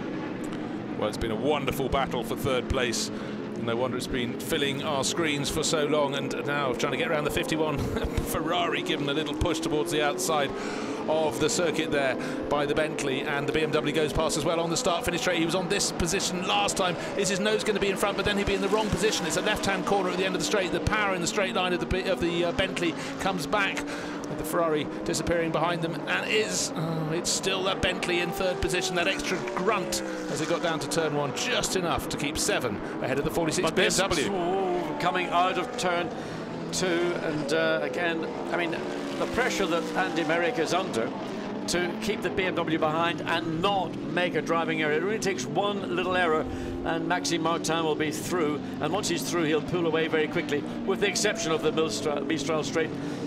So maybe trying a slightly different tactic this time, slightly wider on the exit for the BMW. Right now again under the rear wing, closer than he's been probably for some time now, with the Bentley going to give the toe that he's been waiting for. I mean, it only takes maybe about 5 or 6 feet difference coming onto the straight to give you that position. So hard to maintain it, but he now has a chance. Again, it's the exit of scene. I think I'm going to see a brave move from Maxime Martin. If he can see the Bentley sweep out way off the racetrack and hold the BMW's line, then he's got a chance. But again, the gap opens up in the last third of the straight. Too much for the BMW to do anything about it. Yeah, but you're quite right, John. His big chance, Maxime Martin's big chance in the 46 Mark VDS BMW, is to compromise the entrance speed of the 7 Bentley onto that long Mistral straight. But if he's even got a half good entry to the straight, the extra grunt the Bentley enjoys over the BMW has it pulling 2-3 car lengths clear every time as they go into scene at the end of the back straight. So Maxime Martin, he'll be looking maybe for another tactic, but I still think that's his biggest hope, apart from when they come up on traffic. There've been these 2 cars, the BMW ahead and the Ferrari, I think it is, they're still holding position. Again, Andy Merrick got compromised. He had to get on the brakes a little bit more effectively than, and now watch what Maxime Martin has. He got side by side again as they go down pit straight, not a cigarette paper between them virtually, and the Ferrari and the BMW, they're battling away. They should be getting out of the way, and Martin's done it. He's got ahead. Well, how long has he been trying? It must be 10, if not a dozen laps, and it didn't even look as though it was going to happen, and that was the most extraordinary thing, John. Again, it was the traffic ahead. Andy Merrick was trying to use the traffic to his advantage, and what he allowed was Maxime Martin to see the gap, and he took the gap. Baz Lander's running down the pit lane for some reason. I don't know what he's doing that for, whether he has to talk to one of the well, it may well be one of the drivers in the other BMW, or in the case of the Ferrari, you could have spoiled our race. But how many laps? 20 laps has been harrying the back of the Bentley. So we think it might be Alex Zanardi in the BMW. So I don't know, Alex went down to say thanks guys, or you're next, move whatever. him over. Well, I think you might want to say, would you tell Alex that our guy Maxime Martin in up into 3rd place, can you give us a hand? 2nd place in the Lamborghini. Was that the 2nd place Lamborghini? Couldn't quite catch the number. Alex Buncombe, by the way, still leading by 6.3 second advantage. There we see that Zanardi has let Maxime Martin and Andy Merrick get through. Yeah, and Andy Merrick hasn't given up on this deal, make no mistake. So let's look at Andy Merrick. We're coming up almost to the halfway point in the race. The positions have just changed. 3rd position to the 46 Mark VDS BMW that started from the pit lane, 60th position. Andy Merrick started nearer the front of the grid. That's been an epic battle between them, but how long can Merrick stay on the tail of the 46 BMW? We expected to have got ahead, that he would pull clear. Yes, there's traffic, but we are seeing just that now, because each about a second clear, maybe a fraction under, is the silver BMW. But through the twisty bits, this is where the BMW has an advantage. But then accelerating down the start-finish straight, the Bentley starts to home back in again, John. Yeah, but it's a done deal. Position has been lost, and again, other than circumstance, you know, traffic or a yellow flag, or certainly not the yellow flag, but certainly traffic, and Maxime Martin getting caught at a bad part of the track and giving Andy Merrick the run. The Bentley clearly could pass the BMW in the straight, where the BMW wasn't able to do that. But I mean, a well thought out and courageous manoeuvre. The gaps between a pass, a positive pass, and a negative pass, very, very small indeed. And I tell you, Maxime Martin has worked hard and deserved that. But credit to Andy Merrick, who did a brilliant job in defence. Absolutely brilliant job in defence, and you know, you have to feel he's a bit hard done by there, but he may get a chance to go back on his tail. But what we hope for the number 7 Bentley and the 46 BMW is no more traffic ahead of them. And so the leader, 6.2 seconds clear. Buncombe ahead of the Venturini Lamborghini. That was the one we saw. Martin third, Merrick fourth. Interestingly, in 5th place is the first of the Pro-Am competitors. It is Michael Lyons in that number 11 Kessel Racing Ferrari. What a great stint he's been doing, slipping under the radar, not really being seen so much. We've been focusing very much on that battle between the Bentley and the BMW. But Michael Lyons again getting a really strong run for the Kessel Racing team. Well, this is what he does. He does it in this series. He does it in the European Le Mans series. Last time I looked, when we got onto that Bentley BMW battle, Lyons was down in 10th or 9th positions, up to 5th now, and leading the class. He's 20 seconds down on Merrick's Bentley, but he's the next in the line. A very solid job for Kessel Racing. Yeah, and behind him we got Daniel Juncadella chasing as best he can. He's 5.5 seconds behind Michael Lyons, lapping a couple of tenths or so a second quicker. There is the 5th place car driven by Michael Lyons, but more importantly, leading the Pro-Am category. Pro-Am car in 5th place in this quality of driver lineup.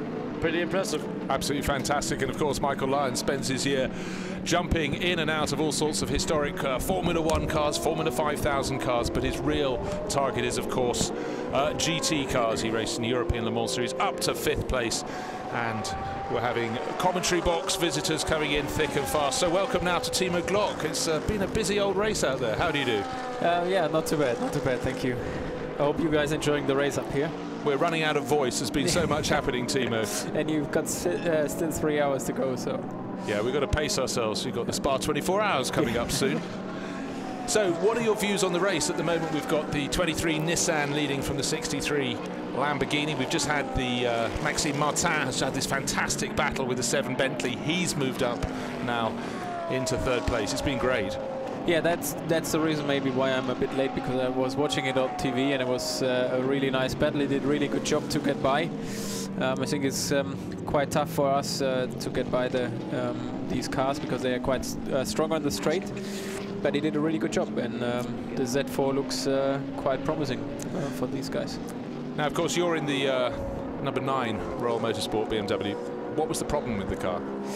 We struggled a little bit in the first stint. After a couple of laps, Bruno had problems with the car, and we found out on the pit stop that it had a broken. So we had to fix that, which cost us a bit of time. And then my stint was quite okay. I had no problems, but then Alex jumped back into the car, and after a couple of laps, we had a bit of a problem with gearbox temperature, so we had to come back and we had to fix that again. So we lost a lot of laps, and but at the end, you know, we just take that as a test for us and try to get ourselves ready for 24-hour Spa. Yeah, the big one. We started this race high temperatures. I know you've been in the car. Does it feel as though the temperatures are now dropping? We're at 8 o'clock in the evening. It was okay. I mean, when I was in the car, it was quite easy. I think for Bruno it was a bit hotter in the car, but for me it was quite relaxed, I have to say. Looking at Alex Zanardi out on the circuit, actually for once there's a fairly clear bit of track. It seems everywhere you look on this circuit there is someone racing very close to another driver. But Alex, how much longer do you think he has in this stint, Timo? How much until he will be coming in? Roughly, I think he's another 20 to 30 minutes in the car, and I think then Bruno is back in for another 50 minutes to 1 hour, and then I'm back in the car. So getting a bit of night practice, because we never raced in the night. So. And I was going to say, you know, we see you in the DTN the whole time, but coming in and dropping into this GT series, what are your thoughts? Do you feel as though the standards are just going up each year? Yeah, I mean, you know, I was quite impressed when I walked into the paddock here. I mean, this doesn't look like it's amateur or whatever. It's like real proper racing. But on the other side, I was shocked as well when I was racing out there. And even in free practice and qualifying, it seems to me like some guys don't understand that this is 6 hours long, this race. And they were like all over the place, touching each other, and I was like, wow, what's this? What's gonna happen here now? Yeah, well, 60 cars going out to go qualifying at the same time. Hard to make space, and certainly on the opening lap we saw some drivers getting a little bit fighty, perhaps, when they forgot there were another 5 hours and 59 minutes remaining.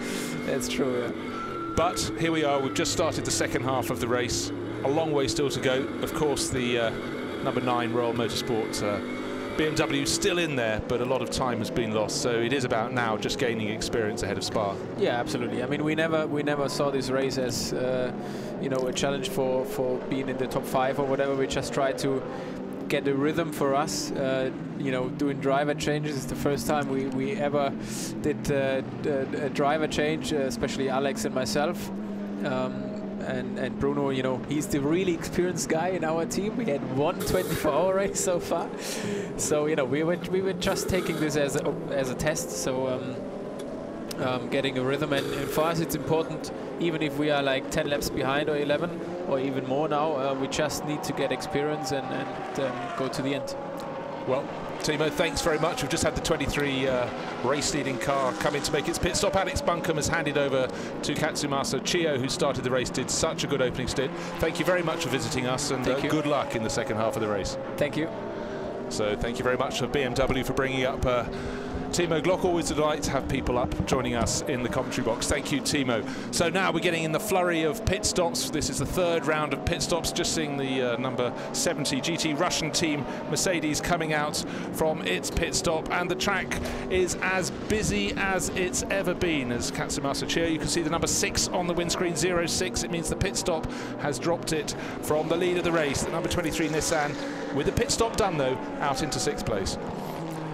And so leading the race is the 63 Lamborghini. We had Giovanni Venturini take that over from the double stint that Mirko Bortolotti did right at the start of the race, and it's still out there in front. The thing I'm really interested in, we've got probably going to see a round of pit stops affected, but Maxime Martin, having started the car, the VDS car, starting in the pit lane, in 2nd place, just some 6 seconds now behind the leading Lamborghini.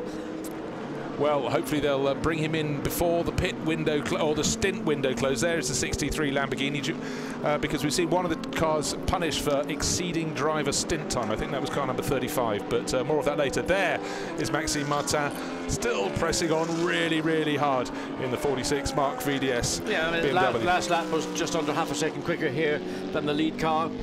Nevertheless, I mean, that's performance, really an impressive run by the Team VDS.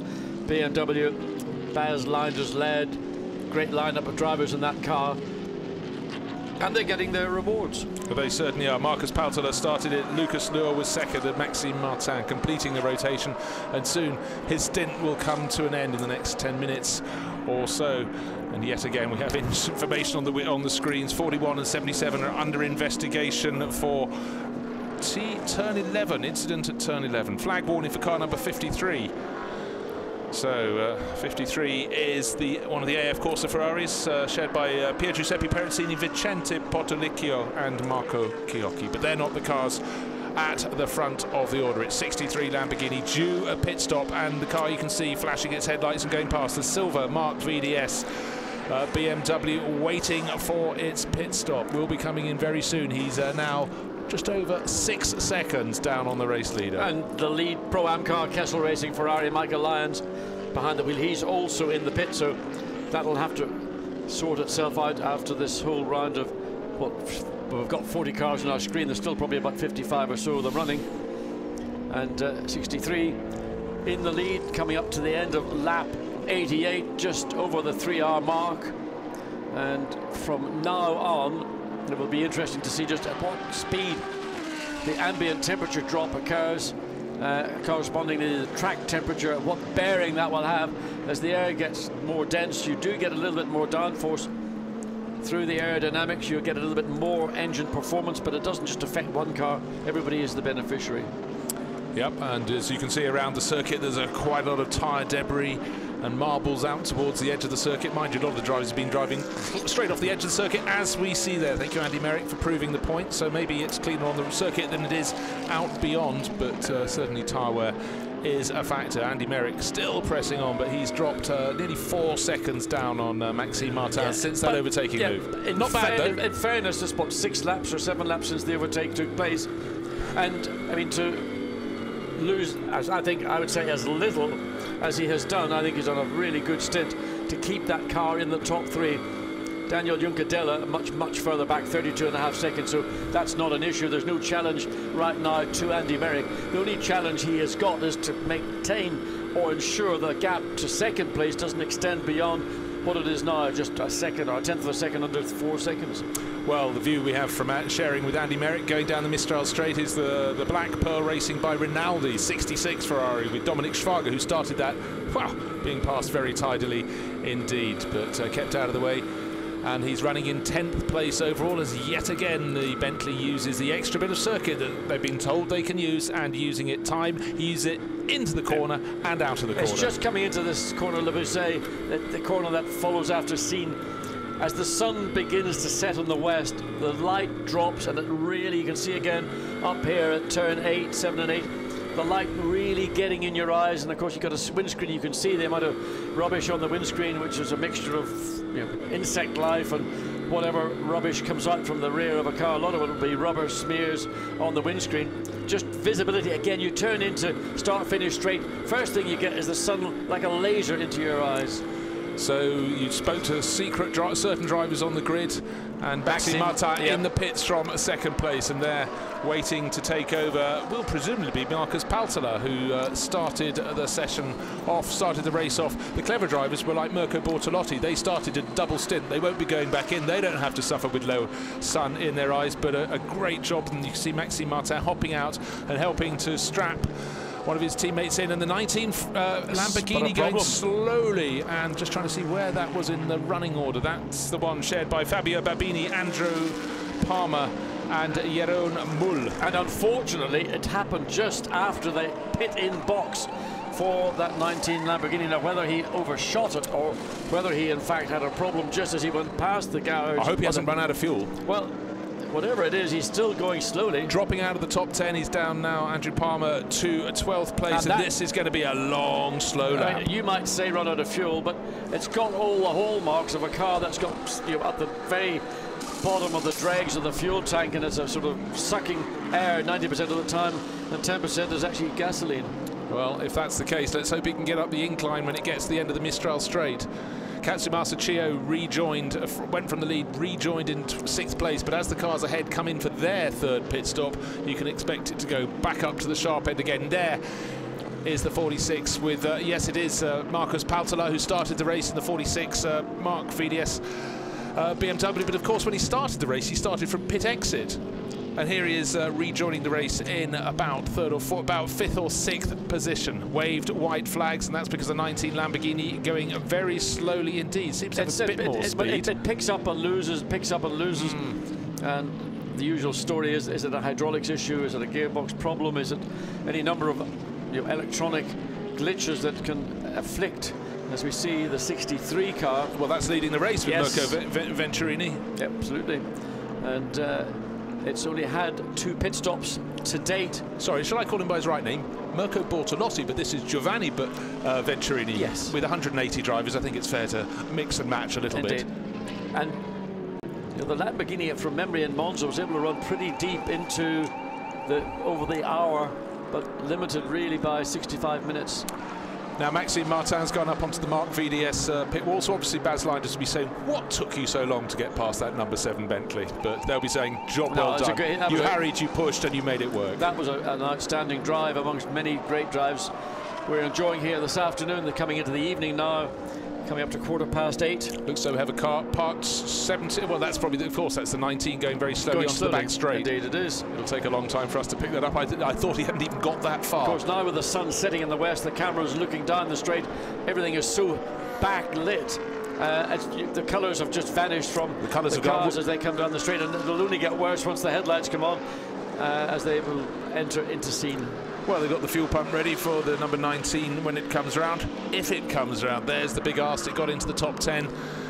Not going as well as 43, and it's now down the Lamborghini leading the race almost out of the top 20, but leading the way. You can see the 0-1 on the windscreen. Giovanni Venturini leading by 11.2 seconds over Andy Merrick's Bentley, but of course we know the 23 Nissan already back up to 4th place. That has made its pit stop. The 63 Lamborghini has not. The 7 Bentley has not made its 3rd pit stop, and neither has the 99 there's the Lamborghini has stopped. So it has stopped. Now whether that is a fuel issue, now there's the race leader coming into the pits at the end of lap 91. And he had an 11.2 second advantage over the Bentley, which is now in 2nd place, yet to make its 3rd pit stop. Andy Merrick, so Andy Merrick will not be very far behind the Bentley. If it does another lap, it'll probably be about it. So come in the pit.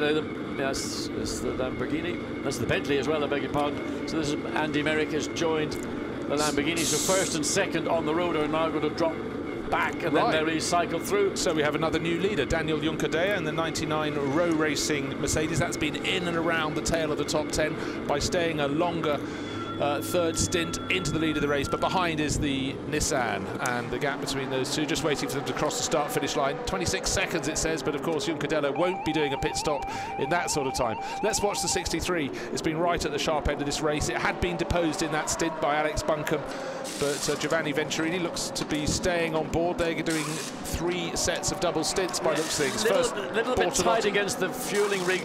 The wheel changer's struggling to get the gun on and get the wheels off cleanly. Just simply when the car came in, it was a bit too close. It could have done with being a foot or two out to the left, just to give them a little bit more manoeuvrability.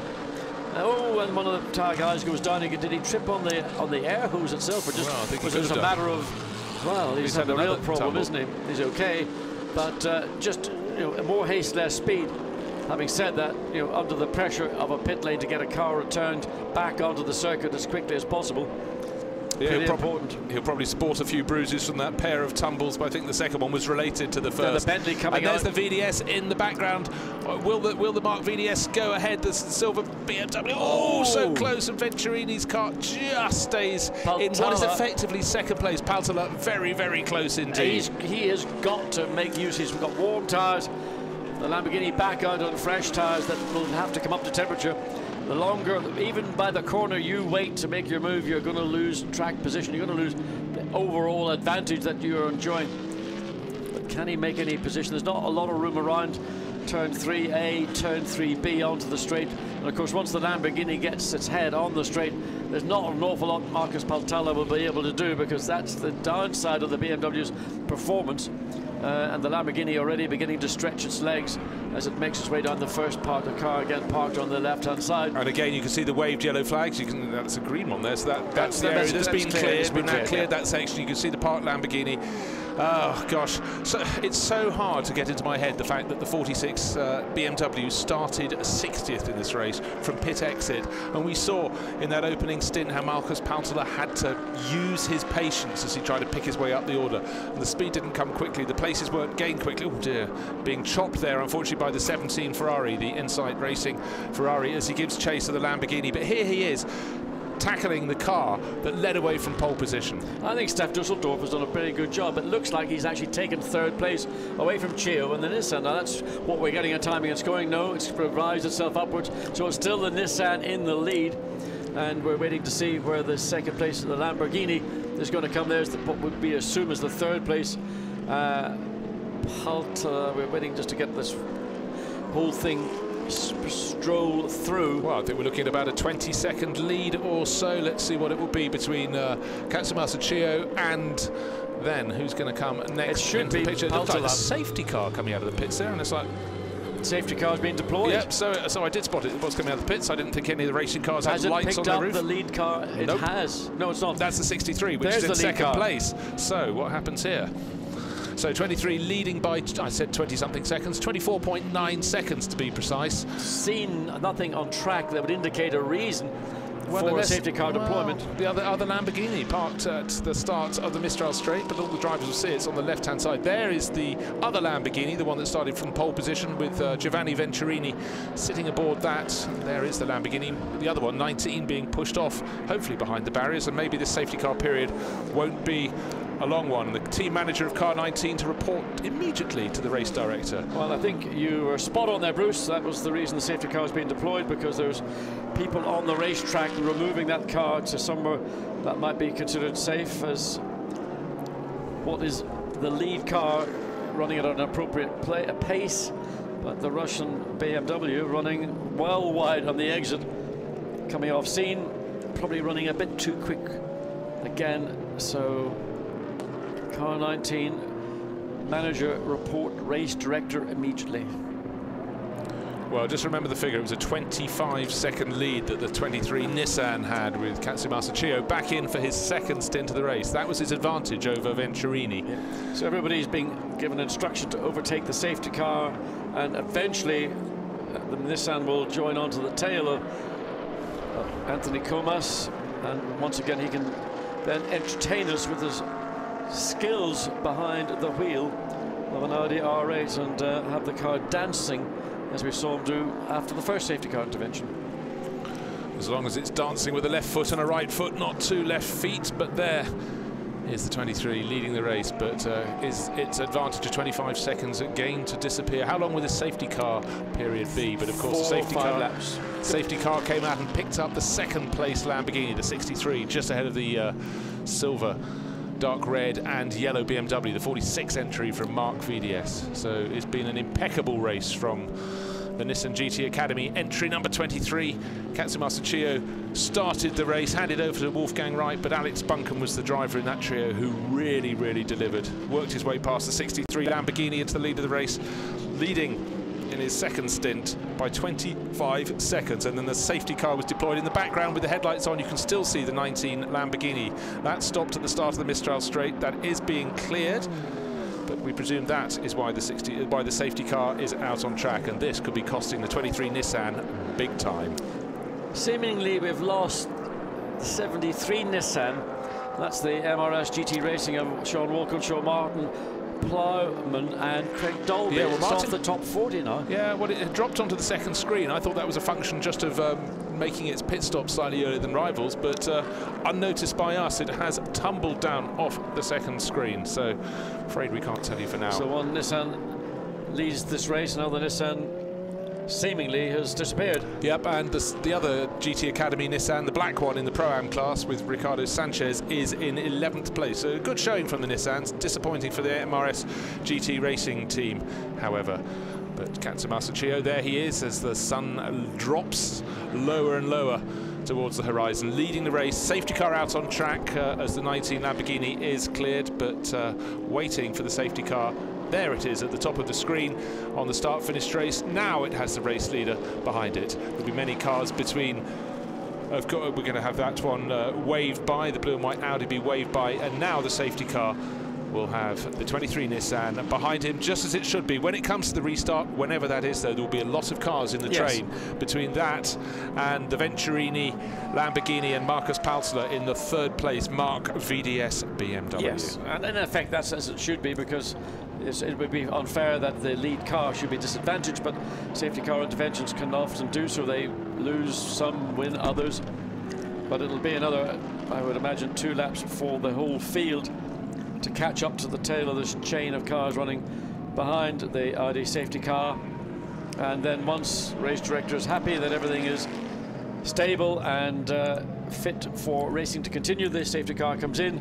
Well, just to give you an example, going around effectively turn 4 and then 5, which is the long corner that leads you onto the Mistral Straight, is our race leader. Going out of turn 2 down towards turn 3 is the Lamborghini that's giving chase, the Giovanni Venturini, and of course we know a lot of traffic. VDS car is right behind it. So while the safety car is out, let's take another look back at the action so far in the first half of this race.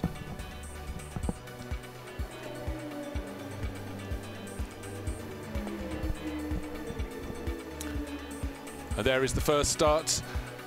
And of course, very, very packed grid here. 60 cars out to do battle. And it was Bentleys, Lamborghinis, Ferraris and McLarens seeing what they could do down through the first sequence of corners. The first start was a bit of a mess, and it was called back for a second start. So the waved yellow flag saying, gentlemen, you didn't quite get it right. We're going to have to try all over again. So we had Vincent Abril in the 84. Bentley on the inside of the front row, but pole position is on the outside of the front row, and that was Mirko Bortolotti, who waited for the lights to go green and then charged down to the first corner. He held the lead, but by turn 4, this is where it went wrong. The 58 McLaren hit the back of the green Rinaldi Ferrari, which also was hit by the Maxime Soulet in the number 8 Bentley, and caused all sorts of mayhem behind. But a driver on a real charge after the Lamborghini went clear at the front was Katsumasa Chiyo, taking number 23 Nissan into second place past the Bentleys. Then the 15 BMW shed part of its tyre. Marcus Winkelhock got hit up the tail by one of the BMWs behind, rear suspension damage, and Maxime Soulet was given a stop-go penalty for his actions. Cars were spinning off to the left, to the right, but the quick guys stayed on the black stuff. The Bentleys had a fierce battle for 4th and 3rd positions, 84 ahead of 7.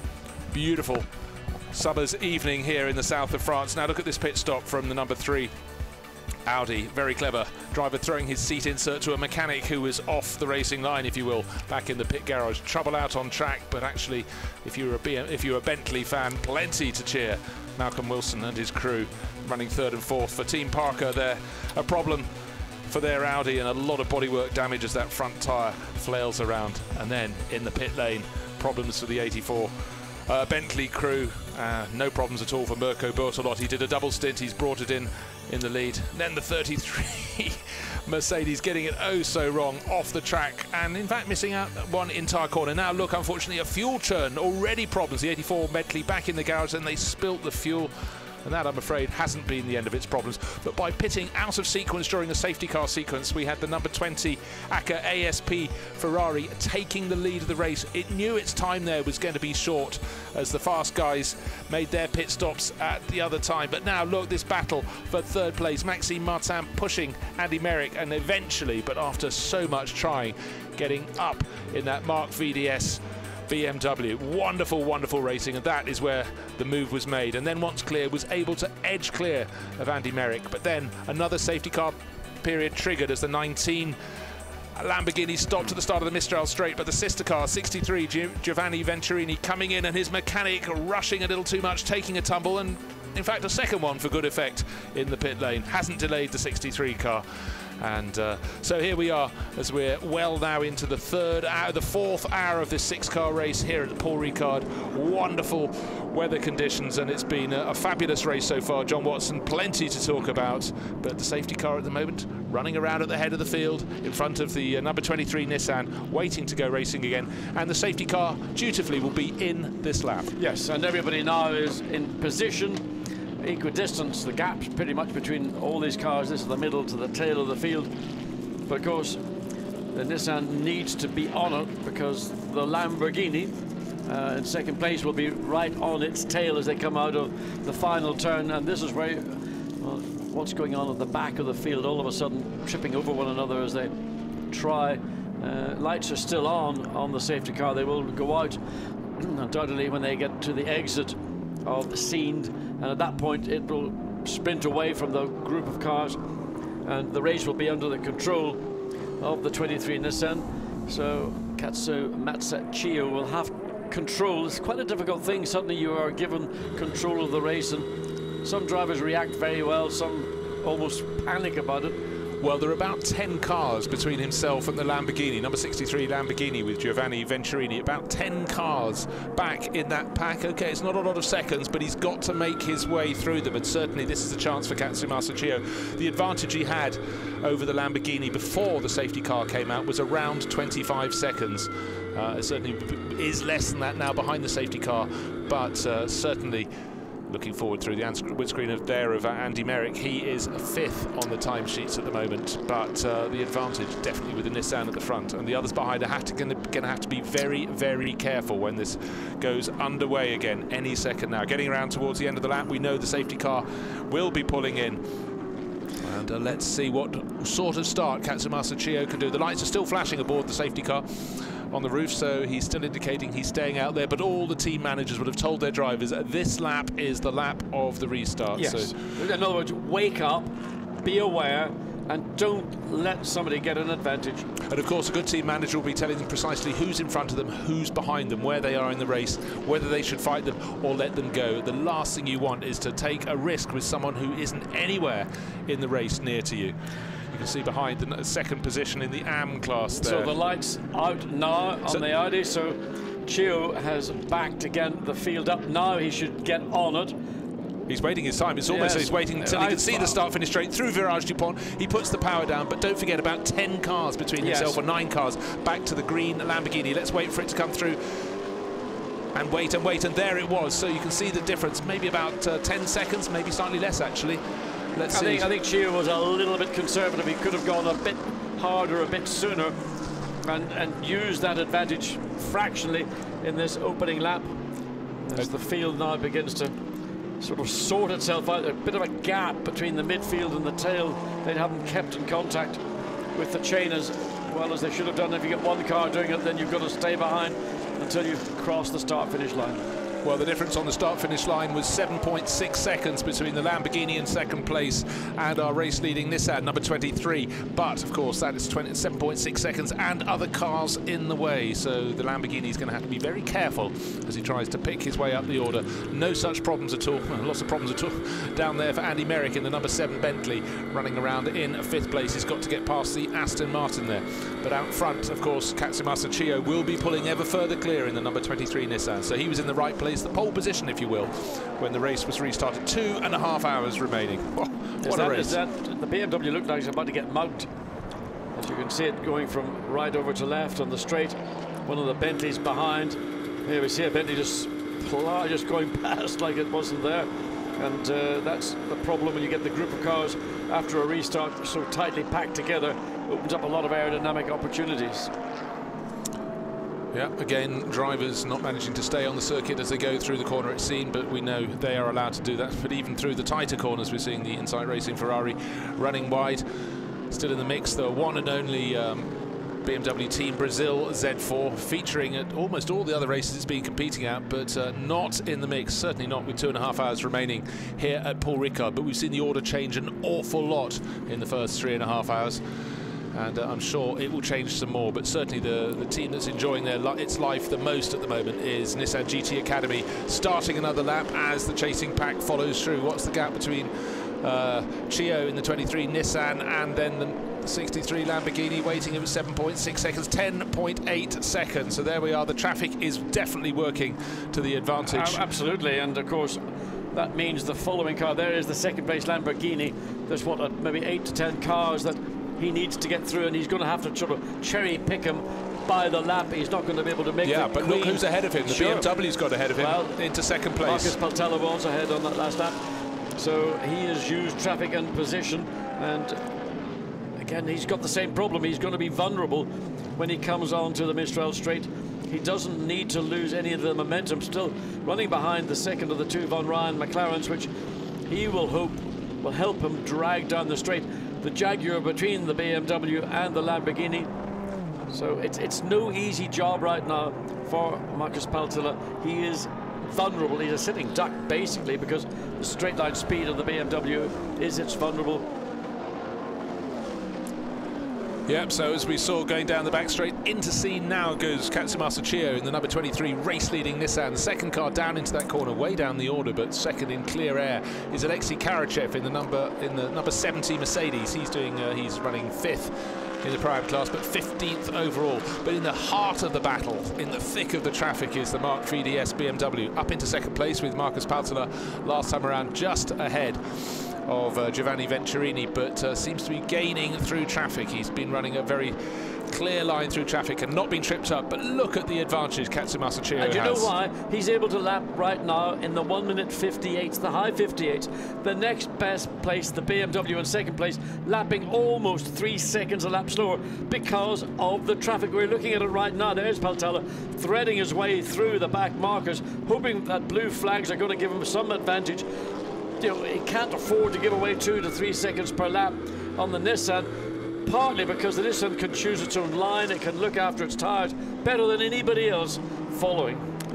Yep, and Giovanni Venturini has really not had a good couple of laps. He's dropped 1:57.9 for our race leader. Wow, he's really got the hammer down. But just pointing out that now we've got a problem for 63 Venturini. He's come into the pits. He lost 2.5 seconds on that lap into the pits. Now that's, hold on, look at my watch. Is this a roll of the dice to do something differently? It shouldn't be. I would not think that's a roll of the dice to do something differently at all. I think there is something has arisen. And as a consequence, the 63 Lamborghini, the car that led this race in the early stages, is now in the pit lane. It's now come out of the pit lane. But out again. Well, drive-through penalty? Drive-through, what has he done? Oh, pit lane infringement. Dear me. Was his mechanic falling over? I don't know. I mean, whether it was more than 2 people over the line or whether it was something else, whether it was the tyres were released when he fell over, whether that was the cause or not, but it was a pit lane infringement. We didn't see that one coming, so that's dropped what was the race lead Lamborghini. That'll put it outside, or be the middle top, between top 10 and top 20 at best.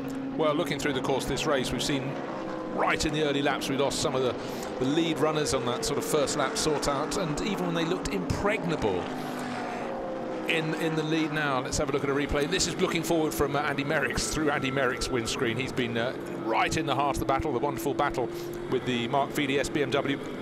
Great overtaking manoeuvre. Let's try the inside. Will we go to the outside? He's running behind, not that far behind the 63 Lamborghini.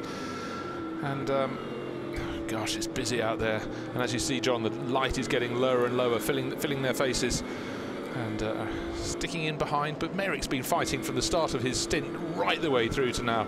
Yeah, wonderful, wonderful footage there. The way he went past the back marker coming out of scene is what I tried to get, or not Andy Merrick, try and get Maxime Martin to do, trying to get past the BMW, but never was he able to get the car in position. Just dives down the inside, take no prisoners there, but that's what you've got to do. You know, if somebody's not alert, not aware, you've got to put your car there. The Bentley, once it had claimed the apex, nothing the Lamborghini could do. Well, the Lamborghini then immediately peeled into the pits for its drive-through penalty. Pit lane infringement. Gosh, how galling. And another new fastest race lap from Chiyo, 57.855. And you think pole position was a middle 156. He's running at the minute, what, 2-3 hours and 40-odd minutes of this race at a pace. As again, number 7 dives up the inside on these back markers. That was the Russian BMW. So Andy Merrick doing a really powerful job for the Bentley team, trying to maximize the car's strengths on these fresher tyres as the race leader now comes through scene. But it almost looks as though Katsumasa Chiyo is on the circuit on his own, just going out for a sprint. He is, until he catches up to the back of the chain, which he'll be doing within maybe another couple of 3 laps. And then that pace will ebb away, but he's able to do these great flying laps. Last lap, as you say, cross-start finish line, 18 seconds. When you imagine the first time they went after the safety car intervention was withdrawn, he probably had about 10 or so seconds advantage over the second place car. Well, in fact, he's got almost half a lap to make up until he hits the end of that train, so he's got a good few laps in which he can really make hay. 1 minute 57.855 seconds last time around. Not quite as quick the first part of this lap, but he is doing a lot of damage to the chasing pack.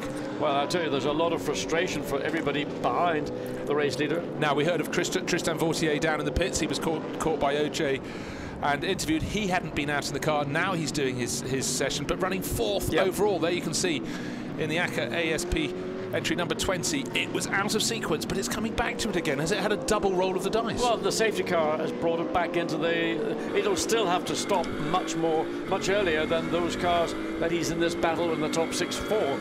Nevertheless, he's got position. I'd rather have position and worry about the end of the race than be out of position and try and hope there's another safety car intervention. Yes, I mean, Vautier acknowledged the fact that they will have to make a stop out of sequence with all the others, and it will cost them. But the fact is, here they are, they're bobbed up again. They've made the same number of pit stops as the others, but out of sequence. They have done it at a different time, a different way of rolling the dice, but it looks so not once, but maybe twice in this race have they found advantage. A safety car coming out at just the right time to help them up the order.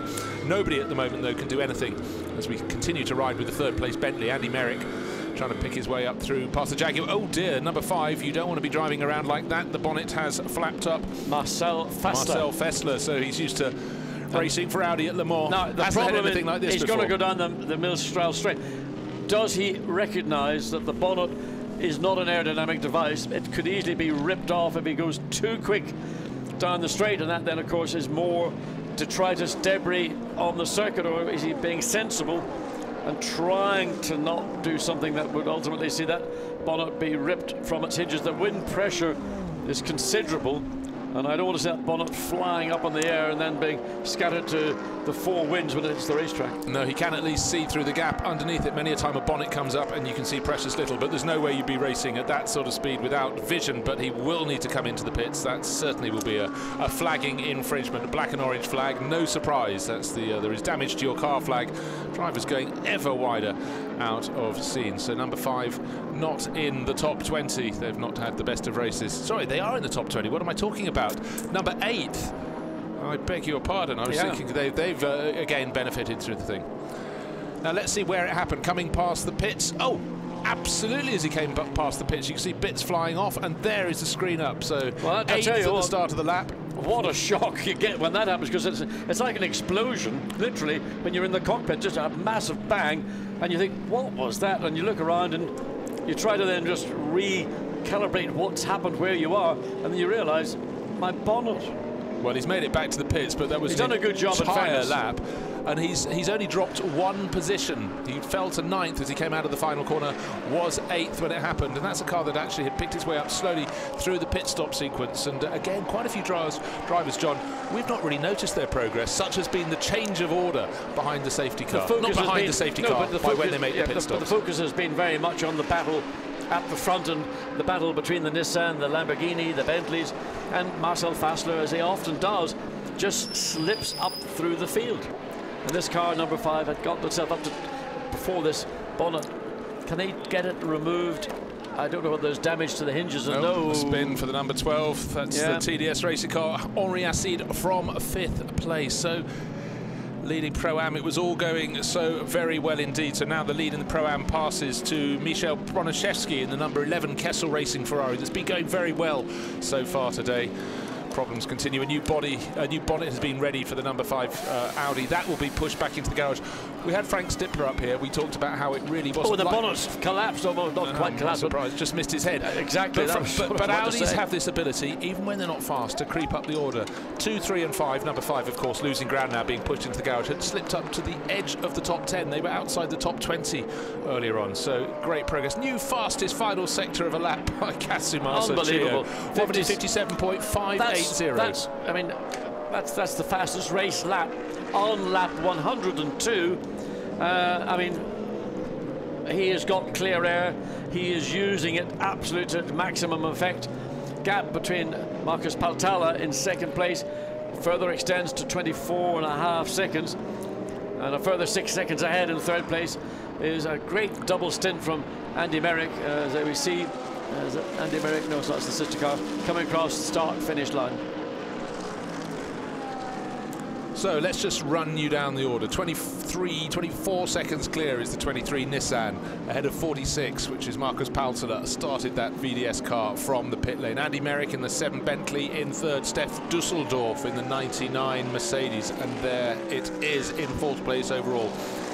Number 5 leading the Pro-Am class is Michał Broniszewski in the number 11 Kessel Racing Ferrari. 6th and 2nd in that class. And waved yellow flags, John. Yes, just coming into the chicane, so I don't know where a car would be in trouble. It's the Henri Acide BMW, the black and red one, obviously, still sitting out there. So sorry, just Ricardo Sanchez in 6th place in the 22 Nissan. That's the black GT Academy car. 7th place is Maro Engel, who was so impressive in the opening stint of the race in the black and yellow Black Volkswagen Mercedes. They are your top 7, and Robin Fried's number 2. Of course, 4 wins under his belt. They've crept up the order in the number 2 Audi. Again, a really lowly starting position for the number 2 Audi. Robin Fried, again, getting into and enjoying racing for WRT Audi, and again another impressive showing from the young Belgian. Yeah, and Mercedes, they've been up and down the order. In the early part of this race, we saw the 2 Black Falcon cars right up at the sharp end, running 5th and 6th. But the one we're looking at now is one from Row Racing, the good Row Racing car, because the other one's been on the naughty step for much of the race. Well, Steph Dusseldorf has been into, or kissing into the top 3 at different phases, and this is genuine pace from last lap 2:01. Not quite as good, but again he's got this issue of the traffic that's all around the racetrack. So there's the 2nd place but 3rd. Where is the Lamborghini now? That's because it was that drive-through penalty. Yeah. So it's dropped all the way down. So that's down in 10th place now. Suddenly the race has a whole new complexion. In fact, so does the number 5 Audi. A whole new complexion, held down by gaffer tape. Obviously, don't want a repeat of that bonnet flying up again. And of course, as that happened on the start-finish straight, that was exactly at the angle where the driver has his face full of sunshine. Yeah, it must have been a big shock. It's the bang that you get from the cockpit. There's the Pro-Am lead. That's Miko Bronichewski being pushed very hard indeed. Ricardo Sanchez taking a move and making a move in the number 22 Nissan. So change of order, up into the Pro-Am lead, and up into 5th place goes Ricardo Sanchez. So Nissan 23 leading the race, and Nissan 22 in 5th place overall, leading the Pro-Am class. Interesting that the Ferrari has been overtaken by the Nissan, and Nissan leading the race very comfortably. But of course, this Pro-Am entry for the Nissan team, for the Nissan GT Academy team RJN. Oh, what's that? A blow-up coming out of a tyre? Is that a blow-up or a tyre? Smoke pouring from the rear. It's a tyre, because you can see parts of it falling off. That's a car in 20th position, which does that make it? I was just about to. Oh. It's Phoenix. It's not their time. They had the bonnet fly up on the number 5, and a lap later, or 2 laps later, the number 6. And it was hitting the suspension on the opening lap. Front, look at the damage to the front of the car. Oh, no, it's number 2. It's the number 2 So car. we just talked about Robin Friends, broken into the top 10, super quiet, and now he has his moment of fame. And no, it's the number 6. The number 6 has got a problem. Well, 2's got the damage on the front. Yeah, both he cars might have hit the back of number 6. Well, I think you have to draw that conclusion. So both of them with body damage. Just as we talked about progress for the Audis, then it comes rather unstuck. And you can see more bodywork hanging off the number 6 Phoenix Racing Audi in the background. But again, looking down the Mistral Straight with the sun behind, so hard to pick it out. One car right behind the other, very hard to work out where the smoke was coming from. That's a lot of damage to the front of the number 2. Number 2, which is Robin Friends. Yes. And so he'll be in the pits, as will the sister car, which has got the damage at the rear. And all that smoke pouring off the left rear corner as it came down them. As Robin Friends goes in there, is the other Audi going to make its way in? Probably it's burnt away most of the bodywork, because the amount of smoke coming from it was considerable. Well, the 6 Audi, of course, lost time early on with suspension being repaired after that hit right at the start of the race. Seems hours ago now. Indeed, it is 3.5 hours since the start of the race. But maybe for Phoenix Racing, what a disastrous few laps. Well, maybe that was a commentator's curse, giving Robin Friend such a good build-up. And there you can see the damage is at the front of his car. You do and I don't think anybody reversed into it, just to make that clear. Yeah, I think that filling in the insurance forms would be relatively easy there. Headlights gone. I don't know about the water cooling and the oil cooling. I mean, that is a significant amount of damage to the front of that car. That'll have to go back into the garage. Probably going to be 15-20 minutes work if there's no more damage. Doing a driver change as a part of the process, but that car will not be permitted to race because one headlight is completely gone, and a lot of the structure that holds the bodywork in place has gone with it. That was a big old hit. Clearly was. I don't think at that point, well, we don't know exactly where it happened, but it looks like it was coming onto the back straight, onto the Mistral straight. Can't be sure, but of course the driver, the team's ever organised, still affect the driver change, even though they've got to bring the car into the garage. Of course, that's one job off the job list, but it's quite a long job list. Look at that. Front end damage, very heavy on the number 2. A lot of damage on the left front of the car, trying to get the grille, for whatever that really matters, but right, now we're having a little look up the front end, and our good old friend, the number 7 Bentley, still in the battle in 3rd place, but looking at the timing screens, he's taken a bit of a chunk out of 46's second place. It just depends where the 46 car it's got itself caught in traffic. It might be that Andy Merrick is in clear air. There's a McLaren and a Mercedes ahead. There's the Bentley, which has been running clear, and again sort of halfway leaving the racetrack as he maintains the performance. I mean, the last lap for the Bentley was a 2:00. The last lap for Paltella was a 2:01. Principally, it's the ebb and flow of traffic, I would have thought. Yeah, we're watching over a handful of laps and see if Merrick continues to haul him in, but he's got to get past that Jaguar in front of him, the blue Emile Frey Racing Jaguar, the one and only one in the race, but running a fairly good pace. But that's been in about 15th place, and now it's fallen well down the order. Talking about Marco Engel, back in the Mercedes-Benz in the black Falcon car number 18. He's making his way bit by bit back. Still the leading Mercedes, Steph Dusseldorp in the 99 Rowe oil car in that 4th place. Somewhat 13 seconds and dropping from Andy Merrick in the Bentley. Lots of cars twitching way through the final corner at the end of the straight. Now, so we've just heard that Robin Frieds doesn't feel like he wants to give an interview right now, but he has owned up that indeed the front damage didn't happen without him contacting the Audi, the number 6 Audi. Yeah. So that answered the question that didn't really need answering. No, I think in fairness to Robin Frieds, he didn't do it deliberately, and there are occasions when, for example, coming out of the second part of turn 3, when you are closing on another car, if that car lifts off because it's got to check an oversteer, you've got no room or time to maneuver. You just run into the back of it. I know, I was there. Yeah, well, sometimes you can have 3 cars in a 2-car accident. Reacting to the 3rd car in the frame can lead to the contact between the other 2. We didn't see it happen, but anyhow, Robin Frieds, an honourable driver, obviously too disappointed to talk right now, but his hand has been put up. Sun, look how low the sun's getting in the sunset. Well, you can see how brightly their helmets are lit as you see them on the 9. Yeah, well, we've got 2 hours and 11 minutes in this race to go. Bentley, every lap over the last 3 laps, 1.5 seconds on lap 104, 0.6 of a second, 105, 0.7. And again, look how bright the sun is on the face of the driver. That's Andy Merrick in the number 7 Bentley. He was already off the circuit, but as he tries to rejoin, face full of sunshine. And he's really run down Marcus Paltella on this. I mean, Andy Merrick has been a star driver in the Bentley team here this afternoon. That's the Acuria Cost. BMW ahead, but yeah, but Paltella's one car ahead of that. One car up the road, and I mean he'll get past the Acuria Cost BMW relatively easily, I would assume. And if he can maintain his speed, the BMW could be being challenged by the lead Bentley. It certainly could, and look at that amazing golden glow over the circuit. The sun is just about to drop down behind the mountains, just up above the circuit. It still looks fabulous looking the other direction when you're heading east, but when you start heading west, a whole different scenario. All the light behind you, but looking into the headlights of the cars as they come up into scene, not easy to identify the cars. The lights flashing on that number 7. I mean, the amount of time that the Bentley has spent with its lights on flashing, I mean, it must have a great alternator system on the car to keep the battery charged. Keeps the drivers fit.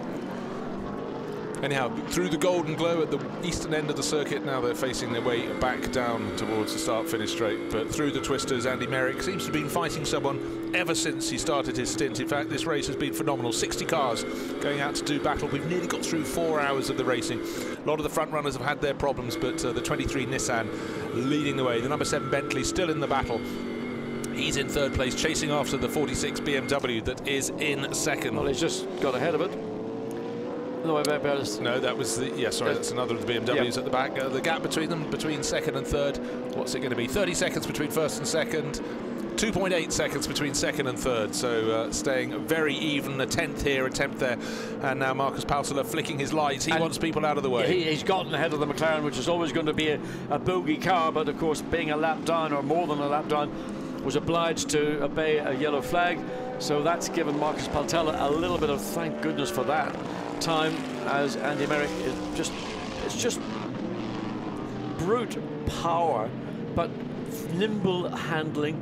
And I mean, I have to say, Andy Merrick, I think this is one of the best drives I've seen from him in the 2nd year he's now with the Bentley team. Well, we're still waiting. So far hasn't put a wheel wrong. No, he hasn't. He's had to fight really, really hard. He's kept it clean, totally respectful, bouncing over the curbs on the inside there. Now he goes onto the Mistral straight, eventually gets onto the straight, having been over the blue paint at the edge, holding down 3rd place, chasing after Marcus Paltella in the Mark VDS BMW. But just to show you the traffic effect, that last lap from Andy Merrick was 2:01. In 4th place, Steph Dusseldorf, 1:59.7. Nothing to do with the driver, nothing to do with the car. Simply just wrong traffic, wrong part of the racetrack.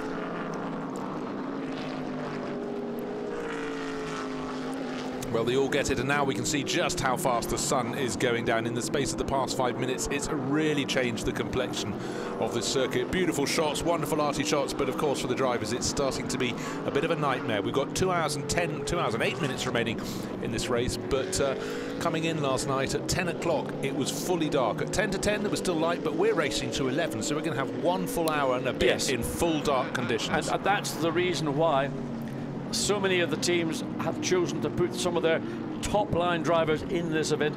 And there we get one of the pro photographers around the racetrack picking up the moody, wonderful shot. I mean, the light is just, well, Provence, of course, known for its amazing light, both in daylight and going into dusk and into darkness as well. Okay, Merrick into the pits from 3rd place, so now is the chance for Stephen Kane to be released. He's had to sit quietly waiting to take over. Guy Smith started the car, Andy Merrick went out 2nd, and now it should be Stephen Kane's turn. Well, Stephen Kane has been in the past in this car the turn 2 guy to really put the hammer down. He's got a big act to follow. Guy Smith and Andy Merrick have done outstanding jobs today. So Stephen Kane gets into a pretty hot cockpit, and you can see vapor coming from under the bonnet. That's the overflow for the water. Just suddenly the cars come to a stop, and it's just so close to being at boiling point. So little whiffs of vapor coming from out under the engine cover. And one thing that I think is always difficult for a driver in a sports car race in a 3-driver lineup is to wait 4 hours of a race. You just want to get involved. You have to stay on the sidelines, wait and wait. They get used to it, but it's a whole different arrangement. If you had any wit, you're here at Paul Ricard, you're 10 miles from the coast, you'd be on the beach at midday taking the race. Or fishing, John. Yeah, but that's a bit more specialised down here. You need to go out with one of the locals for that. The voice of experience. There is our race leader. Well, Chio's certainly not going fishing. 32.5 seconds at the end of lap 108. Yeah, comes across the end of lap 109. Bentley returns to the field as the race leader just about to come across start-finish line. There he is. Well, there we go. Of course, he will be coming in for his pit stop relatively soon. But now, the thing I will have to watch is the pace Stephen Kane has got on whatever the rubber they've got as the most fresh set, whether it's a brand new set, difficult to tell. But Chio, having done a brilliant stint for Nissan to extend that lead, now Stephen Kane has got to give us a virtuoso performance as well. Quite so, but Chio, after his first stint, admitted for the final 10 laps or so of his stint, the rear tyres were really going, and now we're seeing his lap times dropping off. It might be down to traffic, but he's certainly having trouble getting the car around some of the corners, whereas earlier he didn't at all. Anyhow, busy down in the pits. Let's hear from Mark VDS boss, Baz Linders. Baz, you started in 63rd position. You're now running right at the front. It's been a fantastic performance. Yeah, it's great. I mean, the team did a very good job. Of course, we were a little bit lucky with the first safety car, because we were 1 minute behind, and then all of a sudden we were 30 seconds behind. But then Maxime did a great job coming back, catching the others. Yeah, it was just the cards fell in the right place for us. Now we struggled a little bit with traffic, so we lost again compared to the Nissan. Well, okay, it's still 2 hours to go. You said you've been lucky with the safety car, but surely you make your own luck in this sort of race. Well, for sure. I mean, the team, the technical team has been really good. I mean, we prepared this race and prepared for Spa so long and in detail. Also, the pit stop, the guys do very good pit stops, so we try not to make any mistake, not to lose any time anywhere. So it's just great teamwork. Defending currently from the Bentley, everything fine with the car? Yeah, everything is okay. Nothing to report at the moment, so everything is running fine, and everybody's happy, including my boss. Well, let's talk to you, boss. You must be having a great time today.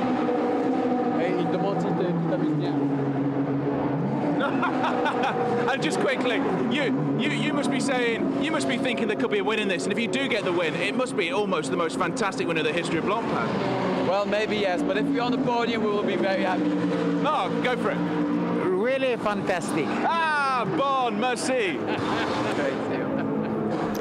Well done, OJ, down in the pits when the boss says really fantastic. Yeah, Baz can relax. Yeah, Count van der Straten has been an amazing supporter, patron to motorsport in Belgium in particular, and the VDS team you're synonymous with endurance racing, but single-seater racing in the 70s, and just his enthusiasm and his passion is why we've got this team.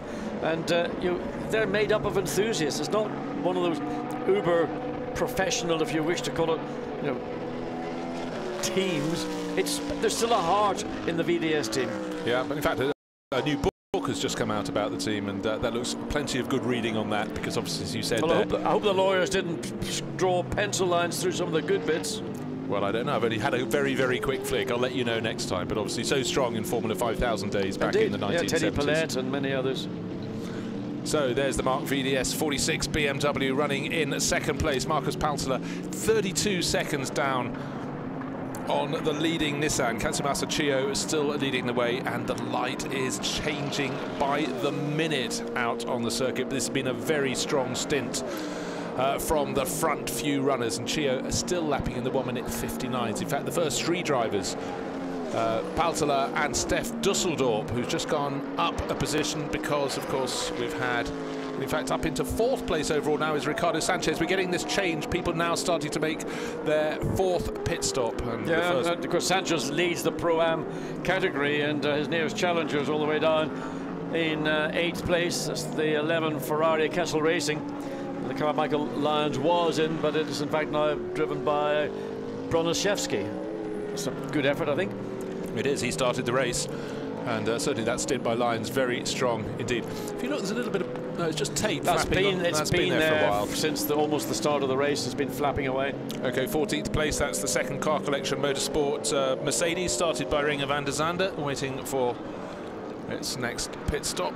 I think that's Pierre Ere, who's just climbed out. So by process of elimination, that could be Peter Schmidt about to take on board. But anyhow, the real proof of the pudding as we come up to the end of the 4th hour of this 6-hour blast, this big preparation for the Spa 24 Hours next month. The Nissan number 23 with Katsumasa Chiyo is in the lead of the race, putting another lap on the 111 Ferrari from Kessel Racing, but sitting on a lead of just over half a minute. He can afford to take his time when passing back Marcus. Well, he's been overtaken by, he's overtaken one Ferrari on the right, he's just been overtaken by another Ferrari on the left. Well, he took too much time, and to see a Nissan so strong on a straight being overtaken, I wonder if this is his in-lap and his concentration maybe has slightly gone. I don't think it's that. I mean, the car still has got a good balance. It's not looking as it did in Chiyo's first stint when he did struggle at the end of it with a lack of rear grip. The car has been much kinder to its tyres, principally because he's not had to deal with any traffic of any consequence. Yeah, I'm still sitting on a lead of just over half a minute. I don't know what really went on there. Maybe he was just being a little bit cautious. Well, because I was advising him to, but the way the other Ferrari came past him was quite remarkable. I think it's rather a bit of a shock to Chiyo, because he's trying to pass one Ferrari, he'd got it all lined up, and all of a sudden he gets blown by on the left-hand side. Yeah, well, but is he coming in? No, not this time. Stand out again. But being in the, he must be coming in fairly soon. He doesn't want to have any slow laps behind these. Yes, he's sitting on a half-minute advantage, but he doesn't want to lose 1 or 2 seconds per lap.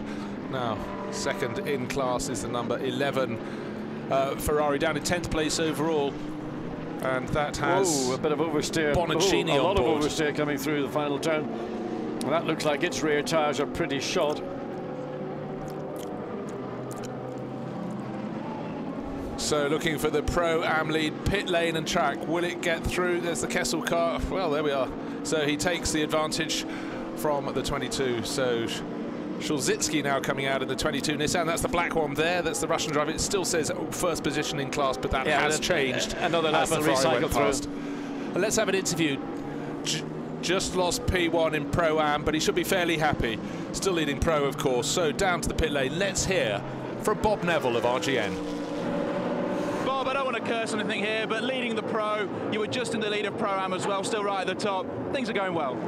Things are going well, but there's 2 hours to go, and you know what it's like. Anything can happen at any moment, but at the moment, yeah, we're delighted. After Silverstone, do you think you deserve this luck? Well, we do. We think we deserve it. We thought we were very unlucky at Silverstone. Yeah, we'd like to get a result, of course. As a team boss, when the end is sort of in sight, it might be 2 hours away, and you are in such a good position, what do you do? just keep breathing. Yeah, until it's the last lap, you're not there. You know that. I know that. We all know that. So. Is there anything you say in your driver's ear before they get in the car? No, we've already briefed them previously, over and over and over again. They know the plan. We're just trying to stick to it. We are sticking to it. So, yeah. Well, Bob, let's hope we're back here in 2 hours with good news. Thanks. I hope to see you again then. Yeah. Well, Bob Neville's been there, seen there, oh, yes. done it. And just while he was talking, I was looking at the timing screens, and people starting to set their best laps down in 22nd position. The fastest driver in the 51 Ferrari, Matt Griffin's got on board, lapping in the 1:58 there. That is a very good pace. Fresh rubber, undoubtedly. They made their yes, indeed. fifth pit Matt stop. Griffin, of course, part of the Ferrari squad of drivers that get shipped all over the world to drive for either customer teams or, of course, the teams directly. And Bob Neville, just going back, Bob Neville, but his history began in BMC back in Abingdon days, and we were having a little chat about our mutual friends, Mega Austin Healey Sprite, before this race got underway and before we had to go back and do our professional day's work. Very, very different days. Good to see. Just behind the Nissan, we've got the number 2 Audi back out. Its front end has been fixed. Dropped it way down the order, and now we've got Nico Muller has taken over that. He was the third driver. We saw him getting in when the car arrived back in the pit lane. Yeah, so that's the right thing to do. You get the driver in, and then if they want to take the driver out because it's going to be a long repair, they can do so.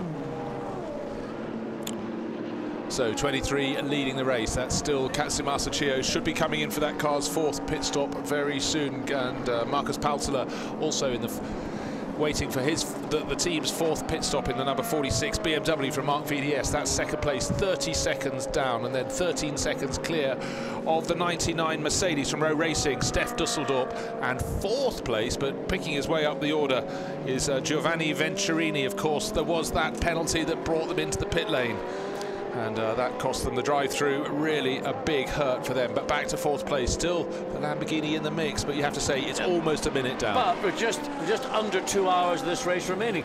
That's the same as 2 Blancpain sprint events.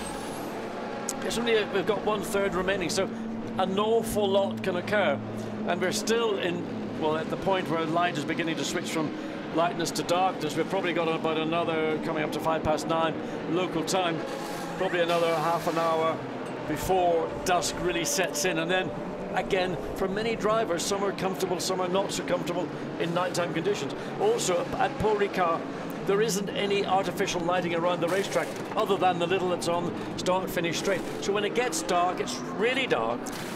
Good luck to the cameramen in the final hour, and good luck to ISR. This is the best place of the Audis. Philippe Salacada has just got on board that, taking over from Marco Bononomi. That was running in about 8th place. So again, one of those quiet creeps up the order. Still the top 3 cars, the 23 Nissan, the 46 BMW, and the 99 Mercedes have yet to make their 4th pit stop. But certainly number 7 with Stephen Kane down in 5th place at the moment, the number 7 Bentley, but that should shoot back up the order to about 3rd place. It'll be up in 3rd place. So Stephen Kane is not, he's just done a last lap, 1:58.6, his personal best since he's gotten into the car. Contrast that with the lead car, 2 minutes 0.3, or the second place car, 2:0.4. Steph Dusseldorp, 3rd place, 59.4, and the Lamborghini Venturini in 4th place, 59.3. Stephen Kane quicker than all those cars ahead of him, but he has had the benefit of a fresh set of rubber, and he will be in, I assume, for the duration. Yeah, so Stephen Kane doing a great job. In fact, faster on the lap, further down the field, keeping an eye on Matt Griffin, 1:58.3. So he is picking the speed up in that car. Could see it go up 5 or 6 places in the final 2 hours of this race. He's had 5 pit stops. It's a bit late. I mean, mind you, he's down in 22nd position. He can certainly drag it up into the top 15, I would like to think. Well, he's outside the top 10 in class, in the Pro-Am class, but he is in gate. Oh, is that not 51, is it? It's red with a white roof, it could be. I don't know what that is. Just suddenly it looked like the car lost all momentum, all drive. There is Chiyo coming into the pits. He is coming into the pits. So at the end of lap 115, the race leader with a 30-second advantage into the pit lane, and we will then see who will go back into the car. Will that be Wolfgang Reip? But probably will be the tall Belgian, isn't he? Belgian, not German. Belgian, I think. German. He's German. Okay, Wolfgang gets in. Gangly, tall race driver, wraps his legs around, getting in. Of course, mandatory roll cages and a racing seat you've got to be quite the gymnast. You've got to be pretty flexible. He's got a seat adjuster there as well. That's interesting. I thought Porsche were the only people that had a seat adjustment, whereas other cars use an infill for the shorter drivers. Nissan has got a system which they can. I remember driving a race car, and by getting into the car, I didn't realise that the driver had pushed the seat fully back, and therefore when I got in, I was driving with straight arms. It nearly killed me.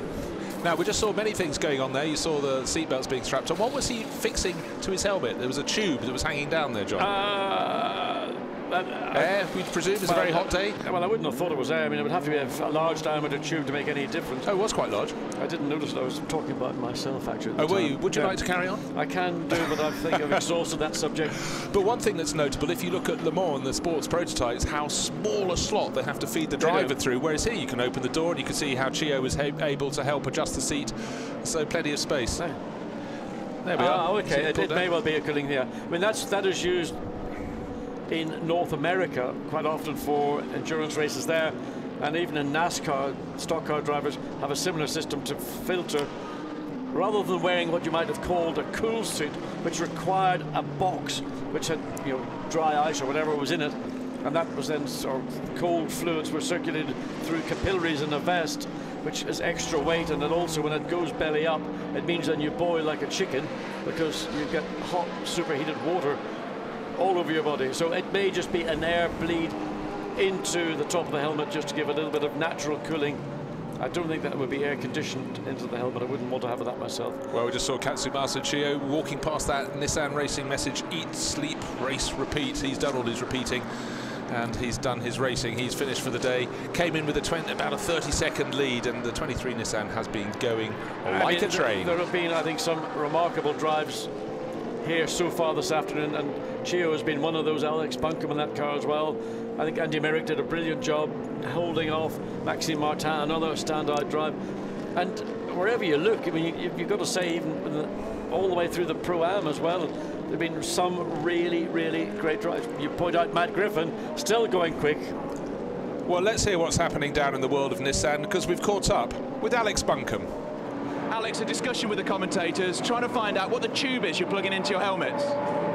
Well, that's the air conditioning that we have for this race. We run it for here and for Spa, so yeah, it makes the world of difference inside the GTR. It's normally extremely warm in there, so yeah, the aircon's an absolute lifesaver, and with the 28-degree ambient here, it's well worth it. So yeah, that's what the pipe is. So yeah, it's good. Is that your secret weapon? I don't know about that, but it certainly keeps us a bit fresher inside. After an hour and 5 minutes out there, it's you get out of the car a lot fresher with with the aircon. The normal Blancpain races, say for instance, Monza and Silverstone, we don't really bother running it because it's like 15 kilos of extra weight in the car. So we like to run it. The drivers like to run it as often as possible, but the engineers don't. So yeah, no, it's good. Are there any more secret weapons you've got? You probably won't tell me. Not really, no. Everything's going well. We're leading, but still an hour and 50 to go, I think. So. And without trying to jinx you, the car is going well. You're in a fantastic position. Yeah, car's going well. We're struggling with a bit of tyre deg towards the end, like the last 10 laps of the stint. The car's quite hard to drive, but yeah, on the new rubber, the car's good. So yeah, we saved all our tyres for the race and decided not to use any in the practices, and yeah, everything's going well. So don't really want to jinx it, but do you think now the temperature's dropping slightly, will that help with the tyre degradation? Yeah, for sure it will do, and our turbos work a lot better in the cool. The cooler the better, really, for us. So this afternoon, when it was nearly 29 degrees, it wasn't all that good for us. So the cooler the better, for sure. So yeah, looking forward to the last stint. It's going to be nice in the night. So yeah, fun. Thank you, Alex. Thank you. Well, good to hear there from Alex Buncombe. And there I was thinking that big rubber tube was for extra large messages from Bob Neville. Well, it could be. Look at that lovely shot of the moon as it's beginning to develop. Interesting. It is air conditioning. Teams have used air conditioning in cars before. The only objection I have to air conditioning is it blows cold air onto the top of your head. Personally, it doesn't work for me because it makes me feel unwell. But obviously your body is at almost a superheated temperature, and if you can keep the blood supply in your head at an acceptable level rather than like freezing it down, then it helps drivers, it keeps them fresher, it makes them perform better. and consequently that's part of the strategy that Nissan is adopting clearly for Spa 24 hours, where it can be either blindingly hot or blindingly cold, whichever you prefer. But here, and Paul Ricard started in the high 20s, down probably to about 21, 22. So the need for it is reducing. And of course, engineers hate it because it's weight, and that you have to put weight somewhere. And it's just another issue that they would rather say to the drivers, you sort yourselves out, we're here to make the car go quickly. Yeah, absolutely fair. And now we're seeing some, talking of going quickly, Stephen Kane has been setting some great lap times, and since he took over the number 7 Bentley, 1 minute 57, that's the car's fastest lap. 1 minute 57.9, followed by 1 minute 58.0, so he's really on it, but he's got quite a chunk to make up before he can get close to the car ahead of him, which is the number 23 Nissan. Wolfgang Reip is having his second stint in the race.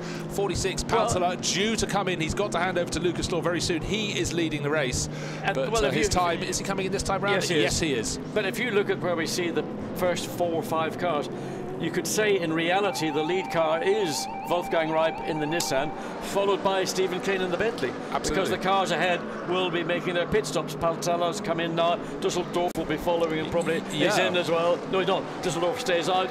And then Venturini in the Lamborghini will also be looking to come in, as we now see. Well, that should be Lucas Law. I reckon he's going to come out into second place. I don't know if Stephen Kane's done enough in the Bentley, the number 7 Bentley, because of course the 46 BMW deposed the Bentley when Andy Merrick was on board. We'll see. If the pit stops 4 seconds slower, then they could come out absolutely equal. There is what will be very shortly the lead car, Wolfgang Reip in the Nissan, and interesting that Alex Buncombe confirmed what we were able to watch in the first stint for Chio.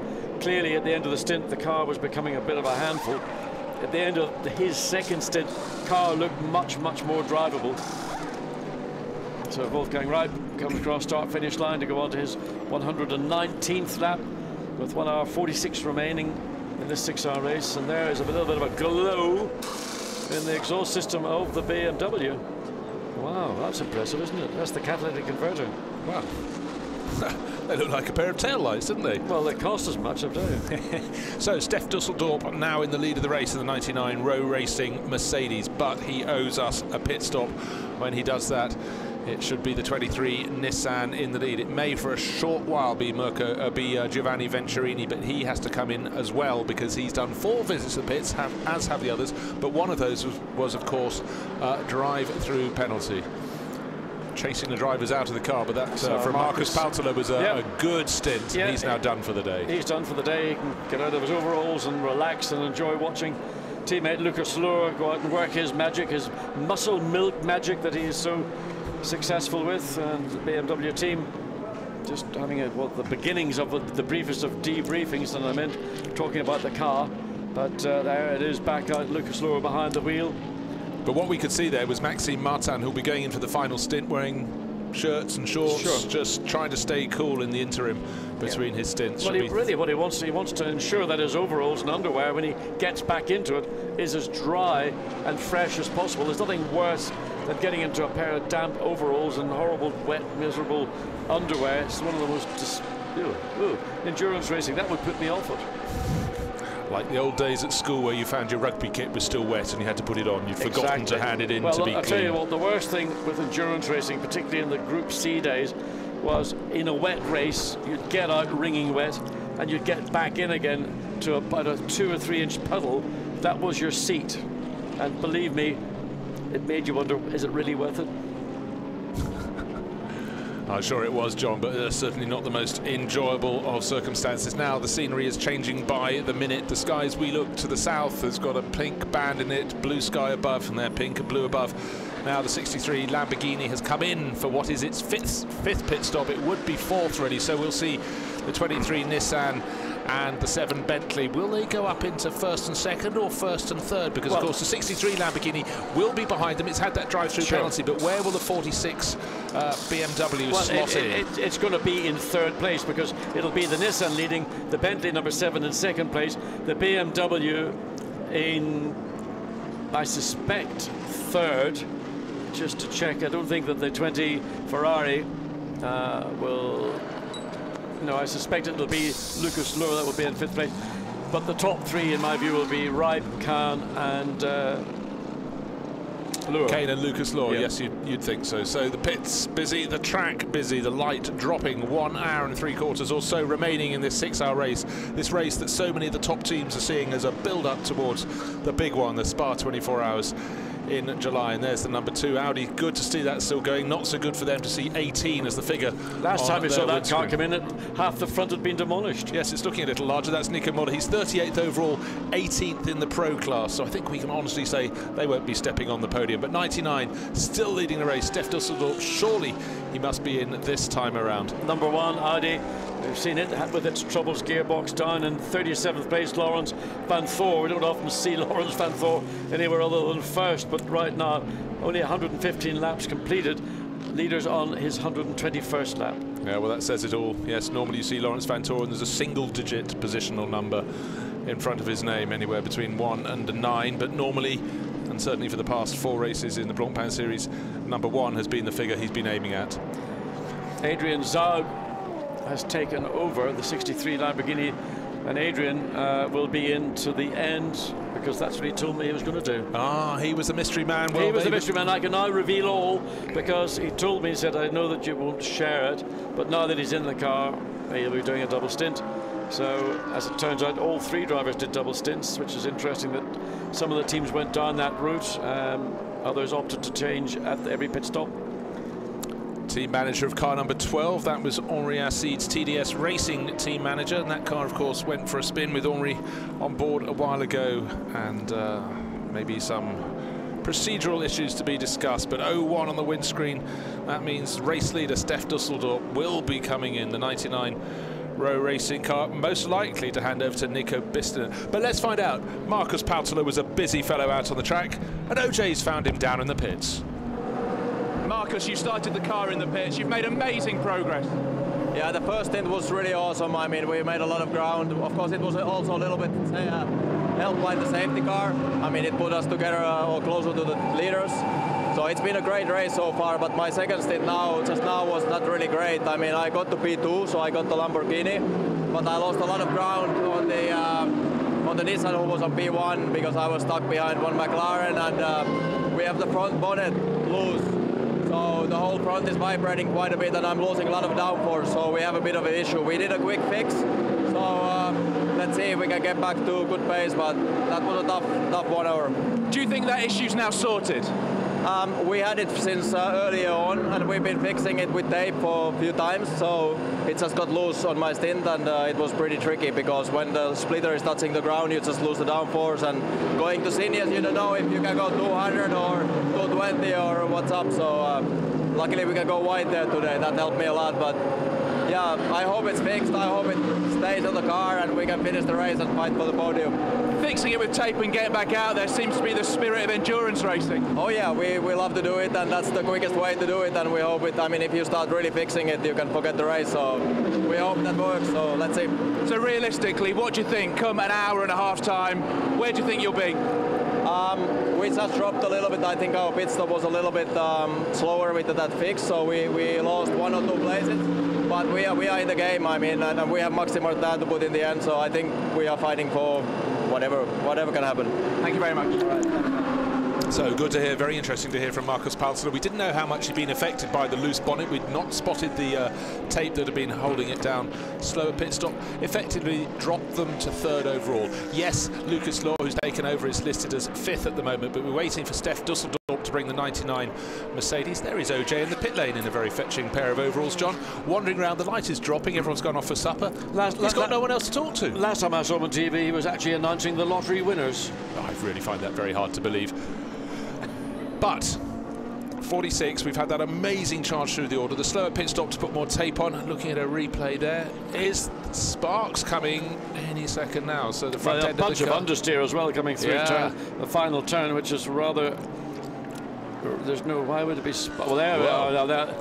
Just happened to ride the curb badly, so the wheel dropped over the side of the curb. The other right wheel was just simply bottomed out on the whatever the skid blocks they have at the bottom of the BMW. So that's Lucas Luhr settling into his stint. He's done a stint earlier in the race. He's the 2nd driver in the 3-car rotation. 84 Bentley. Do you remember that fight? Started on the front row with Vincent Abril and has fallen way down the order. There's a quick look at the Pro Cup standings. 99 on top of the charts at the moment. That's the Row Racing Mercedes in the Pro Cup class, but it owes us a pit stop.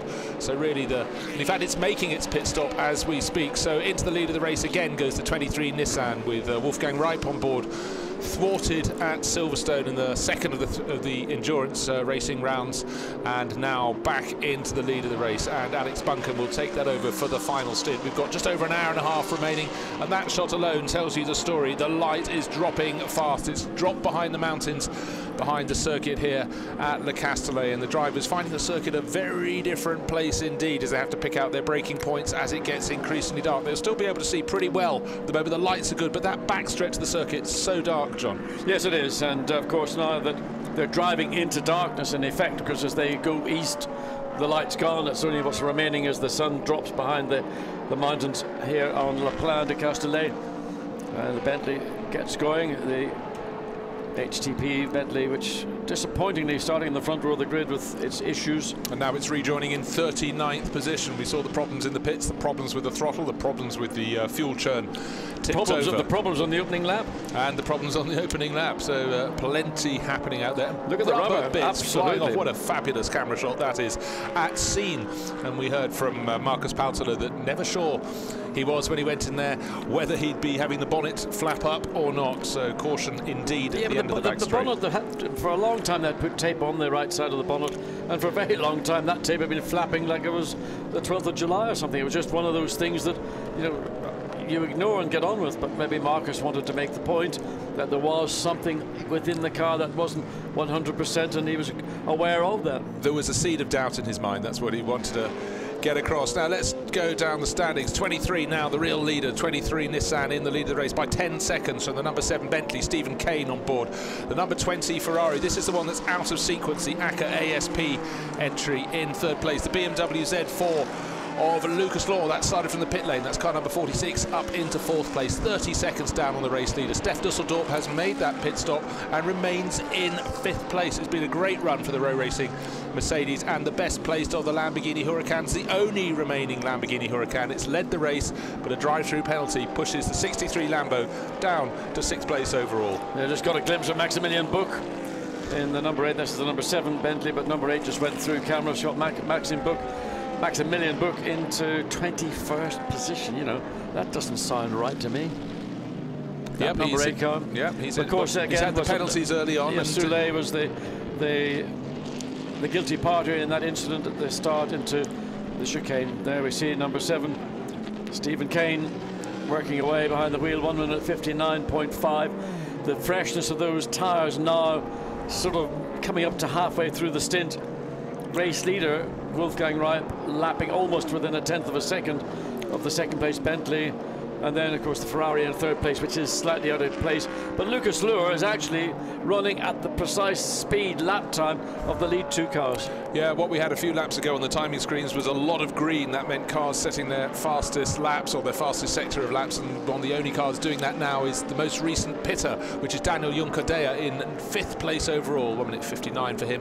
He's 11 seconds or so down on Lucas Luhr, so still in the mix. We still have 1.5 hours, 1 hour 35 remaining in this race. Could be a great result for Row Racing to get one of their cars up to the sharp end of the field, but flashing his lights as he goes, Stephen Kane picking his way through the back markers. He's giving chase, 10 seconds down on the race leader, and it's a question of what he can do about it. But so far we've seen that the 23 Nissan seems to have everything under control. Am I losing the plot here?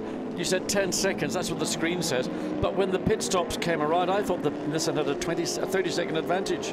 He did. Let's wait and see what happens when they go across the start-finish line. Already Wolfgang Reip has done that. Was it a super fast? Well, 12 seconds, a slower lap, but it shows the gap came right down. Yeah, but I mean, was that a pit lane? But it must have been. It hasn't been out on the track. There hasn't been that difference. A bunch of time has been made up between the point when both lead and the lead car was the Nissan and the Bentley came in, so much so that the gap is more than halved from what it was when the pit stops took place. It certainly has a much quicker turnaround in the pits, but on the last lap the Bentley was obstructed by traffic and it went out to 12 seconds from 10. Let's watch it this time around. There we are looking at the number 20 Ferrari. with Alessandro Pierguidi. He's certainly the quick driver, brought in that car alongside Tristan Vautier and Morgan Moulin-Trafort, holding down third place. But this is the car that lucked into making its pit stop during the first safety car period, and it will have its pit stop again soon. I remember Alessandro Pierguidi in the grid in Spa 2014, and I forget who was alongside. I think it was one of the Mercedes, and I said to him, you know, Alessandro, you know, first corner, first lap, take it easy. Yes, no problem, no problem. What happens, he gets almost to the top of the radio and he spins it in front of the whole field of 60-odd cars. I'm sure I read about Duncan Hamilton doing a similar thing in a race in North Africa once after a rowdy night out. And, I would have thought that was more like a rowdy brandy or two before he got into the car. Well, he just recalls he was left lying in the middle of the circuit as the pack came down. Anyhow, meanwhile, back at a circuit that certainly wasn't around in the 1950s. Came here in 1970. This is when it was open. Paul Ricard, super modern at the time, and in its second iteration with the stripes around and all the runoff, still a very modern circuit, John. Thoroughly modern. I mean, it was in many respects a template for contemporary Grand Prix circuits, in much the same way that wonderful circuit in Amsterdam, just outside Amsterdam, Zandvoort, designed by John Hogenholz just after the Second World War, was a lead for the future design of racetracks. This was way ahead of its time. People at the time, of course, said, well, it's not a proper racetrack because you can't hit anything. But it provided some fantastic races when Formula One visited here, and none more spectacular than the one when Maurizio Gugelmin got it very wrong at the start and went skyward. And he certainly did, and that was when that was using the abbreviated circuit, where you went down pit straight and then you had that little cut through down onto the Mistral Straight. Destroyed what was a great part of the racetrack. The original turn one here was mega committed, but the tragedy of Elio De Angelis essentially saw that being changed, and that's ultimately as well led to a complete realignment of turn 1 and 2 here. No doubt in part when one of the Peugeot LMP2 or ELS, whatever it was, got sideways going through turn 1, took off and actually flew over the barriers and landed up on the runway on the airport, which, you know, is alongside the racetrack. Yes, defining moments for the circuit, seeing a couple of class leaders. And Pro-Am, we're in Pro-Am class, and at the moment it's the number 11 Ferrari that's leading the way with Alessandro Bonaccini. That's the Kessel Racing Ferrari that's leading the way. The 25 there in the mix, but not at the sharp end. So it's Bonaccini in the 11 Ferrari from Mark Szulzicki, the Russian driver. And here is number 11. That's the 0-1 on the 0-1 on the windscreen. Sorry, that's it. That's in the AM standings. I beg your pardon. That's 25. It's my mistake there. And 25 at the moment being driven by Andrei Bursin, a Russian driver, leading the way. BMW's second and third in the class. 78 entered by Team Russia by Barwell. We saw them in the wars early on, but in the thick of the battle the whole time. Yeah, the black and green one. And interesting, the lead on the AM Cup is only 2 laps down in the race leader, which, when you consider that the AM Cup is essentially gifted amateur drivers as opposed to the sharp end, which is, you know, skilled professional drivers. After what, 4.5 hours, that's a pretty good run. It is a good run, and keeping the noses clean. There is number 11 that's leading the way in the Pro-Am class, and that is being driven, as I say, by Alessandro Bonaccini, entered by Kessel Racing. And as you can see, him bounces on the curb. It's getting that much harder each lap, literally, to spot where you should turn into corners, where you should do your braking. But of course, there's the extra width here, and leading the class by 7.6 seconds from the 22 Nissan. That's the black Nissan with Mark Szulzicki, the Russian driver, in there. And then in third place is the number 18 Mercedes, the Black Falcon Mercedes, one of two. It's the black and yellow one that ran in 5th place. Yeah, that was a very good race. Fabulous start. Mauro Endel did a brilliant job in that opening stint. It's Sean Johnson on board at the moment, and he's in 9th place overall. Only just, well, he's in 1 position behind Adrian Zaug in that 63 Lamborghini that really should have been fighting at the front end. Gap between first and second keeps going up and down. It's traffic related. Last lap for the Nissan. Clearly traffic, a clear lap for Stephen Kane, a good 1 minute 58.6. So it's the ebb and flow as we now are getting close to the point where it's that horrible phase of daylight into darkness where your headlights, the efficiency is not great, so you don't have the benefit of the power of these headlights in the way that you would when it gets fully dark. Yes, it's funny, you need to light the dark. If there's no light, dark there to light, it sounds tricky. I think I better go back and have a physics lesson, but it's true. But it's true, it is true, and it's that difficult phase. Things become almost, they blend into the darkness of the foreground. In the case of coming down here, this part of the racetrack, you've got the mountains behind, they're dark, and everything looks almost, and picking out defining circuit, braking marker boards particularly, but anything on the racetrack that could be a problem to you? Just watching there, that was Mark Szulzicki, John, in the number 22 Nissan, second in the Pro-Am class. We heard Bob Neville talking about that, but closing in on Alessandro Bonaccini. 7th place he is, closing in on 6th place, and the light fading. It's gone from gold to deep orange over the mountains. So let's have another little recap of the race so far. It seems many hours ago. It was many hours ago when it was bright, sunny and hot down on the grid, waiting for the start of this 6-hour race. The ultra cars down on the front of the grid with Stefan Rattel all thumbs up, and certainly looked like thumbs up 60 cars taking the run down in perfect weather conditions to the first corners. Lamborghinis, the Ferraris, the Bentleys, the McLarens right there in the mix with the Nissans, but pole position man Mirko Bertolotti holding the others off as they went through the first left-hander. The field behind largely behaving very well indeed, but unfortunately the order had been slightly juggled. Race director not happy with the way the rolling start had been affected, so at the second time of asking after another slow formation lap, the 60 cars threaded their way through turns 9 and 10 onto the start-finish straight, and again the Lamborghini led the way, but just behind in about 6th place there's a clash between the McLaren and the Rinaldi Ferrari. 2 clashes, and the 8 Bentley in the background was also involved, and Maxime Soulet in the 8 Bentley would be receiving a driving penalty. The tyre carcass coming off the OJ Grotz Buisson Ginion BMW, but then Marcus Winkelhock in the 6 Phoenix Racing car being put into a spin at the final corner. You saw the penalty drive through there for the stop-go penalty effectively for the number 8 Bentley. That took it out of the order, but 84 Bentley and number 7 fighting oh so hard in a battle over 3rd place. They were right in the mix. Fabulous pit stop work, as you would expect from Team WRT. Look at that lovely detail of the seat insert being hurled to a mechanic in the pit garage. But then Gabriel Gardel Jaguar doing well to avoid that collision down at turn 4. Lights flashing all race long from the Bentleys as they try and pick their way through traffic.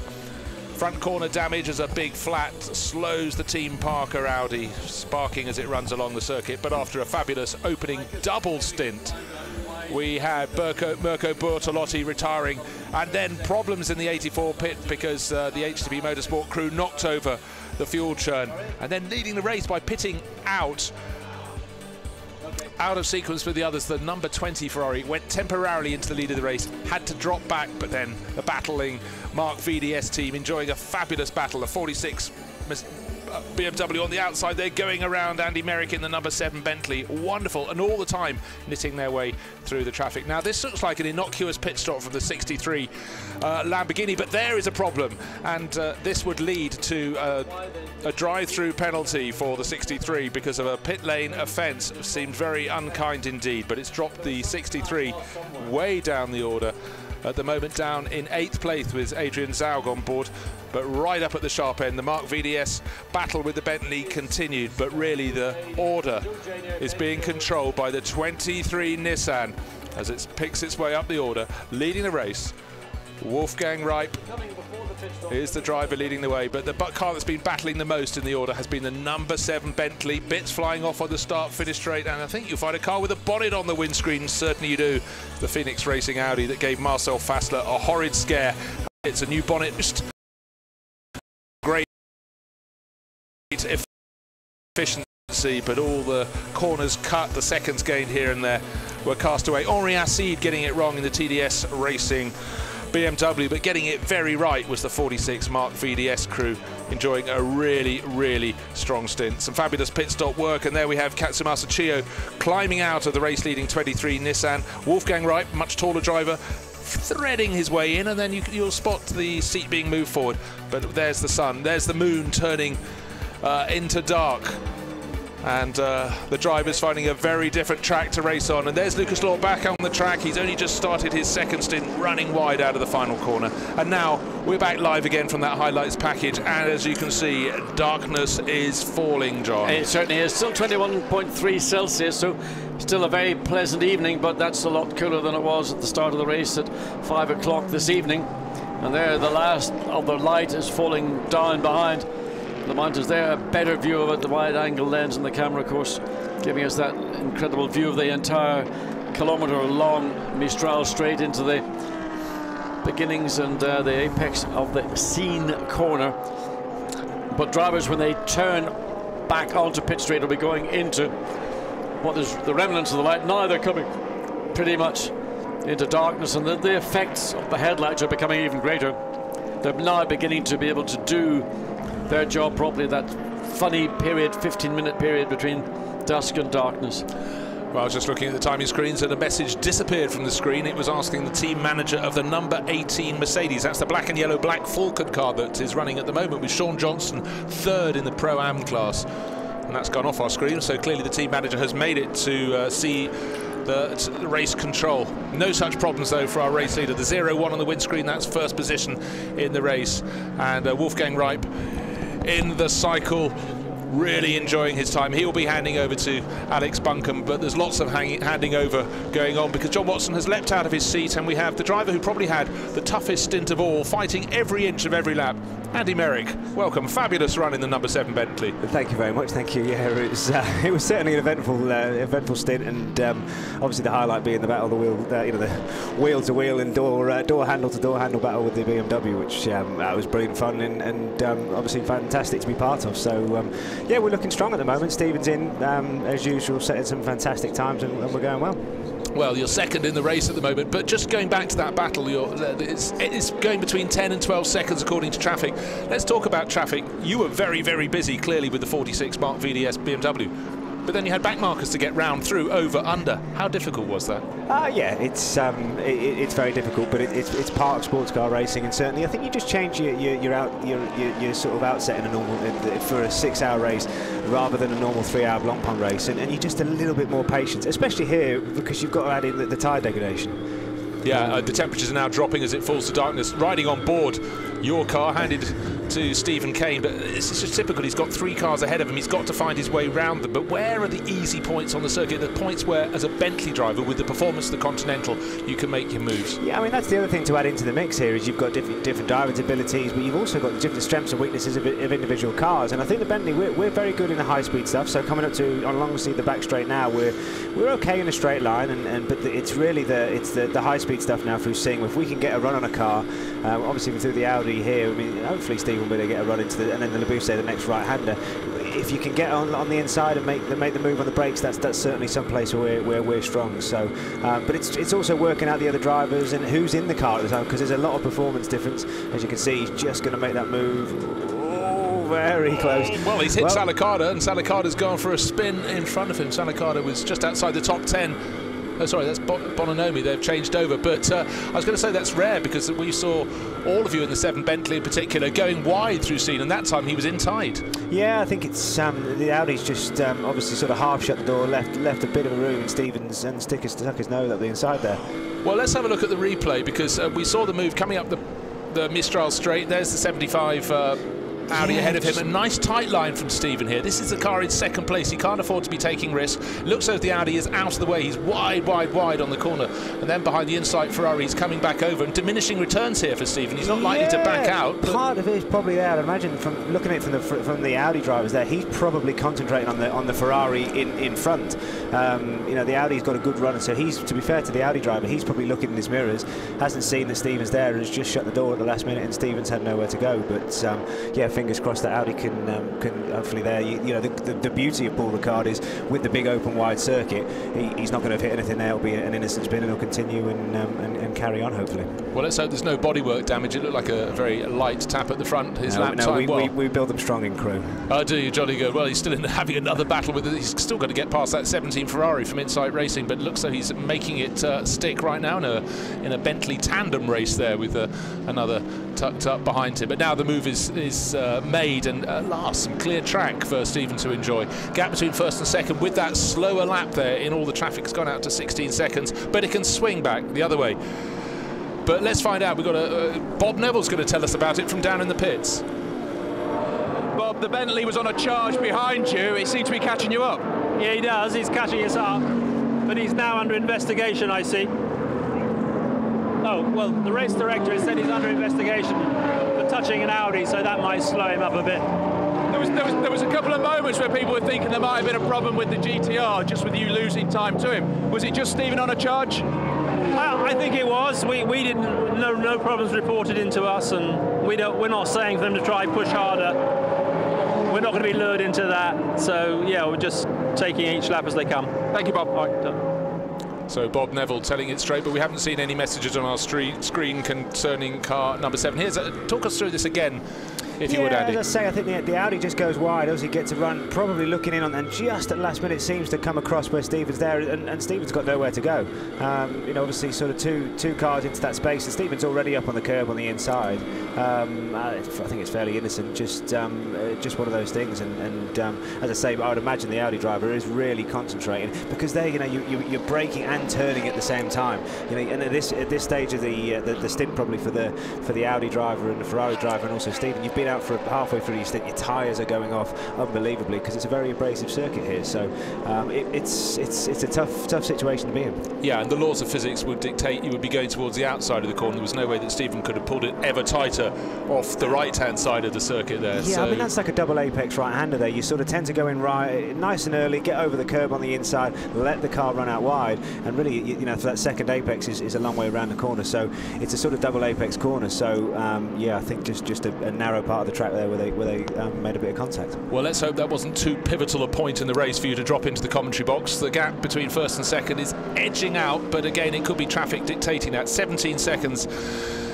Andy Merrick, Stephen Kane. Let's see if he can start closing in on Wolfgang Wright. But what we have seen later in the stint, the Nissan really starts to struggle on its tyres, but maybe now the track temperatures are dropping as we fall into night time, the difference won't be so much. But I guess for your case, your fingers are crossed for the number 7 crew. Yeah, I think that's one of our strengths. We're consistent throughout the stint. We were able to set as fast a lap times usually at the end of the stint as the start, and that's what we've really focused our work on in the free practice sessions and the pre-qualifying sessions, to make sure that the car is a good race car. It's definitely a strength of the GT3 Bentley. So you know, the guys at M Sport and the engineers have been working very hard on that, and I think we've achieved that. And Nissan, you say, yeah, it does drop off, but it has got that advantage in the straight line, so it's able to get past traffic. It doesn't seem to get held up too much. So it's GT3 racing. It's balanced performance, and it makes it, you know, it means why after 6 hours of racing we've got the top 5 cars all very close and so you know, in such a tight battle. So it's a fantastic sport. Well, Andy Merrick, thank you very much for joining us. Still looking for the first Bentley win of 2015. It could come, but we've got an hour and 16 of this race still to go, so plenty of mileage to be done, and we've seen this has been a race of huge incident. Thanks very much for coming up to the commentary box. Thank you very much. See you later. Thank you. So great to have Andy Merrick joining us up here. Gap between first and second, it all came down very, very slightly on the last lap. It's still at 17 seconds, however. Can that be recovered? But as we said, the Nissan does seem in the end of its stint to lose a bit of tyre grip. And wonderful shots here at the circuit, Paul Ricard. One of the few circuits with grass in the pit lane, more like a country club or a golf club, John. It is indeed. I mean, the whole facility is, I mean, considering it was created way back in the end of the 60s into 1970, there have been add-ons, the entrance into the whole complex, as we see number 20 into the pits, so that's out of sync. Pit stop, yeah, so that's going to drop away. That's currently was in 4th place when it came in. That puts Lucas Luhr up into the 3rd position we sort of anticipated. So how number 20 will fare when it returns, it's obviously going to drop down through the field as this tyre, fuel, driver change takes place. What we've seen, though, we've talked about the way that Stephen Kane managed to gain so much ground on in the 7 Bentley on the 23 Nissan. He's also, in turn, there was a slightly slower pit stop for the 46 BMW, but that's now 20 seconds behind him. And don't forget, there was ahead of him before that pit stop sequence. So Stephen has been doing a fabulous job on new rubber. They're lapping at roughly the same speed. In fact, a second faster for Kane. Now 23, though. What's his lap time going to be this time? Anything in the 1:59s is good at this stage in the stint, but with no real traffic ahead of it. If that goes the wrong side of 2 minutes, we'll find out in a second. 2 minutes and 1 second. Is this the start of the Nissan tyre problem? Let's see. I don't really think so, because Wolfgang Wright has had a pretty good run through. He hasn't found himself embroiled in too many battles. I mean, the battles, for example, at the opening stint, where Chio really was having to work really hard. So at this point, I would think that Wolfgang Wright is in pretty reasonable shape. Well, He's probably in reasonable shape, but how are the tyres? Let's have a look. Are we going to have into the final corner? Virage Dupont looks nice and straight until you put it sideways. Yes, but that was it was controlled. That was a control, as opposed to getting a snap oversteer where we saw at this part of the exit of turn 3. That's where the car looked probably at its most tricky, especially during the first stint for Chio. But that was just simply using the power to help tighten the apex or tighten the exit of the corner. I mean, it doesn't do the tyre any good. If you've got a tyre that is dropping off in performance, you're not going to help it by doing that. But I mean, for 3 or 4 seconds, 2 or 3 seconds, as we get the onboard shot of Wolfgang Reip, this is what he sees climbing up the incline up into Scene. Well, we said last night it was fully dark at 10 o'clock. It's a quarter of an hour away till 10 o'clock, or just less than that. And there's still a little bit of light in the sky. That will go in the space of the next 5 minutes or so. Fully dark by 10, and making the most of the last of the light. How fast will he manage this lap? Wolfgang Reip in the 23 Nissan, leading the race by just under 16 seconds last time around through the final sequence of corners. They will be going towards the end of another lap, sitting on a tidy advantage. But we've had safety car periods that have shunted this field close together, and but every time it's been released, we've seen that Nissan delivering. But it was at the front of the queue. There were 10 cars between it, and the car ahead bouncing all over the curbs. I mean, again, you can see the back of the car getting slightly out of shape as it comes on to start-finish straight. But the fact is that Wolfgang Reip, last lap just completed on 1:59.7, almost an identical time to the previous lap for second place Bentley, which is coming across, well, coming out of the final turn now, and we'll go across the start-finish line. The gap was 16 odd seconds, but still remains 16 seconds as the 73, the Sean Walkinshaw driven Craig Dolby Nissan makes its way out. It was in 21st at one point, but it's been in the garage, work being carried out on that car. Yeah, that's not the first time it's come out of the garage, so it's an ongoing problem for the number 73 MRS GT Nissan, a car that certainly in terms of pace ought to be able to match the race-leading car. But effectively what we have got is a status quo for the top 3 cars. They're all lapping within a second or so of each other pretty much every lap. It ebbs and flows, but it evens itself out. Okay, but what may not even itself out, the incident between 75 and 7, which we saw when Andy Merrick was here, is under investigation. So the car in second place, there's a question mark over them. All they can do with Stephen Kane on board at the moment is just keep pressing on. They've got to wait and find out. But I mean, when the incident has been investigated, I mean, Andy Merrick gave us his view of that situation. Yep. My opinion was that Stephen was in position, but the Audi was coming, and to me, an avoidable incident. So that incident occurred just on after the exit here of Senior, and there was coming down. You can see that's the natural line that Stephen Kane would take. The Audi was coming in, but Bentley wasn't, in my opinion, sufficiently alongside to claim the corner, and therefore it could be considered to be what I would call an avoidable accident, or not an avoidable contact. Yes, I think I'd largely go along with that. A little too polite to point that out to Andy Merrick. Well, I mean, it hit the rear of the 75. Yeah. The 75 did come across. We'll leave it to the stewards to decide what they want to do. The only caveat I would say was the Audi was being lapped by a car that's in the battle for the lead of the race, and you might consider that whether he would have known that it happened to be Stephen Kane and car number 7 or not. And that's always a problem as you go into darkness, because all you see in your mirrors are headlights. There's not a big luminous sign saying Stephen Kane, Bentley number 7, running in third or second place in this race, get out of my way.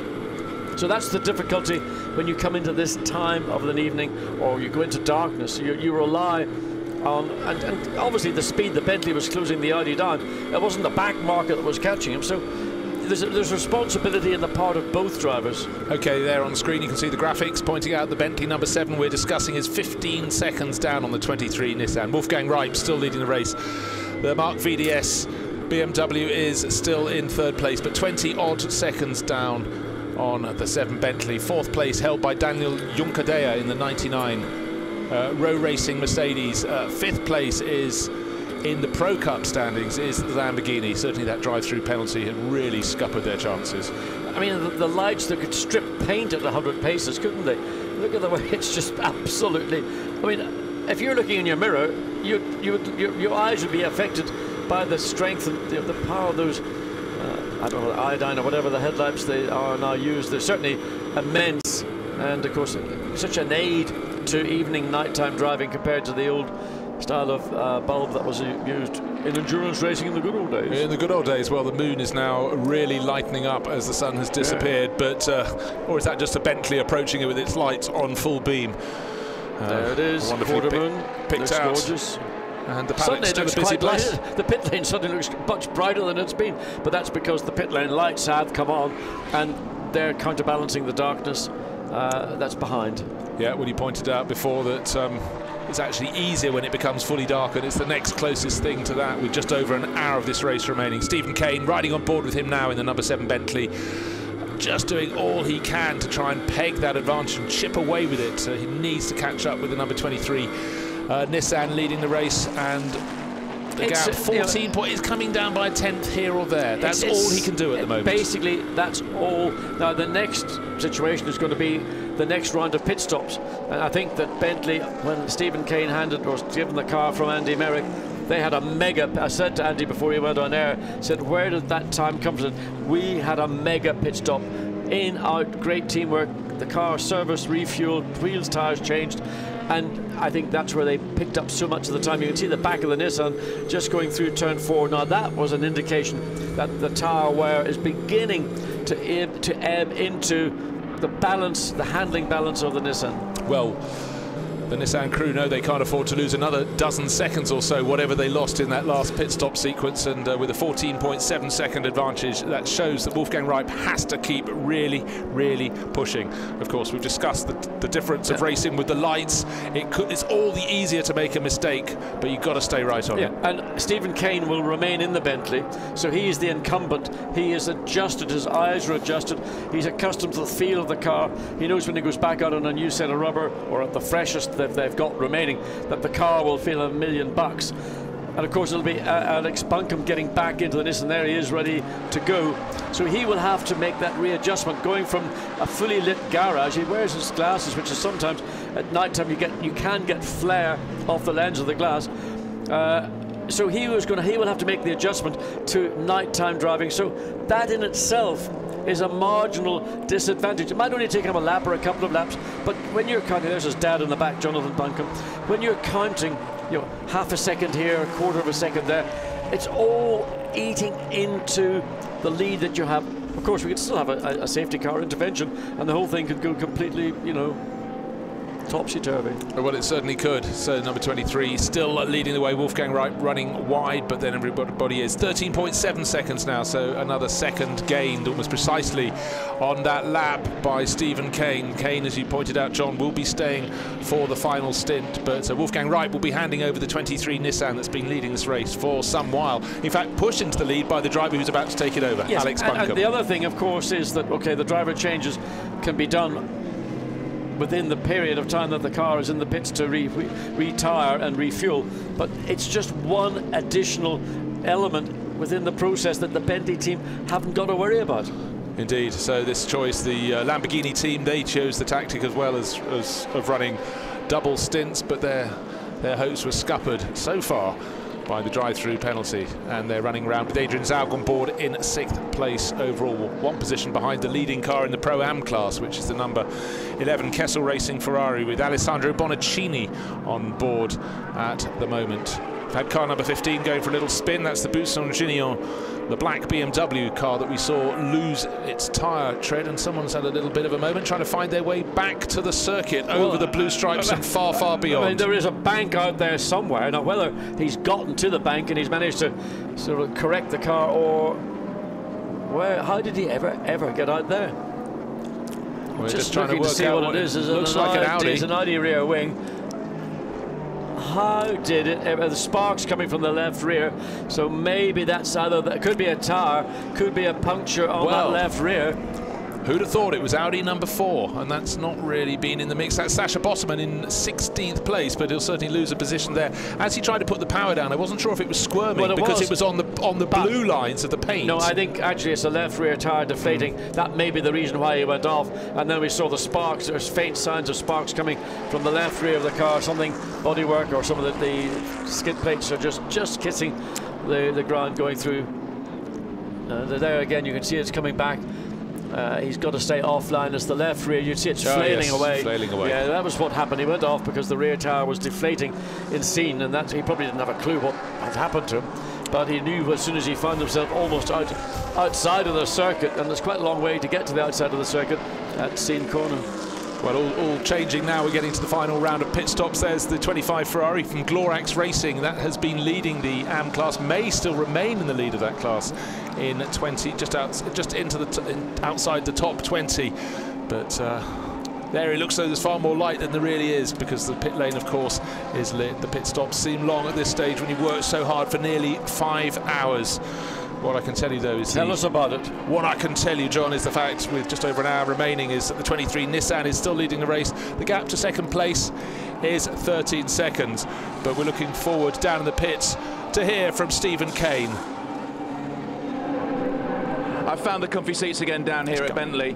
Massive stints you've done already. It's been an up and down race. Yeah, it's been a tough race. With car 7, we've double stinted drivers all the way through the race, which has been hard, but I think it's been a good strategy.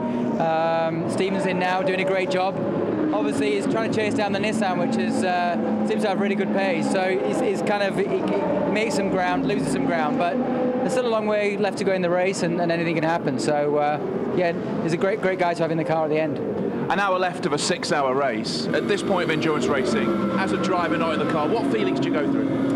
Well, I mean, obviously it's nice to get out of the car and have completed your stints, but watching our car, battling for the lead is. It's difficult when you're sitting here. It's kind of, Andy and myself are sort of sat here. It's kind of nail biting, but I'm enjoying the race. I think it's a great race, and now that we're in the night time, I think the cars look fantastic. Thank you very much. Thank you. Well, that was Guy Smith. We were talking about Stephen Kane, of course, and both of those cars have come in, 7 and 23, in for their pit stops. Last time around, 7 gained a big advantage in the pits. Of course, no driver change for Kane, staying on board. But there was a 13-second gap as they went across the line before they came into the pits. And we saw the Bentley having a brilliant stop. Remember, they don't have to change drivers. They're tearing one of those strip-off. Again, look at the amount of vapour coming from the front of the Bentley. Just simply, it runs so close to boiling point. That's deliberate, but of course you don't like to keep your car stationary. I wonder if that looks like, and because the ambient air is now cooling down, it's condensing much more. Well, the fact they're both still stationary means that maybe now looks waiting for the 23. Oh, is there a problem there? Going to take the bodywork down. So this is losing vital seconds for Alex Buncombe. Oh, they're putting some strip lights on so we can see the numbers. A request from race control, perhaps. Well, but he's underway, and the 7 Bentley isn't as yet. No, but the Bentley's just getting the right front on. But the door's been closed, and left side's got to go on. The Nissan is at the far end of the pit lane. It's still making its way down. Here it comes. Those are the lights of the Nissan. It goes past, and it retains. No, was that? Yes, it was. Yeah, it was. So it retains its advantage. And now the car comes off the jack. So come on, Stephen, get it running. Well, I reckon he's half the gap. I reckon he's about 6 seconds down. I think he's about 10 or 10. I think about 10 or 10, 9, 10 or 11, I would say. But certainly time saved in the pit lane is you difficulty in making it up on the track. So the momentum on that pit stop clearly would have gone marginally towards Bentley, and the fact that Nissan had to add on those little illuminators over the race numbers, clearly somebody hasn't been able to read the number, or the illumination on them has not been as efficient as it should have been. Well, you can't there read is them the on Bentley back out, and just going out of turn 3 ahead of it is in fact the race leader. And there we see the Nissan team, Wolfgang Reib, happy with what he's done. Maybe not completely happy about the time that suddenly he should have had. Seemingly we lost that point. So back out on the track, we're looking to see if we can read the numbers. And Bentley 7 isn't on the track in the right place. He's on the blue stripy lines on the out. Yeah, it's just out corner from the pit. So strange. An early fumble. Yeah, very early indeed. It says number 1 on the windscreen. We know he's in second place. He came out behind the Nissan and then did that. Yeah, well, the tyres would have been cool. I mean, these are not preheated tyres. They would have been cool. Whether he received an advantage in doing so, my opinion, that he wouldn't have done, because the car broke away from him, and that was just the car. He had to save it. He couldn't just suddenly turn sharp left and have traffic coming from his right or left shoulder and get back on track. But it just indicates how hard he's pushing, because with those cold tyres, the tyre said, I haven't got the grip yet, sunshine. Just give me another lap and I'll be with you.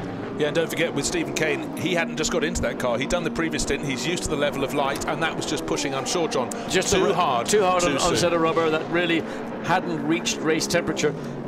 So the ambient probably still around 19, 20, but slightly different to what we have. The track temperature also will have dropped away. He would have expected, though, having said all that, he would have expected more grip from that fresh set of rubber. It may not be a new set, it may be the best of the rest that they have.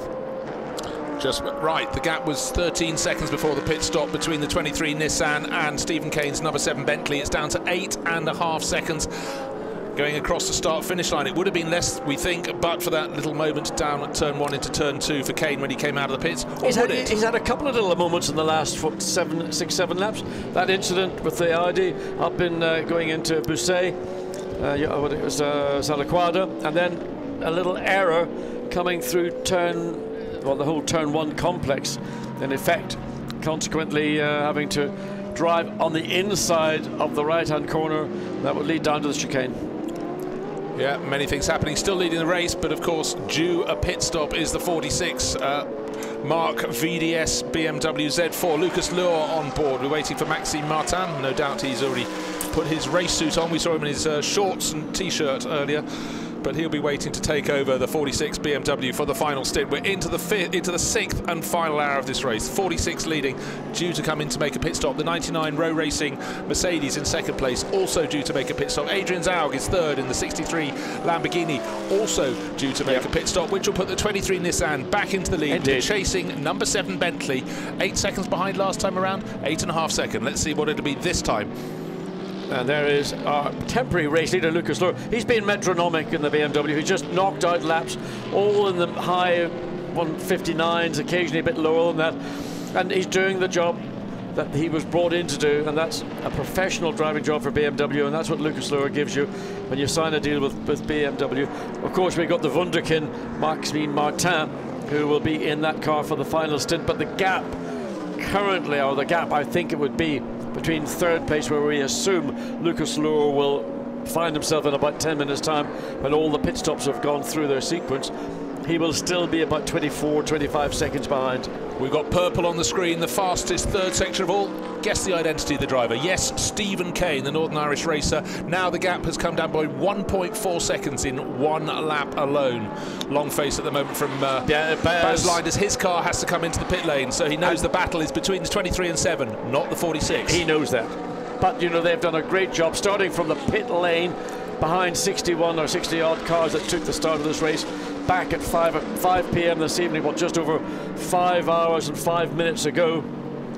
So it is, you know, you should be delighted to be in 3rd place. I mean, it's been a really, really great effort by the whole Mark VDS team to get to this position, to have a potential podium position, and they're still not happy.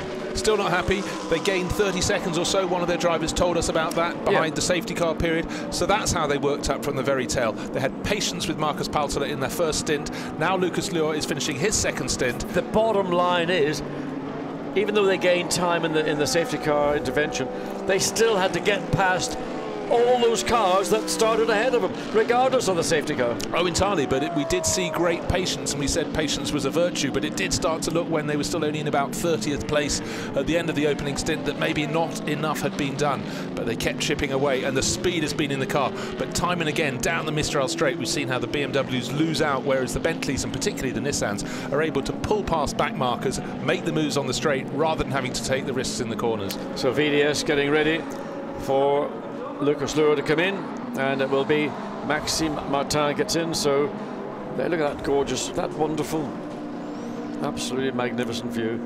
Light if you look in that direction, very, very full dark if you look the opposite way. If you look up towards Scene instead of down to the first sequence of corners, no orange in the sky at all. So 12.4 seconds the gap between 1st and 2nd, but 46 BMW and the 99 Mercedes will be pitting soon.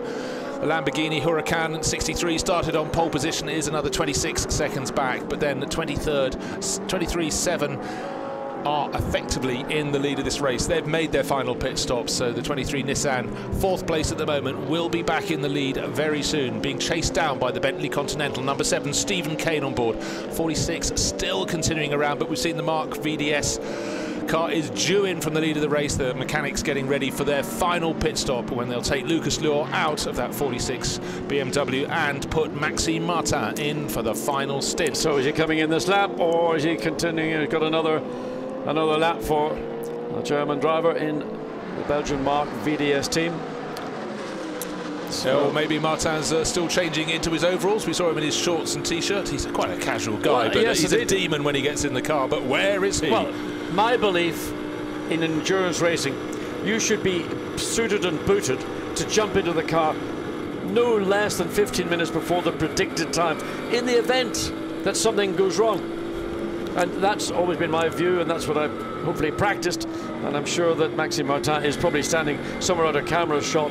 He wouldn't be casually hanging around the bit of the pits looking at the stars and thinking of his horoscope or something. No, unless he's had that last-minute driver's call of nature, but no time to have call of nature for Stephen Kane. Those big Bentley headlights being flashed again. He seems to overtake Ferraris every couple of laps around the back of the circuit, but trying to make his presence felt, and it's being completely ignored by the Ferrari driver. Eventually the message gets through, but of course the hesitation and waiting for the message to get through has caused them a loss maybe half, 3/4 of a second. Maxime Martin, what are you going to be up What's to later? All the stress about it? I was always ready, I was always outside, you know. And it's interesting, that thing on the top of his helmet to bleed cool air seems to be becoming more and more a feature in long distance racing. 6 hours is considered long distance, 12 is, you know, certainly a longer race, but 24 is the ultimate.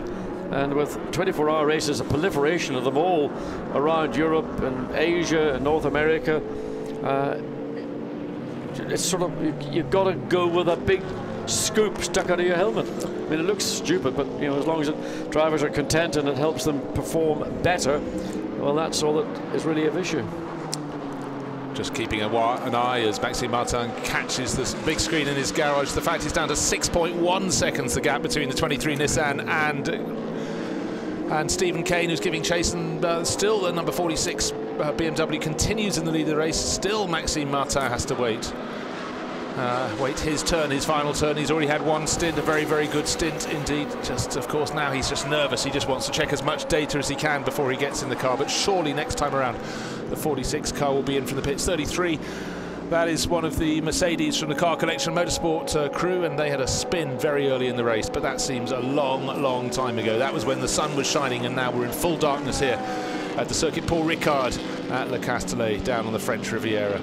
The winds we had yesterday didn't materialise, so that certainly helped the drivers, not having their cars blown around at certain points on the circuit, but surely about to be blown into the pit lane must be the 46 BMW. Yes, I mean, it's got, you can see again just that glow into the you can see there again from the catalytic converters at the tail of the BMW.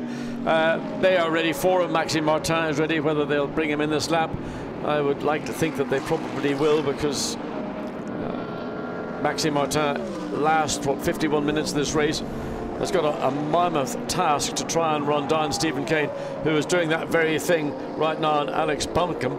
So Stephen Kane looks to be the driver with the momentum.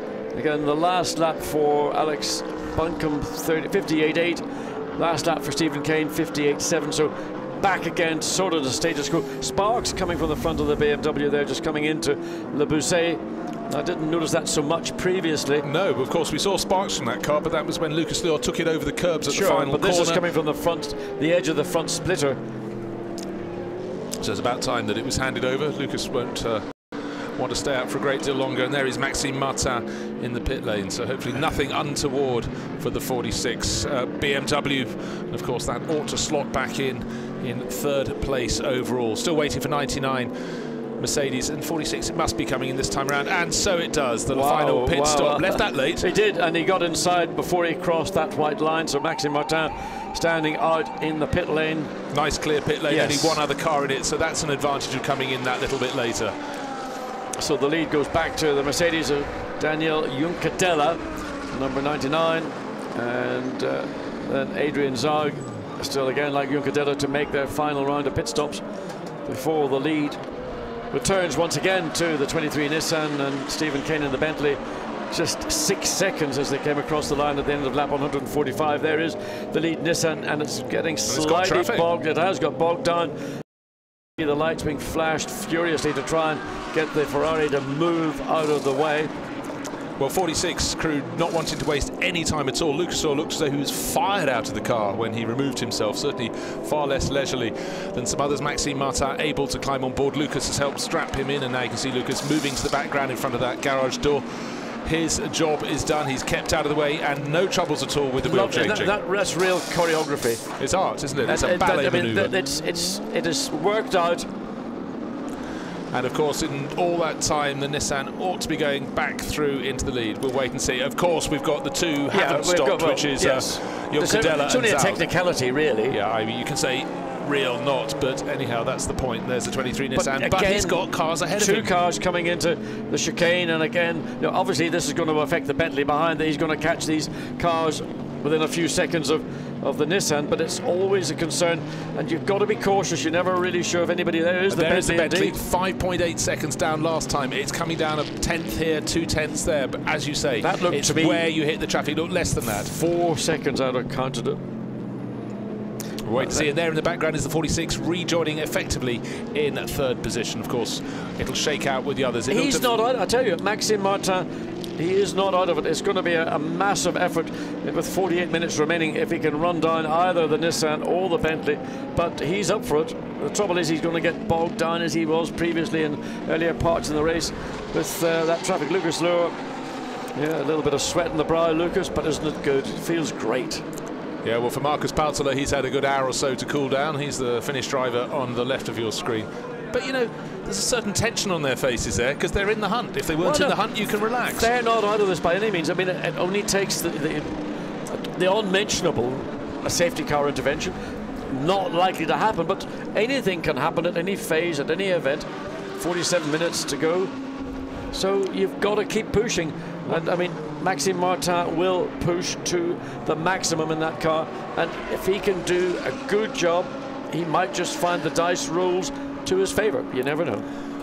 Well, there is the car with the tape-down bonnet. That's the number 5 Phoenix Racing Audi. We saw that problem for Marcel Fassler earlier. But just going back to Mark VDS, if they could win this event, that's sort of put a few 100,000 maybe through the gates for the Spa 24 Hours. A Belgian team with a Belgian driver winning before the Spa 24 Hours. Oh, it doesn't affect my flight back to the UK. OK, well, we'll speak to the team and see if they could just maybe slot home in third place. I mean, obviously Spa will have a massive following because of its location, and you get fans from France, Germany, Holland, Britain, all waiting to go across to the 24 Well, let's hear hours. from Lucas Lohr, hot and bothered with OJ. Lucas, a great stint there. The team and the car in a fabulous position. Yeah, it's really good. We started from pit lane this morning or this afternoon, and didn't look like we came up that front, but I say the team did a fantastic job. Our BMW Z4 is running great, so far everything good. I mean, the leading car, we don't have quite the pace, especially not on the long straights, but other than that, we are happy. And you've got a very happy team owner behind you as well. It's really a great story how well the team have done from the pit lane to be challenging for the lead. Yeah, but also you have to, I mean, the guys, we had a new engine back in the factory, so they sent somebody to get it, and then they built it overnight. So the engine arrived last night, like I think 4 o'clock or something, 5 o'clock, so the guys are a little bit tired, and therefore a podium would be a very well-deserved ceremony for them. A deserved thing, but surely this race is all about testing for Spa. That's the one you really want to win. Yeah, you cannot really compare this one against Spa, but for sure the main target is testing here for Spa. But the tracks are so different in itself, so in Spa it's going to be a whole new game. 45 minutes left, anything can happen in the Blancpain. Is the win still a possibility? Oh, it's possible until somebody crosses the finish line in front of us. And who'll be the most excited person in this garage if you do win? Yeah, I think so. Thank you. So 3/4 of an hour remaining. So perhaps the best drive for the team Mark VDS was the driver who went to collect the engine and brought it back down from BMW. I mean, obviously they had to go all the way down to, I'm assuming it's down to Munich to Empower workshops. So that was a long trip. I should probably what they did is Count van der Straten would have said, take my private aircraft, fly up to Munich, put it into the aircraft, fly it back down. We've got a runway here, Paul Ricard. So nonetheless, it was a mammoth task for the team to have to undertake. and they've done a brilliant job, and of course fitting a new engine and doing all your race preparation, and on top of which there were other activities going on here. There were something like, I think, 80 GT3 cars in combination with another activity, another event going on, which are being photographed. It's going to be the biggest collection of GT3 cars, I think, in the world in one location. Undoubtedly so. 99 is still leading the race, and we've got Daniel Juncadella surely coming in for a pit stop very, very soon. So let's hope the crew's ready for him and can turn it around. That car will drop down the order, of course. Leading the Pro Cup, leading the race, going round for another lap. And there's his crew. Well, are they interested? We're not entirely sure. They're wrapped with it. Of course, they know the 23 Nissan is effectively in the lead of the race, but they shouldn't be that far down. I think last time they came out in 5th position after their pit stop was made. Great run for the road racing Mercedes they're certainly crew. doing an exceptionally good job on fuel economy. So there is the situation. They are prepared, but they're not actually out active in the pit lane, and they may wait until the car's on the in lap before they actually do so. But it does look rather casual, but they're probably very comfortably on top of it. Adrian Zag, who was in 2nd place in what was at one point the race-leading Lamborghini, he is in now for that final pit stop. He'll stay on board and continue.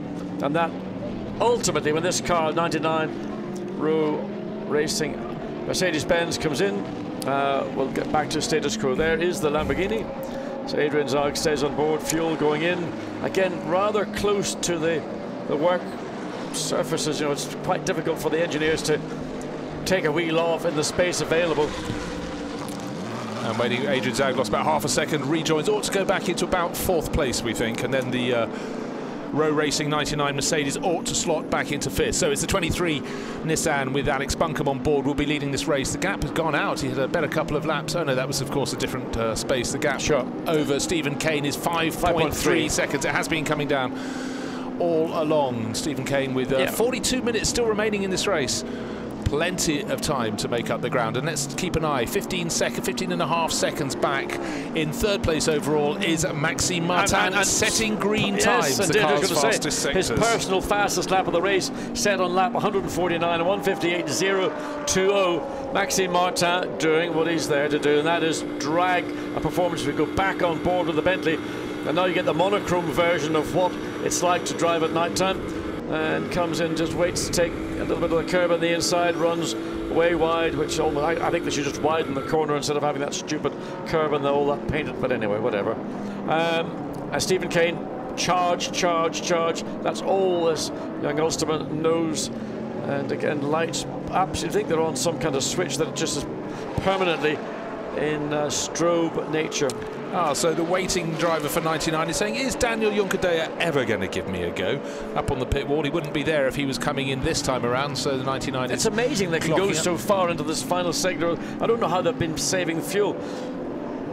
Well, let's hope they have, because we did have the 19 Lamborghini stopping out on the circuit. We never found out whether that was a lack of fuel, but it was very slow around the early part of the lap and then pulled over. Now, the Nissan is being caught fast by Stephen Kane, the Bentley in the background. Yeah, I mean, it's coming down by a tenth here, a couple of tenths there.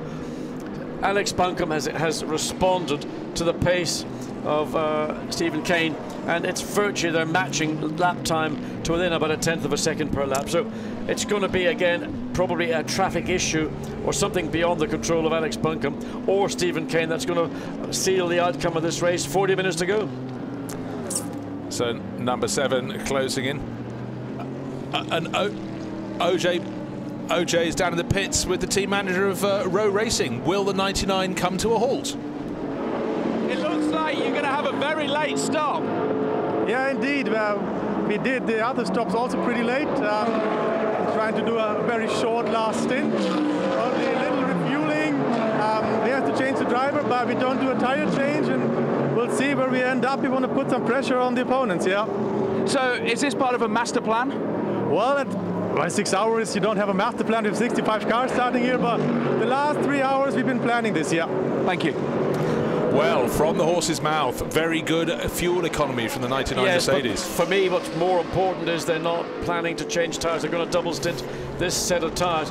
That's a big gamble, in my opinion, because ordinarily it's not so much tower wear that's the problem, it's the drop off in performance, in other words lap time. But Junckadillo's last lap 2 minutes 0.7, so he's still got good pace. It's not going to be a race winning pace, but if they can get that car in, keep Junckadillo, no, he's not going to change driver, aren't they? Change driver and just simply refuel. They can make a really quick, and they don't have to put a full charge of fuel in, because they only need to put enough in to get through the final, well, 39 minutes of this race. They could elevate themselves probably up to third place. They might just get ahead of Maxime Martin, or that could be the final real battle in the closing seconds. It could, and at this moment Junckadillo leading the race from Alex Buncombe, who has made the final stop in the 23 Nissan, 35 and a bit seconds. Stephen Kane shaves a little more off. He's now 4.8 seconds down on the Nissan in third place in the number 7 Bentley, and then Maxime Martin, he in turn is catching both them just under 15 seconds now, his disadvantage behind Stephen Kane. So at the moment it's Mercedes owing us a pit stop, number 99 leading the race by 35 seconds. Then it's Nissan, then it's Bentley, and then the Mark VDS BMW, and then behind them the 63 Lamborghini that was so strong in the early part of the race, but a drive-through penalty has dropped them down the order. Yeah, I mean, it's been so competitive at the front of this race, almost 5.5 hours in, and the battle between the Nissan, the Bentley, the BMW, it was at one point the Lamborghini, it did lead this race at one stage.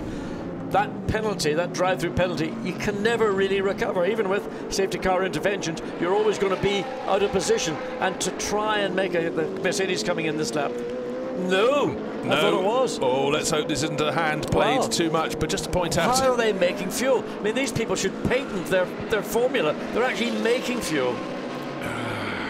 Long, nervous moments, perhaps. Let's not hope they haven't dropped the ball. Just want to point out we have 6 different makes of car in the 6 top positions. That's pretty fine in a 6-hour race as we go approaching almost the final half hour. Still a roll of dice or two in this battle. Will 23 come out on top? The 23 Nissan, Alex Buncombe on board. Will Stephen Kane catch in the number 7 Bentley? But don't forget, of course, that number 7 Bentley doesn't have the straight line speed the 23 Nissan does, and 99 has got to get around this lap and get back without losing any time, without running out of fuel. Yes, they're going to make a driver change. Nico Bastien will go into that car.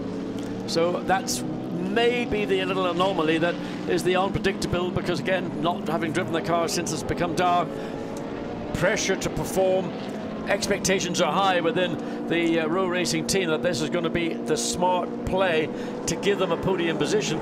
So, you know, it's a big ask for Nico Bastien not to make an error.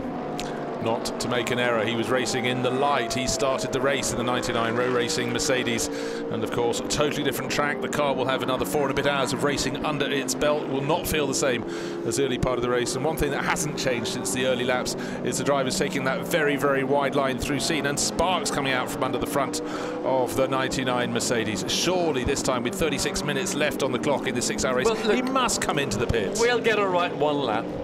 You will call it every lap, and as you say, eventually we will get it right. Just keeping an eye, 4.9 seconds is the gap between Buncombe's Nissan and the 7 Bentley that's chasing. Have you got a job to do, sir? Nico Bastien, are you going to be doing the final stint? Of course he will be. It will be coming in. The question is when. Current gap between lead race car, 31.3 seconds. They can make they can make a pretty, obviously the time to enter the pit lane, the time in the pit lane, aside from the time when you're stopped doing your change, it's more than 31 seconds, that is for sure. So at best, all they can hope for is to close the gap between third place BMW Maxime Martin.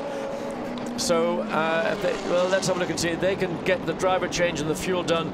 If they can do that under 30 seconds, that's going to be a pretty good stop. Yeah, but those tyres will be into a second stint, so Nico Bastien's going to not have a new set to go and play with in the final 35 minutes of this race. Gosh, that's all of the stints. More haste, less speed.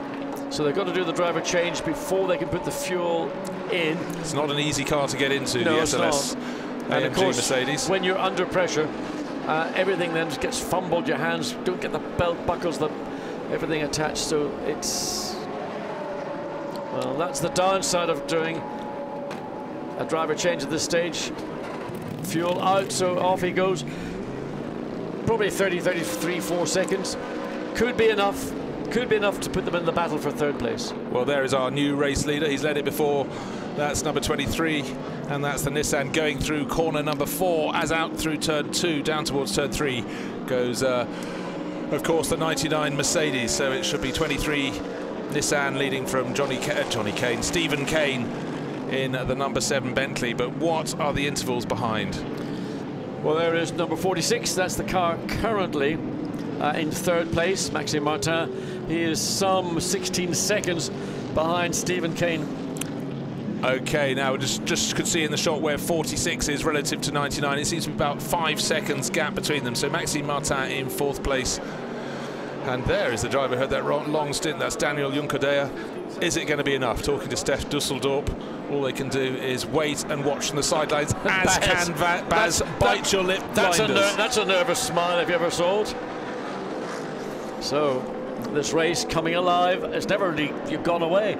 Just over half an hour remaining, and back to the front very shortly will be Alex Buncombe as the BMW comes through into Bousset corner. So the gap between 1st and 2nd, 5 seconds. The gap between 2nd and 3rd, 16 seconds. The gap between 1st and 3rd is 21 seconds. So it goes on. Full darkness here at the circuit Paul Ricard. Just over half an hour remaining in this 6-hour race. It's been absolutely action-packed from start to finish. There, starting another lap. Starting lap number 155 is the 23 Nissan. The gap has actually gone out a little bit on that lap. 5.6 seconds now, his advantage over the number 7 Bentley. So Nissan leading Bentley 5.7 seconds. And that's what we'll call it between friends. 5.697 seconds. Hard to find the gaps. And another 15 seconds back is the BMW Z4 in 3rd place. That's car number 46 from Mark VDS. Started from the pit lane. Stephen Kane still charging. So Maxime Martin is in 3rd place. Just come across the start-finish line. We're waiting to see now where Nico Bastien is. And he is 7 seconds behind 3rd place. Well, let's find out from the driver who brought in the 99 Mercedes, Daniel Juncadella. Daniel, fresh from the car, still warm. That was a long stint. Yeah, I had a lot of fun, to be honest. For me, it was the first experience with night racing, and yeah, I had a lot of fun. We were talking about it, the commentators were talking about it. They were wondering, were there any panics about having enough fuel left in the car? Yeah, in our case, I think it's fine, and especially my driving style suits quite a lot this car in the long run, because my fuel consumption is quite low, so that's a good thing. For us, what is tricky is the tires. We went for no tire change in the last stint, trying to go for the podium, and yeah, we'll see if Nico can manage. I tried to manage the tires the whole run, so we'll see. How did you leave the tires? I think they were fine. I tried to use the new tire in the beginning of the run, and then for the next 30 laps I just was driving around trying to keep the rear tires, and we'll see if they hold. 40 minutes left. Will you be on the podium? At the moment we're not, but we will see. We're going for it. Thank you. It's good to hear. I hope those tyres are in good condition. We think the gap between 1st and 2nd has come down a fair bit. Oh, no, it hasn't. In fact, it's gone out. It's deceptive in the dark. Absolutely, it is. And that was a visual effect. We were looking at under 5 seconds. It's back up to 6.5 seconds. So traffic, I assume it is traffic once again. That's just simply what happens. You've got 2 guys driving the wheels off the respective brands, and they just get caught in different parts of the racetrack. Maxime Martin comes through in 3rd place, further 14.5 seconds behind, and then in 5th place we have the Mercedes. Nico Bastien comes through a further 9 seconds behind the 4th place BMW, and it's going. I mean, I think without changing tyres, while they saved time, they made time, but I don't think it's possible on a used set of tyres to compete against a BMW, which is pretty useful. We've seen Maxime Martin make use of that car outstandingly here this afternoon. I don't think he can run down 9 seconds on a set of tyres that have already done 1 stint. Yes, whatever Daniel Juncadella says, I bet those tyres feel rather less than fresh for Nico Bastien. Some drivers are more gentle in their inputs and the way they apply throttle and the way they enter a corner, how they set the car into a corner, the attitude and all those sort of things. And you can save the rubber. You don't have to nail the thing all the time. Full throttle, let the traction control do it for you. Nevertheless, when your principal competitor, which is the Mark VDS BMW, has got a fresh set of rubber and you're on a set of hot used rubber, I don't quite see how it's going to work, but what do I know? No, but they thought it was just a roll of the dice. But already a second down and a second and a half down on the 3 cars ahead of him. So losing ground in 4th place, Nico Bastian. He had the long race. He started the race. Long gap between his first and second stints. Hopefully he's still kept his focus. But now, of course, full nighttime racing into the final half hour here at the circuit. Paul Ricard.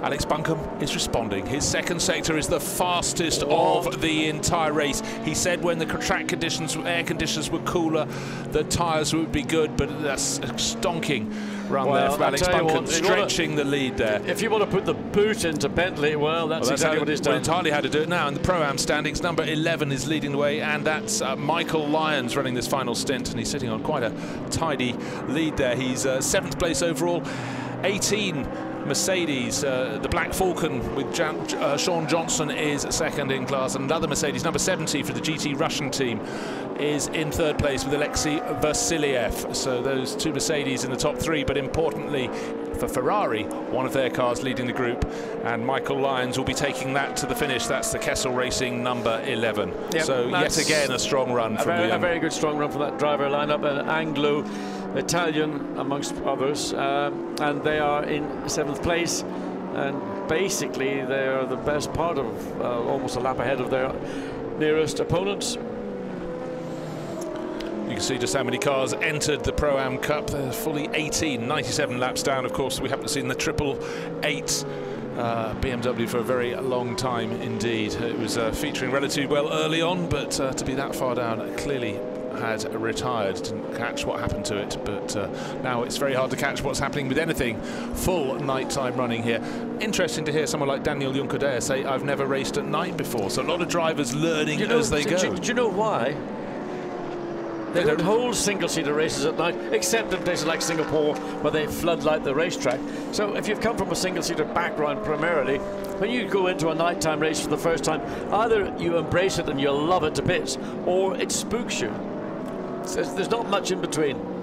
Yeah, well, and also, vision at nighttime is quite different to vision in the daytime, especially the flare from lights. If you're in a slower car and you're constantly being flashed by these, incredibly powerful lights on things like the Bentley and Nissan and whatever, it does play with your eyes. Yeah, certainly a good chance to learn the closing speed, actually to gauge how close a car behind is to you. Is it gaining? Is it whatever? Now the 46 BMW started from pit lane. Let's just explain that one more time. An engine change forced them to start from pit lane. The fact they're up in 3rd place overall in a field of 60 starters, absolutely remarkable run from the Mark VDS team, certainly giving them great hopes ahead of their home race, the Spa 24 Hours. And he's starting to close in a little bit on Stephen Kane. Yes, on that last lap it took 1.5 seconds out of Stephen Kane's advantage, but again, we're talking about this is the reason why he's embroiled in other battles that are going on. He's very gentle on the throttle at this point. You can just really, he's waiting, getting onto it now in the second part of turn 3. Well, still just under half an hour of this race remaining. Needs to keep some tyre life for the final laps of the race. Doesn't want to cane it now. I suspect he's used the tyre as hard as he could use it in his attempt to run down what was pretty much the race-leading Nissan now with Alex Buncombe behind the wheel. It was Wolfgang Reip when Stephen Kane took over the Bentley, but it's Buncombe behind the wheel, and he's got a 7.4 second advantage. It's always nice to see the gap beginning to open up again from the race leader's perspective. Good news indeed for car 7 though, riding on board with Stephen Kane. The message on our screen, no further action for the incident between that car with Stephen on board and the 75 Philippe Salicada Audi. We saw that incident when Andy Merrick was up here, his teammate. And I think, I'm second guessing this, but I am assuming that decision was made was that the car that was being lapped could have made more room. That's what I would imagine. That's only a second guess. John, in the AM standings, 24th place overall is the number 25 Ferrari from Glorax Racing. Rino Mastronardi has been doing a fabulous job in that, but it's Fabio Mancini at the end of the race leading that class. Then BMW's 2nd and 3rd. The 78 BMW is the Team Russia by Barwell, entry shared by Tima Sadarov and Leo Mashitsky, and 3rd place in the class, number 15, another BMW. That's the Buisson-Gignon entry for Karim OJ and Olivier Grotz. And we have a spinner, the 111 Ferrari. That's another Kessel Racing car shared by Stephen Earle, Liam Talbot and Marco Zanutini. The whereabouts in the circuit, we're trying to get a view of whereabouts that actually is. Is that going to be a safety car intervention, or will it get underway under its own steam? Certainly the car isn't moving. Now that may be just because it's stalled. I think it's on the outside of about turn 5. I think that's the Le Beausset. Not Le Beausset, that's after scene, isn't it? I think it's turn 5. I think we've seen the cars come through the early sequence of laps, but 111 sitting still, as is the number 6 in the pit lane. That's one of the 2 Phoenix Racing. Marcus Winkelhock's car. He's had all the problem from the literally the opening laps of the race when he got hit up the back, rear suspension damage, so it's not going to be it's featuring down with Stefan Lemeray just taking it over. Car number 6, sorry, that's Marchie Lee, I'm reading the screens wrong, in 40th position. Yeah, number 25's just on our screens there, still looking at that. The Glorex Racing, Fabio Mancini entry there, picking off the remaining laps of this race, just under 24 minutes remaining in this race, and sitting on a very tidy lead in that class, a lap or so up on the 78 BMW behind it. So doing a very good job, and now Alex Buncombe working very hard in monochrome. See what I mean? They can see in the glass how the light reflecting on the. Now, obviously, looking through the lenses, he doesn't see that because his vision is so far down the road. But I've always, drivers who wear glasses, and particularly at night time, I always felt there's somewhat of a, not a disadvantage literally, but it's easier if you don't have to wear any other lenses or glasses.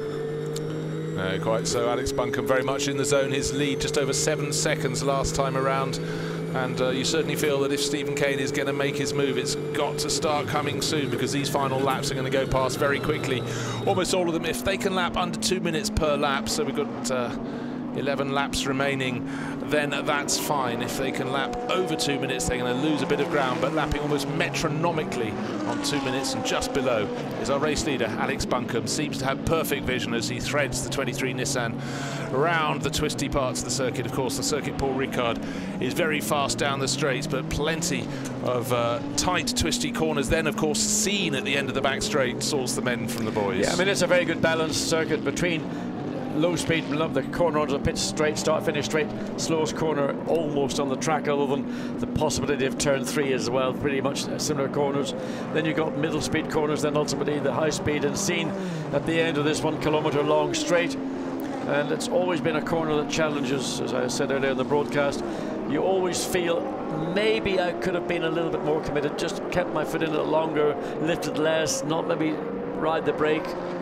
But Alex Buncombe clearly in a very good place, although he's well off the track on the exit of scene, but nonetheless.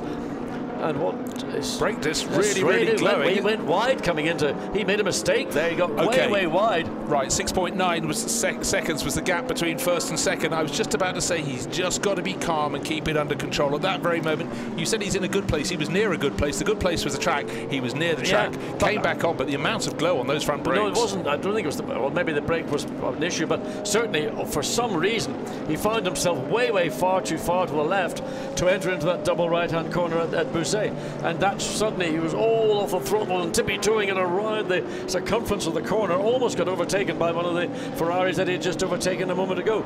The gap was 6.9 seconds. The lap previous, 160, the gap will clearly be reduced from 6.9 to 3.9. So, does Bentley have anything left up its sleeve? OJ has found Andy Merrick. Andy, an exhalation of breath there. At this point of the race, how are you feeling? Very nervous. Stephen's doing a fantastic job. I'm just looking at the monitor behind me in a couple of seconds on that last lap. So, I mean, it's an ebb and flow in traffic. So the Nissan is very strong at this circuit. But, we're going to fight to the bitter end. At what point do you stick or twist?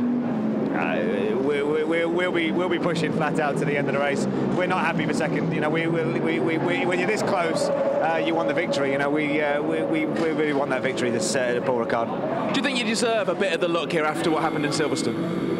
Yeah, I think you make your own luck. I mean, we know over a season that it's one of those things, and that was that was just a mistake that happened at Silverstone, and we didn't get the result. But the lads have done an incredible job with the pit stops here. So hopefully, fingers crossed, we can get the victory. And just final question: you say you're here to race, you're here to win. How hard do you push though? 100%, flat out on the in-lap, out-lap, pit stops, everything. It's a 6-hour sprint, and that's what makes the Blancpain Endurance Series so good. Thank you. Thank you very much. Well, just touching on that comment from Andy Merrick, you push flat out on your in-lap, your out-lap, and of course with Stephen Kane, we saw on his out-lap, he ran across turn 1 and turn 2. Yeah, he got caught out with that set of tyres, but the penultimate lap that we just watched there, it was actually Alex Buncombe who got caught out for whatever reason, we're not entirely sure, but it caused him to lose 2.9 seconds to second place charging Stephen Kane. The gap now showing to be just under 4 seconds, and that was at the end of lap 160. They're coming up to the completion of lap 161. So there is the Bentley running. Now he's got traffic ahead, and that's going to maybe see that advantage that he gained ebb away. But certainly Alex Buncombe, I don't know what he did, but he made a mistake coming into Le Poussey, and it cost him 2.9 seconds on that lap. Well, another 9/10 of a second gain, but Buncombe had to make its way through the traffic. The traffic you can see in front of the 7 Bentley as Stephen Kane goes down to the left-hander. There's turn 1, feeds into turn 2, but it was quarter of a second gain, quarter of a second, 2.9 seconds when Buncombe made that mistake, and then 0.9 of a second. Yes, traffic played a little bit of a role here, but is that going to be the only mistake we see from Buncombe? Why did he run so wide? His lap time last time around not too bad, but Kane certainly is lapping faster at the moment. That's got to be the question to ask Alex Buncombe when this race is finished. What happened on the edge of the scene running down to Le Poussey? Did he make a mistake, or was that something beyond his control? It certainly brought this race, with 18 and so minutes remaining, really back to life. Just over 3 seconds the gap between first and second. Malcolm Wilson, well, he's sitting there enthralled. As we go back to this, Jonathan Buncombe, Alex's dad, and he'll be concerned about what was that. Was it a lap? You see the gaps closing over laps 59, 60, 61, almost a full second on lap 61, but that 2.9 seconds, that's what's done the damage to the lead of this race.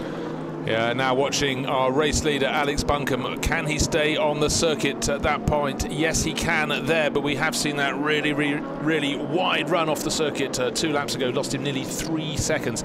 But don't forget, if Stephen Kane can get his Bentley under the rear wing of that Nissan, he's then got to find a way past and down the Mistral straight. The acceleration you see from the Nissan time and again has been its absolute key strength around the circuit, but maybe its weakness has been the fact that through its stints it does seem to consume its tyres, and the final 10 laps or so have been difficult in each of the stints for the 23 Nissan. However, what was the gap? Stephen, way off indeed. So maybe it's not just the Nissan that's going to struggle in these 17 minutes and so many seconds of the race remaining. Another quarter of a second gain. 2.7, it's closing. Look at the Bentley boys. They are relishing it. I mean, it is going to be tense. Guy Smith could hardly look from his comfy chair looking at the screen. Sweaty palm time. Sweaty palm indeed, and certainly coming into a 6-hour race you couldn't have predicted it would be so close. But the green grill with the number 7 on board is of the chaser. That's Stephen Kane riding on board with him now through one of the many sweeping sectors. But where you hit the traffic, or more to the point, avoid the traffic, is the absolute key. Stephen Kane being very brave indeed. But look at the gains over the last few laps. You're looking at 4 seconds gain. That's an awful lot of time. A bit of a twitchy moment there from the Ulsterman. Keeps his foot planted and onto the back straight. And the Nissan has got clear air for maybe half a lap or so. The Bentley's got to get past I think it's Ferrari between the 2 cars. So hopefully we'll see nothing coming into play that affects the outcome, the closing 5 or 16 minutes of this race. And Maxime Martin, we haven't forgotten about him. He's really 12 seconds right now behind Stephen Kane, and they're all lapping in the 59s except Maxime Martin, who's on a mid 158. Yeah, he's been picking away a half second again per lap. He's been catching the Bentley, but the Bentley in turn has been taking a third of a second or more off the 23 Nissan, leading the way. It'd be only fair for Alex Buncombe, if anybody is going to win in that Nissan, for him to do it. He was the driver that put it ahead into the lead of this race, but the chase from the white and green Bentley number 7 with Stephen Kane is absolutely mighty. Just over quarter of an hour left in this race. He was 2.4 seconds down halfway around the back. Wolfgang Reip, he's been racing in the 23 Nissan. He handed over to this man Alex Buncombe. Let's hear from Wolfgang. Wolfie, 15 minutes left. You're at the point of now not watching. Yeah, I'm hiding in the truck because it's too much for my heart. It's really stressful. You've driven, the whole team has done a fantastic race, but you're getting hunted down at the moment by the Bentley. Can you hold on to this lead? We will see. Of course, the team did a really great job. I mean, our pit stop were good. They worked hard. Theo did just an incredible job. I think it's really his best performance. He was really super fast, and I think we all did well. So I really hope we're going to stay first. Bentley is doing a really good job too, and BMW with the Mark VDS as well. So we'll be tight. Did you think Bentley had come back at you so strongly? No, honestly, at some point we had a 30-second lead, and then we lost time during the pit stops a little bit, and yeah, now they are really fast. We know you've struggled with tyres, tyre degradation. Now the temperature's dropped, is that less of an issue? Yeah, now that the temperature has dropped, of course it's better for our tyres, but our car is known to have a big rear tyre degradation. So yeah, it's still the same here, even though the cool temperature helps us a little bit. Can Alex do it? Alex can do it for sure. Well, he's managing to thread his way through the traffic at critical points, and just coming through Bousset, got ahead of the Mercedes. That was critical, not to lose time, not to lose his momentum. So he will be comfortable with that, knowing that once again there's another car between him and the pursuing Bentley. Gap was 2.3 seconds as they came across the line at the end of lap 163. I suspect it's not going to be any less than 2.3. Might have stretched a fraction due to the fact that there's traffic between the lead and second place cars. Well, but staying way off the curbs, whereas the Bentley doesn't at all. Out over the curbs and way beyond onto the start-finish straight. 2.3 seconds was the gap between that Nissan number 23 last time around. 1.7? Well, what we're seeing, John, the first third of the lap around the twisty bits, the Bentley is better. Then down in the section of the track that includes the Mistral Straight, advantage Nissan, and then through the final sweepers from Scene onwards, back to Bentley. This is going to go all the way to the finish, John. You know, that's an awful situation for Alex Buncombe to be in, because he's getting information from the team on the pit wall saying the gap now is only 1 point, and it just creates an enormous pressure. And look at Guy Smith's face. He did the opening stints, and the whole Bentley team are really, I mean, if they had nails to chew, they would have chewed them half an hour ago. What an inspired choice to put the forward-mounted camera looking through the windscreen of the number 7 Bentley. Has been the thick of the battle. No one could have predicted, of course, that this would be the car featuring, but it did start near the front end. But what a race it's having. As you can see, the intervals are coming down and down. And Alex Buncombe must just be praying that one bit of information says you've actually opened out the advantage. But unfortunately, his advantage is coming down. 1.697, another tenth of a second gained in the early part of the lap. Down the Mistral Straight, that's where the Nissan gains a little bit again and stretches it out. But we saw him have the big moment at Scene, and that is him up ahead. You can see the brake lights. He's run wide again. It's not running wide, it was coming into Bousset. He got onto the painted part of the racetrack coming in, which he didn't need to do, and that's where he lost that 2.9 seconds. You know, everybody's running low on rubber, everybody's right on the very edge. They're pushing as hard as they can, trying to manage the traffic to their advantage. You can't have both cars managing the traffic perfectly. It's going to be one winner, one loser every lap. Where's the traffic going to come? There's no traffic between them. They're a clear Bentley line of sight. No, it keeps freezing, John. Freeze frame. Freeze frame. Sorry, guys, freeze frame. So always at this stage in the race, any stage in the race, put your heart in your mouth. You've seen the hearts are in the mouth of the Bentley crew. They can hardly watch. There is our race-leading Nissan number 23 crossing the start-finish line. It was 1.779 seconds last time around. It doesn't look much more this time. 1.636. A tenth is gained, but clock is counting down. 11 minutes left in what has been an amazing race at Paul Ricard. Contrast the emotions of the Nissan pit. Compare that to Bentley. Bentley are pumped like you can't believe, and Nissan are sitting in eggshells. Well, I think it's hero time now for Alex Buncombe. He can see the advantages coming down. If it's only a tenth of a second of a lap, that'll let the Bentley get close to his tail end. But we know there's prodigious speed in the Nissan down the Mistral Straight. But then the final third of the lap is where he's really going to have to defend in this final 10 minutes. And again, look what's ahead. 3 cars ahead of the lead Nissan. He might manage to get one of them before he gets into Scene corner. Probably will manage that pretty comfortably. He's just got up alongside it already. The Bentley will struggle to get past that car as they come down into Scene. So again, the ebb and flow of the advantages are going momentarily, marginally to Alex Buncombe. Now, flick, flick, flick. Car number 7, a message on the screen. That's the car that's giving chase now. Must observe the track limits. I think you could also say that number 23 might be needing to stay on, but that's from race control. And just where he doesn't want to be running around the outside, and that tips him off the circuit over the blue painted lines. You can see from the black tyre marks that many people have been doing that, but that message is on the screen. What's and he's gone very wide. Was that Buncombe or was that the Bentley? No, it looked like the Bentley gone 2-1. Oh, the Bentley is still behind there. Was it Buncombe? I don't know. Suddenly, one of the either the lead car or the second place car went wide coming into Busset. There is the Bentley, and there's the second Bentley, number 8. But where is the lead car? I think it was the number 7 Bentley that went. Oh no, I just can't. We'll have to see when they come to the start-finish line. Just suddenly we caught a car, couldn't identify it, pulling off way wide. Let's look at it again. Is it number 7? There's the Nissan running. Oh, it is the Bentley indeed. So what happened? Well, that's almost a mirror of what took place for Alex Buncombe about 10 laps ago. So the car, the Ferrari he just overtaken, now gets past. He's got to overtake it twice, but oh, look at the faces. God, I mean, how much stress, tension, the gap up to 3.9 seconds. Well, with 9 minutes to go, that should be enough. That ought to be sufficient. But we've seen Alex Buncombe make a mistake in that circuit, part of the circuit.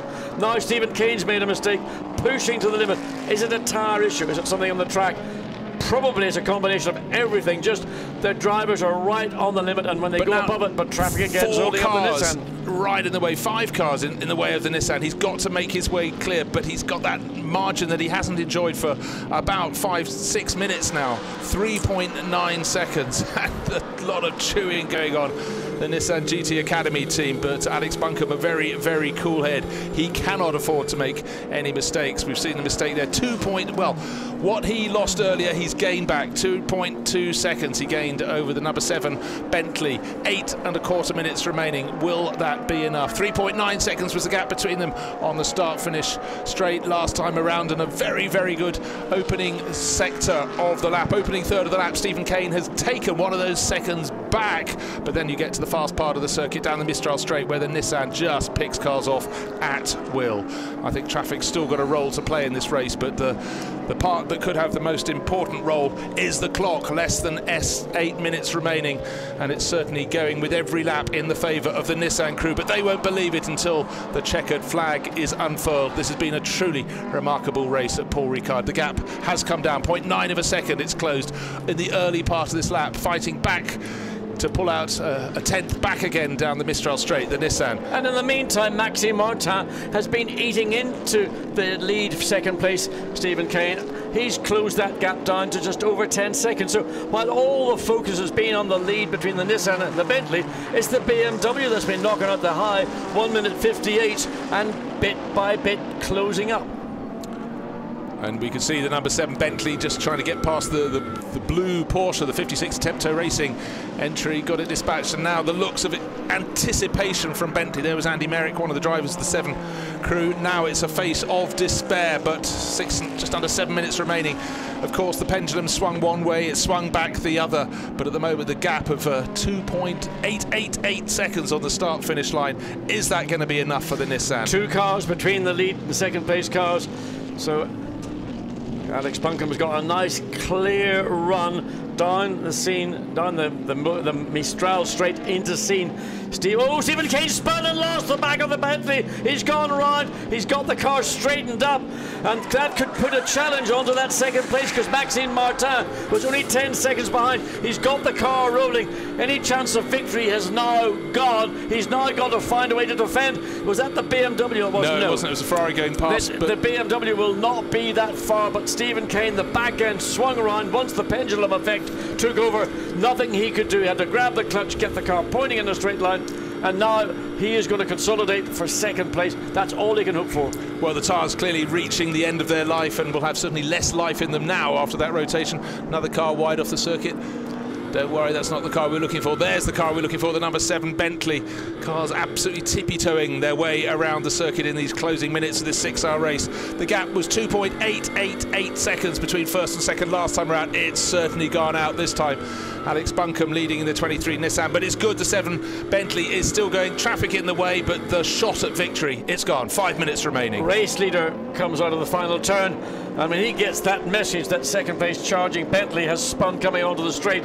Well, that will put a smile on the face of the whole Nissan team, but most of all, Alex Buncombe, because with 5 minutes remaining, he can relax. There is the second place, and there third is Maxime Martin. That's what I'm saying. If the Bentley has got a rear tire grip problem, Maxime Martin has been running lap upon lap upon lap, quicker than the lead cars. 1.1 seconds is the gap between second and third, and you have a feeling that's going to come right down, because that spin will not have helped the tyres on the number 7 Bentley. Can the white Bentley with the green illuminated grille hold on in second place? He was tilting for victory, but the 46 car that started, don't forget, 60th and last, it started from the pit lane. Certainly it gained some advantages during the safety car periods, but it's up to be fighting really, really hard for second place. An astonishing run, and Maxime Martin, look, in that one lap, of course, with the spin, 9.3 seconds gained on the battle for second place. So into the final 4 minutes. John Watson departing, leaving me to talk through. He has no idea who's going to be winning this race. And here's a replay of the spin. This is where that chase that had already been broken up somewhat went out of the window, and well held indeed by Stephen Kane after that rotation. Here it is from the onboard, and as you can see, you can't see a lot in the dark, just a few spotlights around the circuits, a few floodlights. Oh, he clipped the wall on the outside. That won't have helped. He's got just under 4 minutes remaining in this race, but his heart would have been in his mouth. But now, sitting on only 12.7 seconds, is the number 23 Nissan. It started well placed on the grid. It started from the 4th row of the grid, 7th fastest qualifier. In fact, it had been pushed back 5 places on the grid. It was the 2nd fastest qualifier, but worked its way to the front.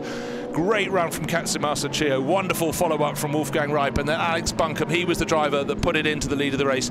And it looks as though with 3.5 minutes remaining in this race, he will be the driver that brings it home to victory. But we've seen a slip for the 7 Nissan.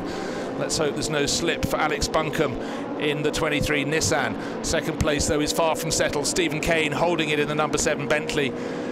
And we're waiting to see how far behind Max. Oh, now the 7 Bentley has gained. You can see the gap between second and third has gone out, and Maxime Martin lost ground in traffic there. He was 1.1 seconds down. He's lost 2.4 seconds in that lap. So the chase from the Mark VDS BMW hasn't come good this time around, and the clock is ticking down so fast. He's got to gain 3.5 seconds in the final 2 and a bit minutes. It looks as though our race order could well be 23, 7 and 46 at the finish. All have been stars in this race. Don't forget also the 63 Lamborghini that's running around in 7th place with Adrian Zaug would have been a challenger, was a challenger, but then of course it had the drive-through penalty, and that ended its hopes.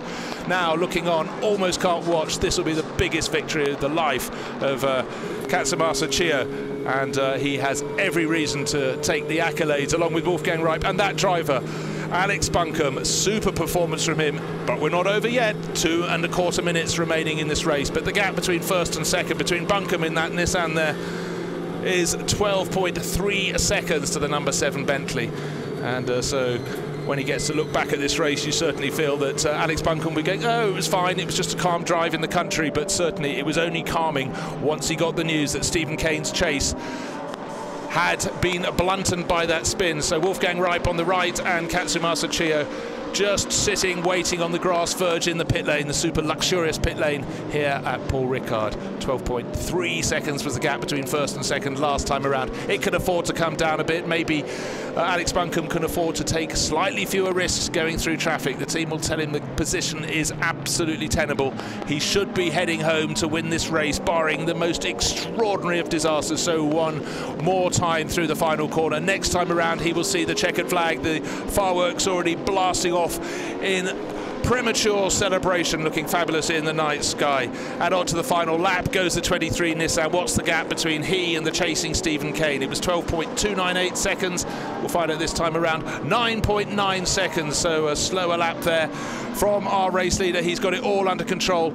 And Stephen Kane holding on to second place, 3.3 seconds clear of Maxime Martin. Great challenge by the Mark VDS BMW team, especially since they started from a pit exit in 60th place. But the scare aside, a fabulous, fabulous chase by Stephen Kane. Andy Merrick and Guy Smith, his teammates, really hoped it might come to victory. But you always felt he'd get in close, but then the hardest thing would be passing this super powerful Nissan down the Mistral straight. That's where it held its advantage. Any moves would have to come in the twisty bits, but with 25 seconds until we reach 11 o'clock. That is when the checkered flag can be unfurled to be waved, to be presented to the 23 Nissan. So victory almost there, as you certainly think they're within sniffing distance. And there, Alex Buncombe, no doubt, feeling a little bit emotional as he knows this should be the winning lap of a remarkable drive for the Nissan GT Academy team, with Team RJN, and behind Stephen Kane still holding on to second place. But there is the 23 Nissan. What a great race they've had here at Paul Ricard. 60 cars went out to play, and play they did. We had drama from start to finish, from the first lap to the very last, and coming around to complete lap 171. There is the car that will win the race. Alex Buncombe through the final twisty sections of the lap.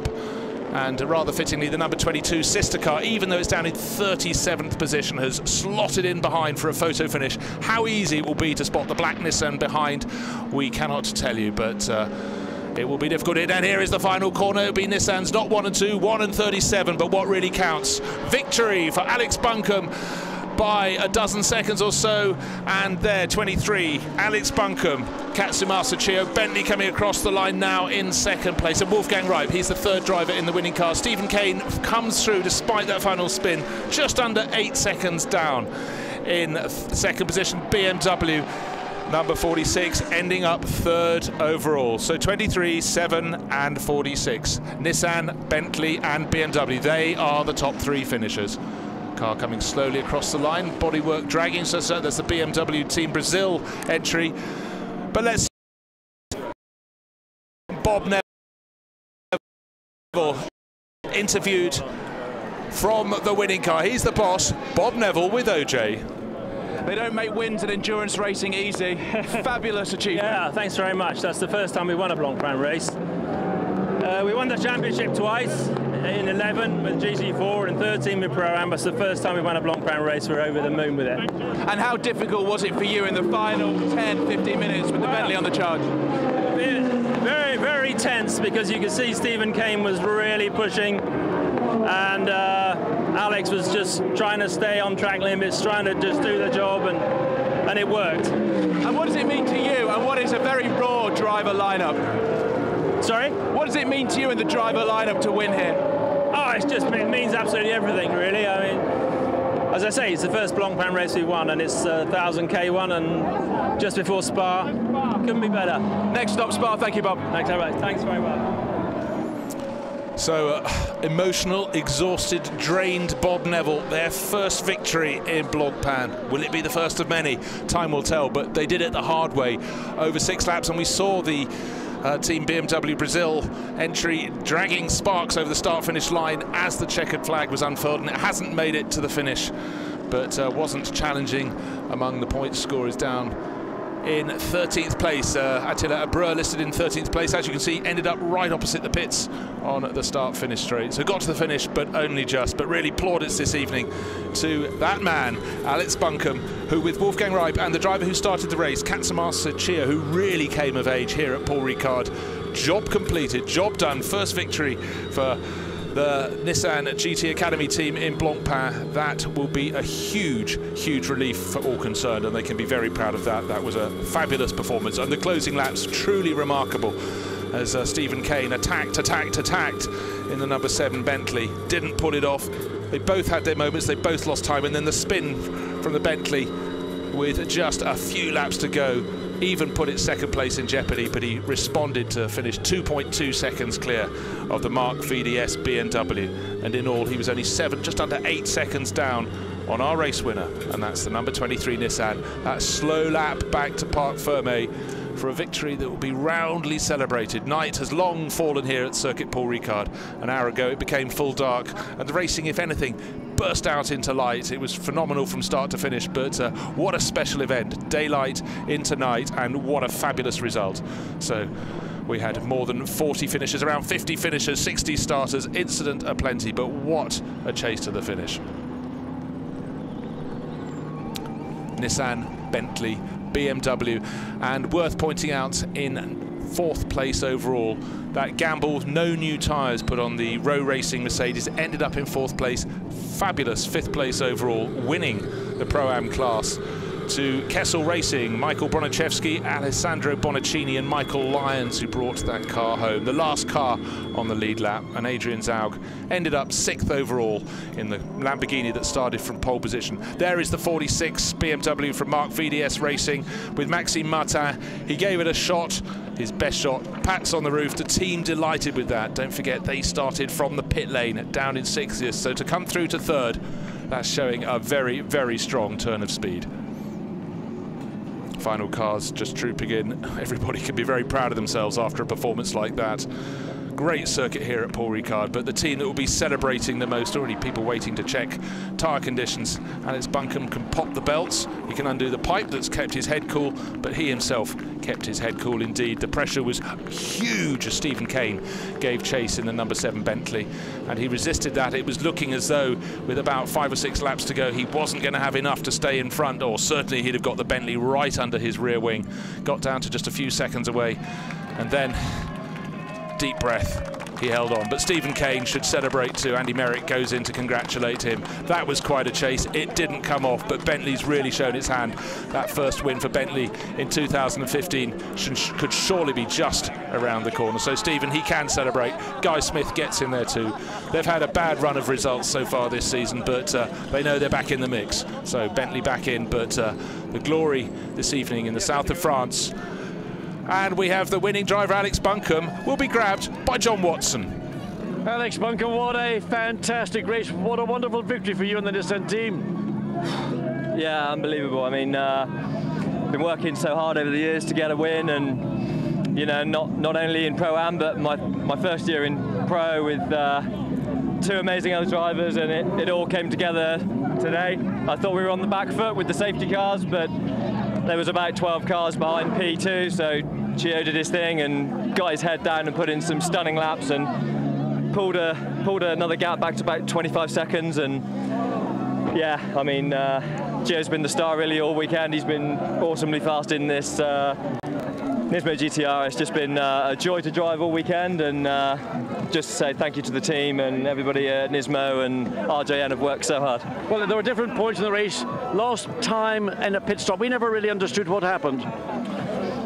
Yeah, nor do I really. It's all a bit of a blur to me, but they were giving me the gap to Caney behind, and we know the car's not the kindest on its tyres, and we knew the last 10 laps were going to be tough, and it was. I heard he was catching me, and then with a couple of laps to go, I heard he spun or made a mistake or something, so I could relax. You had a little off as well, and Le Bousset, you managed to run a little bit wide. 2.9 seconds just vanished in the blink of an eye, or a blink of your glasses. It certainly was, and yeah, the pressure got to me a little bit. He was catching me, and you know, I'm only human, and yeah, just ran a bit wide at Bousset and managed to get it back on. But it's amazing how much pickup I had on my tyres. It took 2 or 3 laps after that to get back in the 59. So yeah. But when you got the news that the Bentley had made a mistake, it actually spun coming onto the Mistral straight, what sort of relief did you feel that, thank God, that pressure's gone away? Yeah, it was big, to be honest. It was big, I'll be honest. It was, he was putting me under pressure. It was 10 seconds at the start, and I think it came down to 3 seconds was the minimum. So, yeah, awesome. Wolfgang, congratulations. Come on, Gio. What a good job, man. Really what an outstanding effort. Come here, you guys. Yeah. Fantastic success, wonderful victory. But you started by a wonderful opening 2 stints. Yes, the car was so good, and just want to say thanks for the team. It was good. Yeah, it's just amazing. It's I want to say that thanks for all the team, all the effort, all you guys, teammates. It's just everything was perfect, I think. Yeah. I think you did a great job, Wolfgang. The thing I was amazed with, doing the double stints, something that we haven't seen an awful lot of. Did that really help you guys, or was it just a strategy you felt would be good? Well, I think we took the right decision at the right time, and staying longer in the car doesn't make any difference for us because we are well trained. I think the team did a great job. Chio was amazing. Alex also resisting to the pressure like he did was crazy. And yeah, it's incredible victory. We had bad luck the first 2 races, and now we did it, so it's awesome. Well, absolutely superb. Congratulations, everybody. And say hello to Bob Neville. Delighted for the whole Nissan team. Thank you. Guys, this way. One picture. Wow, huge emotion down there. You could just feel Alex Buncombe processing what went through a very, very dramatic closing stint. Hugely emotional for the whole team. But will that be the first of many victories? But certainly they'll be enjoying this moment for a very long time indeed. Coming out on top by a mere 8 seconds from the number 7 Bentley crew, who gave chase. Didn't quite come off, but they're proud of their antics as well, and certainly very dramatic. And there's Marcus Paltela, who ended up 3rd for Mark VDS with Lucas Loh and Maxime Martin. And John has caught up with the Bentley boys. Let's hear what they have to say. Well, guys, I don't know about you, but I've certainly aged a fraction after that. The drama, the excitement, the chase of the Nissan. But it all started, Guy, you did a wonderful opening double stint. Yeah, no, it was great. We decided early on that we were going to try and go for double stints, all of us, and we all managed to do that today. And yeah, the start was good, made some progress, and really it was a case of just trying to keep in touch with the leaders. And then this man took over at the end and chased them down and did a great job. And you know, was pushing, but you know, came very, very close. Andy Merrick, you had a double stint like everybody in the team. Outstanding. I think one of your best drives I've ever seen. Yeah, it was good fun. I mean, the car was good, and we set it up for the race really, and we were consistent. So it was good fun with the BMW. It was door handle to door handle. Really enjoyed it. So, but you know, Guy and Stephen did an incredible job. So really, yeah, obviously disappointed not to get the win, but really, really happy with 2nd place. As I would say back home, you're the man. Yeah, it was an interesting race. I have to give it to the team. The Bentley Continental GT3 looks after its tyres excellently. The team did an epic job giving us a car. It was perfect. You know, this track is very difficult to set the car up, obviously, and knowing where you are with it, so abrasive and the different temperatures going from daylight to dark. These 2 guys drove amazingly, gave me the car in a brilliant position. I was catching, we were getting there, but I just pushed a little too hard, and you know, I just wasn't close enough. Well, I tell you what, you gave us entertainment, royal entertainment tonight. Fantastic, guys. Congratulations. 2nd place. You're still winners. Well, they certainly look like winners. Look at the emotion down there. That was a job very well done. They did end up 2nd, but it could have been so easily a different result. A fabulous chase, didn't quite pay off, but the Nissan crew, number 23, there's Wolfgang Reip on the right, waiting to go up to the podium. And of course, this time it will be the top step. They, don't forget, led the way. Wolfgang Reip led the opening stint of the endurance round at Silverstone. Didn't come off. They fell down to 13th place overall, but here they've knocked 3 off the back of that and 1st place. And now Johns with the Mark VDS crew. They challenged. They came up 3rd. Maxime Martin, I can't say how great a drive that was. Starting in the pit lane, I mean, just brilliant. Yeah, it's brilliant. We did a really good job. All the team did really good pit stops, so we can gain a bit of time. We all 3 did really good stints, and yeah, at the end we finished quite close. But yeah, being on the podium, starting from 63rd, it's perfect. And you must be fed up looking at the rear of a Bentley. Yeah, I saw it quite a lot this race, but I hope it will change for next race. Lucas, great to have you back in Blancpain. I mean, you must have enjoyed this. Yeah, the racing is very intense, and it's a close fight. But as Max said, I think we can be proud of ourselves. We're starting last on the pit lane and then come on the podium. It's pretty good, and it's rewarding for the hard works of the mechanics, because they had to change the engine, and starting 5 o'clock this morning, so they had a pretty long day. Marcus, in some respect, you had the most difficult task, because you started in the pit lane. I mean, in your first 2 stints, do you know how many cars you might have overtaken? The first stint, it was 39 cars, which was not so bad, starting from the pit lane. I mean, we got a little lucky because there was the restart, so I could go up with that. So that helped us a bit, and then a couple of times safety car, which helped us to close the gap. But I think the toughest part of racing with the C4, with the lack of top speed, is overtaking, and we had to do a lot of it today. So it was a pretty tough fight. It was a dog fight every single lap, and it's pretty awesome result for us now. So all you guys can say is bring on Spa 24. Of course, next race. Next race. And what can you do? Can the BMW put it on the top of the podium? It was close last year for them. So for sure we will fight for it. We will try do our best with for the one of the last 24-hour race of the Z4. Well, we look forward to it very much. Thank you very much, guys. So that was John catching up with the Mark VDS crew. What a performance from the pit lane. They started up to third place. 39 places gained by Paltela in the opening stint. So there you can see the gap between first and second between into 23 Nissan shared by Wolfgang Reip, Alex Buncombe and Katsumasa Chio to the second place Bentley number 7. Just under 8 seconds. BMW third, Mark VDS team just 10 seconds down. To the end of 6 hours of racing, 171 laps. Daniel Juncadella, Nico Bastian and Steph Dusseldorp crept up quietly in the 99. Mercedes from Rowe Racing very well earned 4th place and 5th place overall, the best placed of the Pro-Am cars. And that was from Kessel Racing.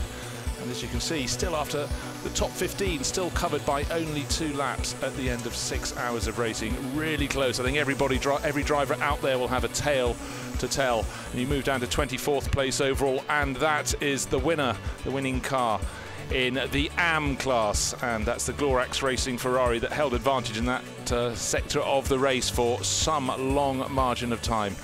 And you can see some of those that had problems, including the 84 Bentley that started from the front row, ended up 9 laps down. It had a problem with its throttle. It had the fuel churn knocked over in the garage, and it ended up 36th overall. But still, many, many useful miles of racing under their belt, under the team's belt, under the driver's belt, ahead of the Spa 24 Hours in July. And all the cars on this screen from 37th to 48th definitely will have stories to tell. But the biggest story of all, of course, was the victory here at the circuit Paul Ricard for the 23 Nissan, the Nissan GT Academy Team RJN entry for its first victory in the Blancpain series. And what an event in which to do it. So now we're just going to wait for the podium ceremonies. Milking the crowd there.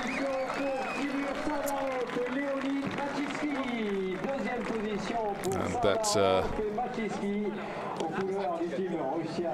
come on, each driver trying to urge the other one up onto the podium. That's 3rd position. That's the number 15 crew of Karim Oj and Olivier Grotz. This is the AM class 2nd place. Get off the top step, please, sir. That's the 78 crew. That's Timur Saradorov and Leo Mashitsky, but the top step in the class, number 25, 24th place overall. The Glorax Racing Ferrari crew of Fabio Mancini, Andre Berzan and Rino Mastronardi.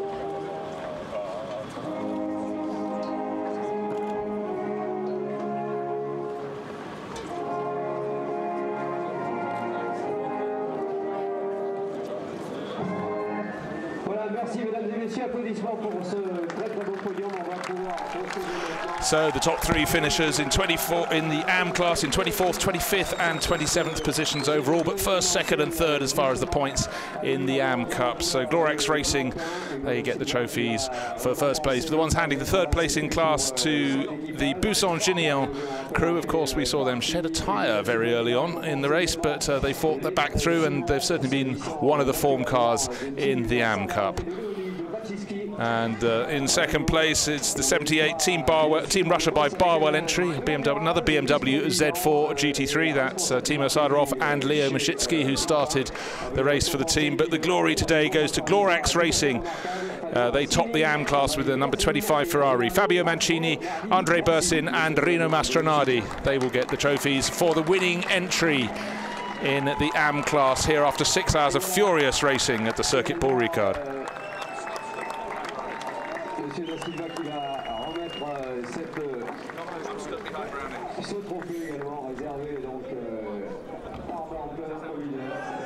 And so the manager of the Swiss team getting in on the act and collecting the trophy that goes to the winning team. And night has long fallen at Paul Ricard, but you feel some teams will be celebrating deep into the night after a fabulous event here, John. I think this has been one of the outstanding events here at Paul Ricard I've been involved in, and your 6-hour race, you can be lucky, you can be unlucky. We have had an absolutely blinder here, and to have the battle for the lead of the race, you know, just the tension in the Nissan pits and then the Bentley pits, and the human emotions that were being expressed. I mean, that's what sport really is all about. 100%, and I think Andy Merrick said now you just are 100% on every lap of the race, and certainly the front runners were doing that lap after lap after lap. Harder to follow the stories down in the AM Cup, but certainly the Glorex Racing Ferrari made its back by the midpoint in the race. 3 hours in, it had got to the top of the AM class, and it just stayed there. Obviously there's a battle going on in this AM class. It's very important. They make up a significant part of the field in the Blancpain Endurance Championship, but of course the action you want to follow principally is the action that's normally at the front of the field, and today we had action. You couldn't have wanted a more exciting finish to a 6-hour event than that we have seen today. You know, both, I mean, Alex Buncombe is mentally, physically just knackered, absolutely exhausted, and you know, he almost wanted to dismiss that little moment he went off, it was like it didn't happen, and then drawing him back into it, but you could see that the emotions were really, really at the limit. So Andre Berzin, who was the fastest on the Champagne on the podium there, with Fabio Mancini and Rino Mastronardi, they took the class victory here and now top the table comfortably in the AM Cup. So great job done for them, and certainly will give them huge encouragement as they move ahead to the Spa 24 hours. And victories in these longer races are always rewarded with extra points, so well worth achieving. So for Glorex Racing, a fabulous result here at Paul Ricard. Not only did they win the race, but they now top the table in the AM Cup. And of course, after the AM Cup, we will move on to the presentations for the second category, which will be for the Pro AM Cup honours.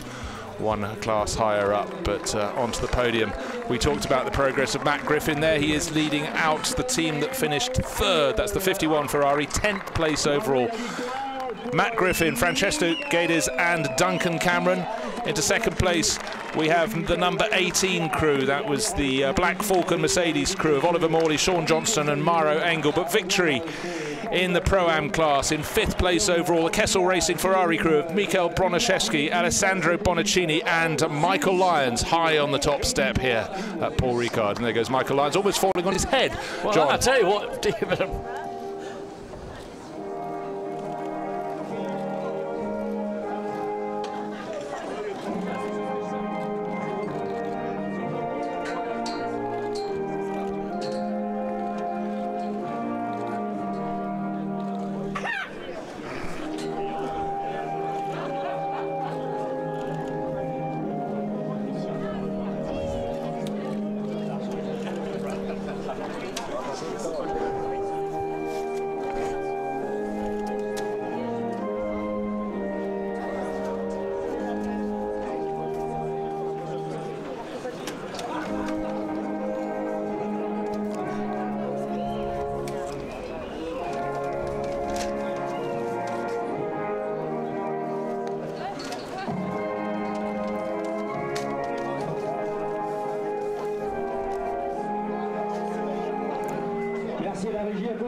So victory for the Swiss team in the AM Cup, a victory for a Swiss team Kessel Racing in the Pro-Am Cup, and joining the drivers Alessandro Bonaccini, Michael Broniszewski and Michael Lyons on the podium is Ronnie Kessel, son of Loris, who founded the team, and obviously John raced in Formula 1 way back when.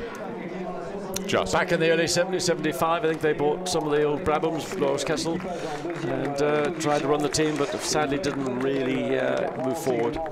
So AF trophies for AF Corsa for 3rd place in class, and now the 2nd place trophies for the number 18 crew from Black Falcon. That was the black and yellow Mercedes, you can see by their race overalls. But then the biggest trophies being brought on for the winning team in the Pro-Am class, and the trophies being accepted by the 3 drivers, and in turn the winning team trophy will be taken by the team boss in the white shirt. That is Ronnie Kessel, but job well done for Bonaccini on the left, Broniszewski in the middle and Michael Lyons on the right hand side of the podium there. Trophies aloft, all the drivers doing a great job. The fact that the Pro-Am cars finished Three of them, the top three in the top 10, shows what a strong run they all had here. And certainly some of the front-running cars hit problems in the Pro Cup class, but these drivers here to pick up the pieces. Absolutely, and I think having a strong pro in these Pro-Am cars does add to the strength overall of the performance, and to get three of them into the top 10, bearing in mind the depth of strength of competition that we had in the Pro class, is a great achievement. So, of course, after the trophies, after the anthems, the trophies, after the trophies, the checks, and that's a nice sizable number of euros to be spent here, perhaps in the south of France. Who knows? Well, down to Saint-Tropez, you blew that in one bottle of champagne. Luckily, they all get a bottle of champagne up on the podium, and I think any second now we'll have some fairly vigorous spraying of the bubbly. All the people wearing smart clothes, very wisely moving off the podium. But the Pro-Am class really competitive here at the circuit Paul Ricard, and about to be time for spraying of bubbly. But for the Glorax Racing crew, they won AM, and then of course Kessel Racing here, victory in the Pro-Am class, 5th place overall, a very strong finish indeed.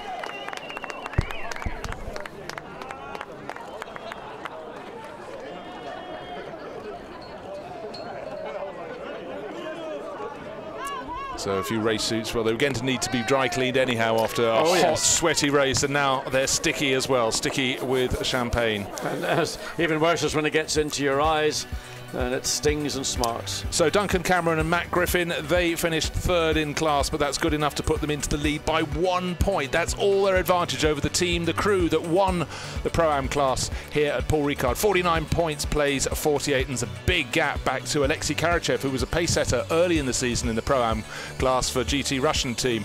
Stuart Leonard and the Aston Martin, they were there or thereabouts in the race, but certainly they're not in the top 3. So a good result for Kessel Racing, really putting their crew right there into the mix. And Maro Engel impressed very much, of course, in the early stints. He did a brilliant job to get that car, I think, up to 5th place at one stage. Yeah, and they finished only not that far down, 8th place overall and 2nd in class. So a good helping of points for Engel, Johnston and Morley in the Pro-Am Cup. And the fact there are so many drivers as we go down through the points table just shows how packed this championship is. 25th place in class, but you're effectively in about 36th driver on the table, down with just a few points, and points down to 27th place overall, and that was for the Triple 8 crew, but another BMW crew that deserves huge applause. Mark VDS Racing started from the pit lane and ended up 3rd place overall. Marcus Paltar, Lucas Law and Maxime Martin deserve all the applause. Perhaps victory will come their way another day. Perhaps it will be at Spa. Delighted Bentley taking 2nd place. They gave chase. Stephen Kane on the left. In the middle, Andy Merrick, and the driver who started, Guy Smith, 2nd. They didn't quite come out on top, but a real chase from Bentley. But applause all round for the winners. The first win for Nissan in the Blancpain series. You have Katsumasa Chio, you have Wolfgang Reip, and in the middle, and then you have Alex Buncombe, who was leading them out. They will hop onto the top step of the podium. It was oh so close. It looked as though they might be toppled, but they remained on top. What a win for Bob Neville and his crew. We saw that little error from Alex Buncombe, what, 10 minutes out. Then we saw the error from Stephen Kane, 5 minutes out. And I mean, literally, that's about as stressful a race as I've seen for a long time.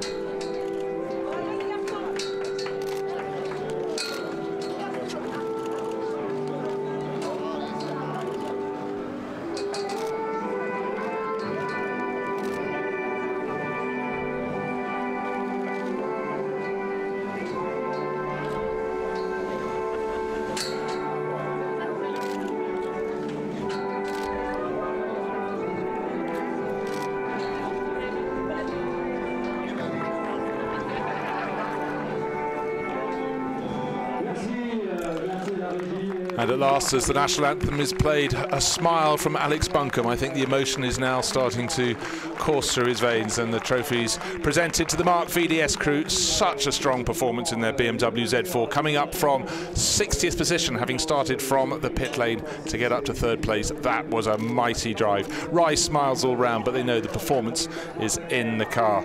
Bentley Continentals, no wins yet in 2015, but that was really a mighty chase. Stephen Kane oh so nearly pulled it off. He gets the 3rd of those trophies up on the podium. He's celebrating, they're celebrating. Their joy in Parc Fermé. Yes, they didn't win, but they are right in the ballpark. Oh, absolutely, and I think that, you know, the win was there on one, you know, maybe a couple of laps before then the spin coming onto the straight for Stephen Kane, and then it just evaporated. But I mean, when you see drivers driving at such limits, and remember that was after an hour, tyres are just about the end of their useful life. You're clinging on by your fingernails, and they're still pushing as hard as they can. I mean, for a sprint race, you'd have been happy. For a 6-hour endurance race, I think it was just a magic event. Well, look, there's the point situation. Just to point out, those top 9 drivers covered by 10 seconds at the end of the race.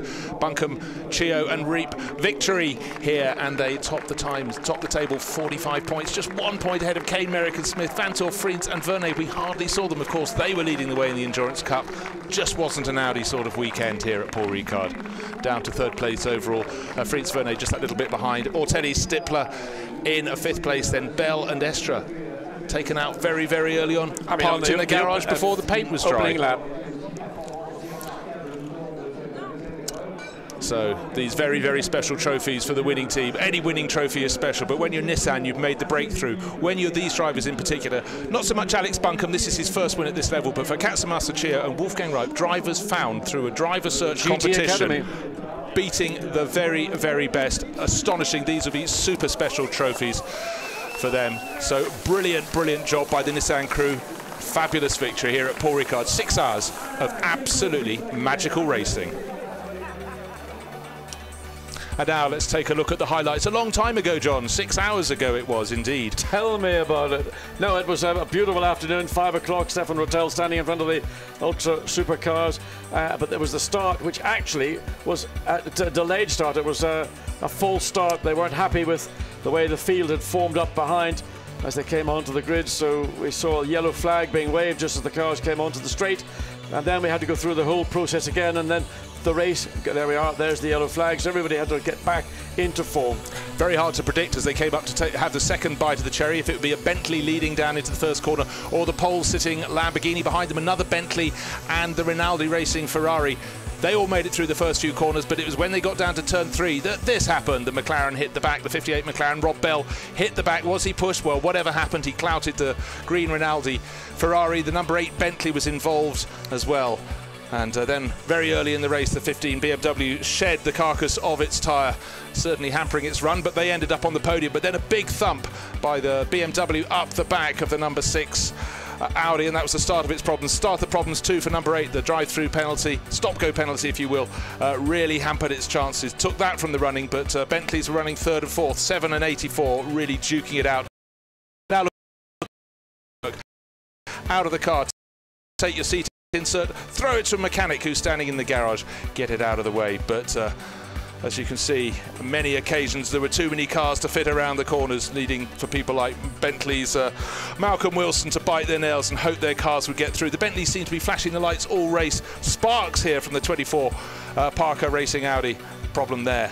Fabulous opening double stint from Mirko Bortolotti, brought the Lamborghini in from the lead, and this is where it all started going wrong for Bentley. The 84 entry from HTP in the garage, the fuel churn knocked over, but out on the track the 7 Bentley and the 46 Mark VDS BMW absolutely having a fabulous fight. And Mark VDS box Baz Linders, a worried onlooker, as well he should be, because look how tight the action was as the 7 Bentley continued its fight. And this is where it went wrong for the 63 Lamborghini, sitting in the pit lane, and down goes the mechanic. It seems unfair, but then he trips over again, and wheels released in the pit lane. Yes, that led to a drive-through penalty, John. Yes, unfair, one might say, but those are the rules and regulations applies throughout the field. But the battle that went on between the BMW, the Bentleys, and the Nissan just was getting better really as the night drew in. As the night drew in, here at this point in the race, the light is golden, but it's fading fast. The sun about to dip down behind the mountains, behind the circuit. Paul Ricard and the Bentley, fabulous that we had the 7 Bentley with a forward-facing camera, because every lap it was in the thick of the action. One person who didn't see so well looking forward was Marcel Fessler in the Phoenix Racing number 5 Audi. Bonnet flapped up just as he passed the pits, had to make the slow lap back, have a new bonnet fixed. That was him out of the action. 46, certainly far from being out of the action, right in the thick of the battle, up to 3rd place overall. Now a pit stop for the race-leading Nissan. And what you'll see is Katsumasa Chio hopping out and Wolfgang Reip hopping in, and then with assistance, everything strapped back on, new set of tyres, back out into the race. But it was Alex Buncombe that put it into the lead. Yeah, interesting strategy. Nissan going driver changes on the hour, whereas the Bentley team are doing double stints. Don't know which one was the better on the day, but the fact is Nissan won the race. Won the race, but 10 seconds covering the top 3 cars. We saw Lucas Law there running wide over the curbs and striking sparks. And here we saw Stephen Kane striking the back of the 75 Audi, the the ISR Audi with Philippe Salicada. There was no further action taken, and he still had a role to play in the race, as he was in second place and hunting down the race leader, the number 23 Nissan. But at the end, putting the tail out in his battle to stay in front. It was super tight as we approached the end of the race. 23 in front, but the 7 Bentley with very quick pit stops, John, smoking away, no trouble there, got the car refueled, back into the race. The chase was on with Stephen Kane at the wheel. Was the man, the go-to man for Bentley for the final 2 stints, and he got into the car and it did what Stephen Kane has done on so many occasions, and that just was hunt down the advantage. The Nissan came into the pits for that penultimate pit stop, a 30-second advantage, and that was lost because the pit stop was not as good as the Bentley's pit stop. And messing up the order somewhat was the Row Racing Mercedes that stayed out, and then it made its pit stop, dropped out of the lead down to 4th place. But it was all tension as the 7 Bentley closed in, but then with a few laps to go, there was the spin that gave victory to number 23 Nissan, as Stephen Kane just overcooked his tyres, went round, he managed to get going, kept going to the flag, finished in 2nd place, but it was victory for Nissan, for Katsumasa Chio, for Wolfgang Reip and for Alex Buncombe. Bentley was 2nd, but the night belonged to Nissan.